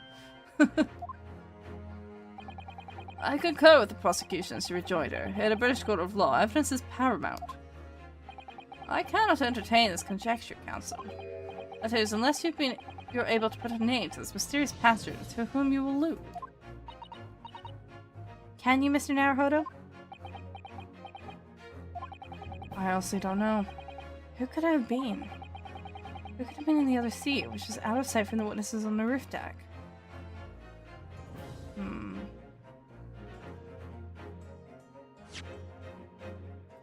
Do I have an idea at this point? Could have just been Mr. McGilded. So cold, not lucky. I'm cold. Sad face. Woomy? I have an inkling. I think it was probably Mr. McGilded. If anyone. I understand, my lord. Defense, I'd like to put forward a name. You are a fool. That response was a desperate attempt by a man who has no notion of his own limitations. A toast to hard lessons not yet learned. Probably my fault for having a fan facing directly at me. Yeah, that would do it. That would do it. Let us not delay, counsel. The defense is still to name the passenger in the other seat. This could be it. This could be the chance they've been waiting for to turn the trial in my favor.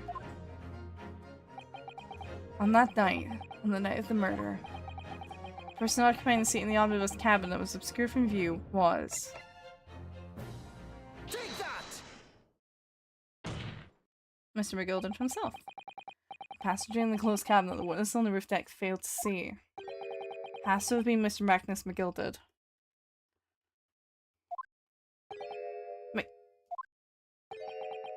Mr. McGilded? What are you talking about, counsel? That's the name of the defendant. Yeah. Objection! That's what I'm saying. If I desecrate this chamber by smashing my hallowed chalice, do forgive the discourtesy. Lord Van Zeeks? People talk of those tiny island nations in the Far East as having learning and culture of their own. Dude, that's the second chalice you've destroyed today. But I see they use the terms ill-advisedly. What are you trying to say? Let me explain in terms that even a student of an artless backwater such as yourself might understand. When the bloody scene unfolded, the victim and his assailants were sitting side by side. Multiple witnesses have attested to the fact. It's the very premise on which this case was built. Objection! That premise may be wrong. What? If the victim really was sitting beside Mr. McGilded, it creates an inconsistency that can't be reconciled in any way. What inconsistency, counsel? The defense gloves, my lord. Both witnesses made the same testimony. They claim that there was blood on both hands of the person sitting next to the victim. Objection! Yet we know the truth to be otherwise. Only one glove bears the gory remains. Objection! The point is, even in the face of this irrefutable evidence, both witnesses have maintained their stance. Yes, their testimony remains unchanged. Underwater basket weaving is underrated. Exactly. They both adamantly swear that they clearly remember seeing blood on both hands of the assailant. In short, their memory of events is correct, and their testimony reveals the truth. There's somebody else sitting beside the victim that night. A third party we have yet to identify. And the victim's blood was on that passenger's hands. Both of them. Objection! Rating coming by the way now. What? Oh, okay, thanks for the warning. And who was this third party? Obviously, the true culprits. The extraordinary.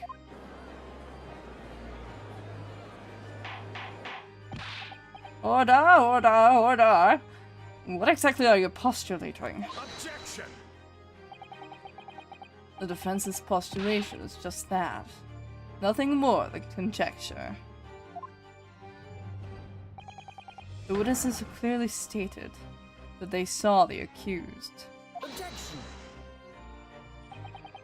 But when elaborating on this testimony, hi Shatter. I definitely wasn't warned. Or anything. Hi Shatter, how was your stream? How's the wonderful 101?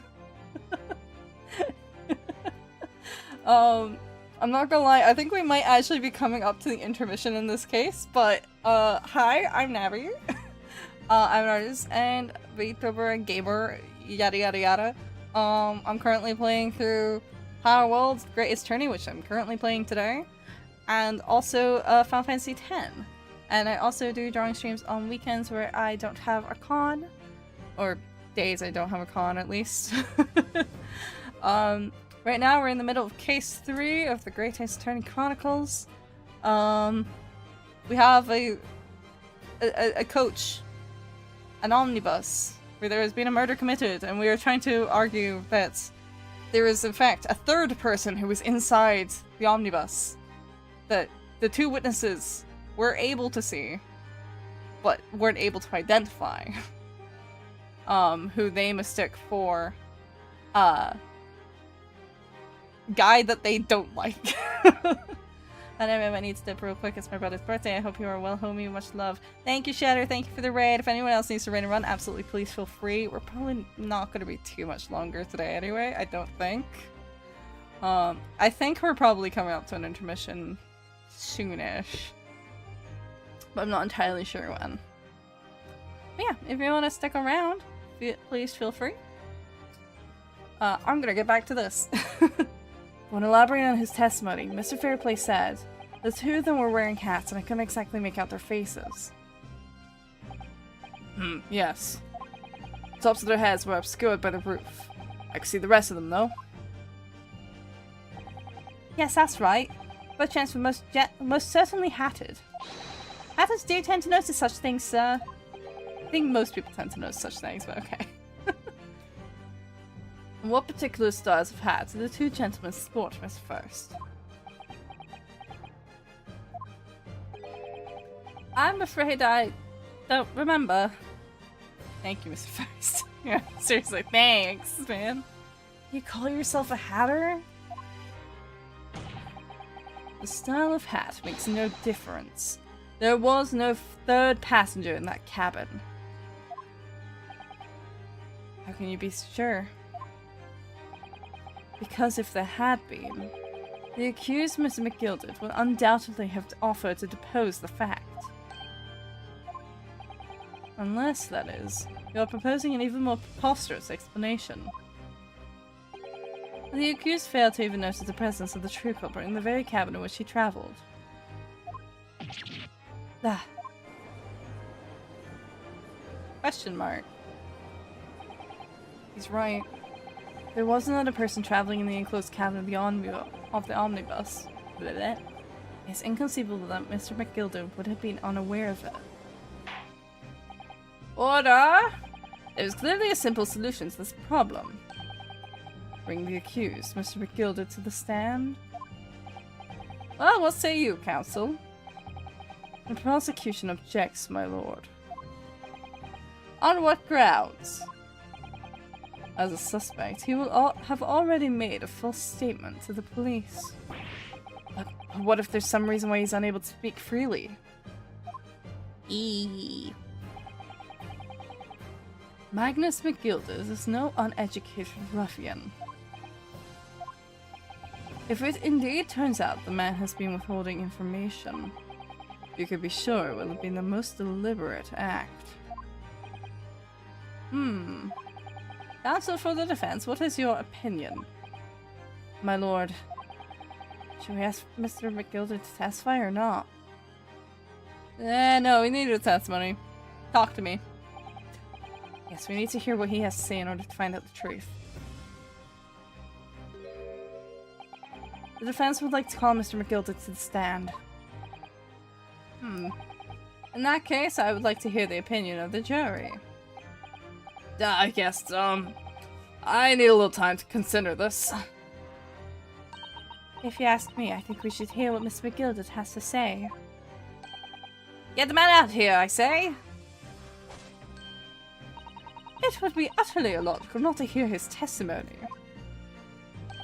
When something needs doing, get it done. That's how I run things at the guild.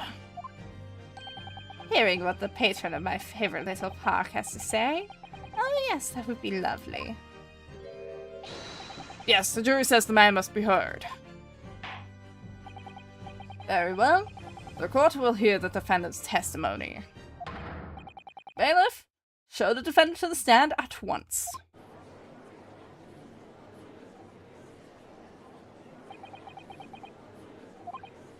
Now, maybe what actually happened that night will finally become clear.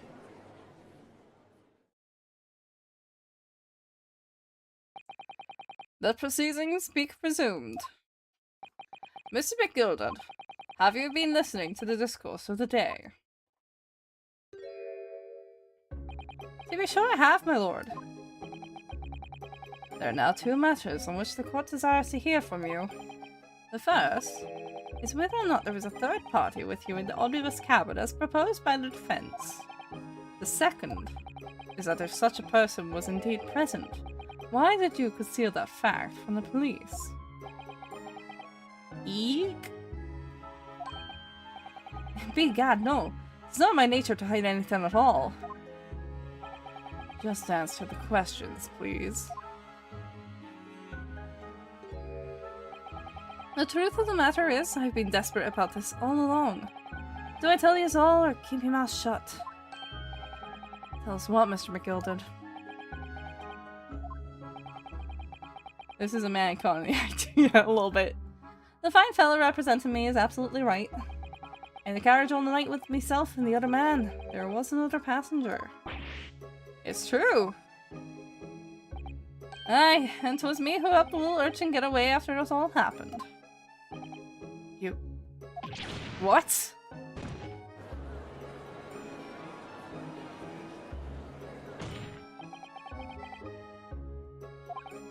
No, Magnus McGilder. That convenient excuse can't save you now. I'm truly sorry, so I am, Lord Fanzeeks. I'm sure you'll be wanting to know why I said nothing when I was taken in by the police. I do be having a very good reason, I assure you. Which was? Well, the little child was just in the wrong place at the wrong time, not in any way involved, you see. What? What? If the police had known that we was there, they'd have assumed she'd done it. They'd have hauled her into this here courtroom just like myself. I was only trying to spare that. Young hearts and young minds are easily damaged, my lord.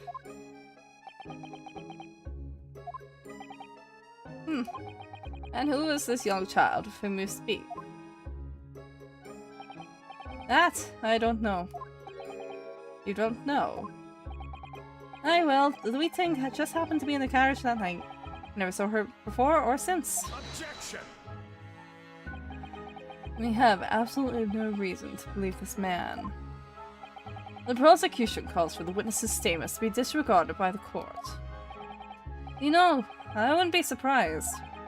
The urchin isn't here in this courtroom as we speak, listening to the proceedings. He says, looking suspiciously over. Bang. Ah, smoke! Ah, fire! There's a fire! Look, someone's trying to get away! After them, it's no use! I can't see anything through all the smoke! What is going on? Be careful, Mr. Narrowhead, cover your face! Bailiff, don't let the accused escape. Secure the omnibus. I hereby call an emergency recess. Bailiff, ensure the defendant is in custody and clear the courtroom.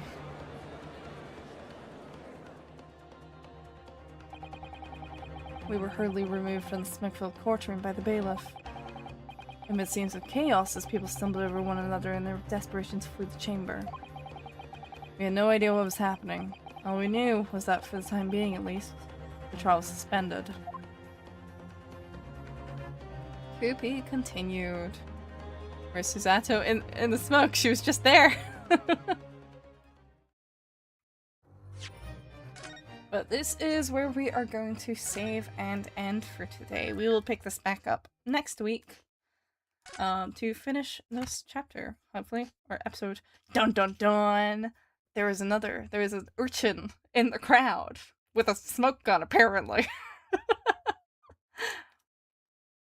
Let me move on to the chatting screen. So yeah, we will pick this chapter back up next Wednesday. Yes, next Wednesday. Yeah. Tomorrow we will be continuing with Final Fantasy X. Also, sorry to Shadow's Raiders, you happened to come like right at the end of this section of the chapter. Okay, there we go. Readjust myself. Dun dun dun. So yeah, tomorrow we'll be continuing with Final Fantasy X, and then we have a drawing stream on Sunday, both at 9 PM BST. I might also maybe be doing a redo of the Power World stream on Friday, but I'm not setting that in stone. If I do, it will be completely guerrilla. It fully depends on if I have my com prep done in time. If not, then it's not gonna happen. So there might be a stream on Friday, there might not be. Probably won't be, but we'll see. Otherwise we'll just pick that up next Tuesday. Now that I've got it working again. As for who we're going to raid, very simply now before even a moment, they'd never be sorry to chat. I'll have you know I'm very apologetic to chat all the time. I know Rain is on, but we did raid Rain recently. We also raided Foish a few days ago. So I don't know. Who do we... There is Ren. Ren is live right now. It's been a little bit. But I also don't know how long Ren is going to be on. But I think we'll go with Ren. Because it's been a little while. Ren is currently working on some art. I'm not sure what he's drawing. It might be commission work. I'm not sure. Not 100%. Or it might just be fan art or something. I can't really tell. But it looks cool so far. So I'm gonna send you guys off to Ren today. My raid message is going to be Viva la Caprilution. We're solving the case. Maybe. I don't know. No. We'll just put it as solving the case. Not put room for doubt now. That is going to be our raid message. I'm going to start the raid. Please feel free to either use my emote if you have it, or if you don't, please feel free to add in whatever emotes that you do have. I'm going to start the raid. I will see you guys tomorrow with Final Fantasy X. And thank you for coming. If you came for a little bit or a lot of it, either way, I appreciate it. Yeah, that's about all I've got. I'll see you guys tomorrow. Bye!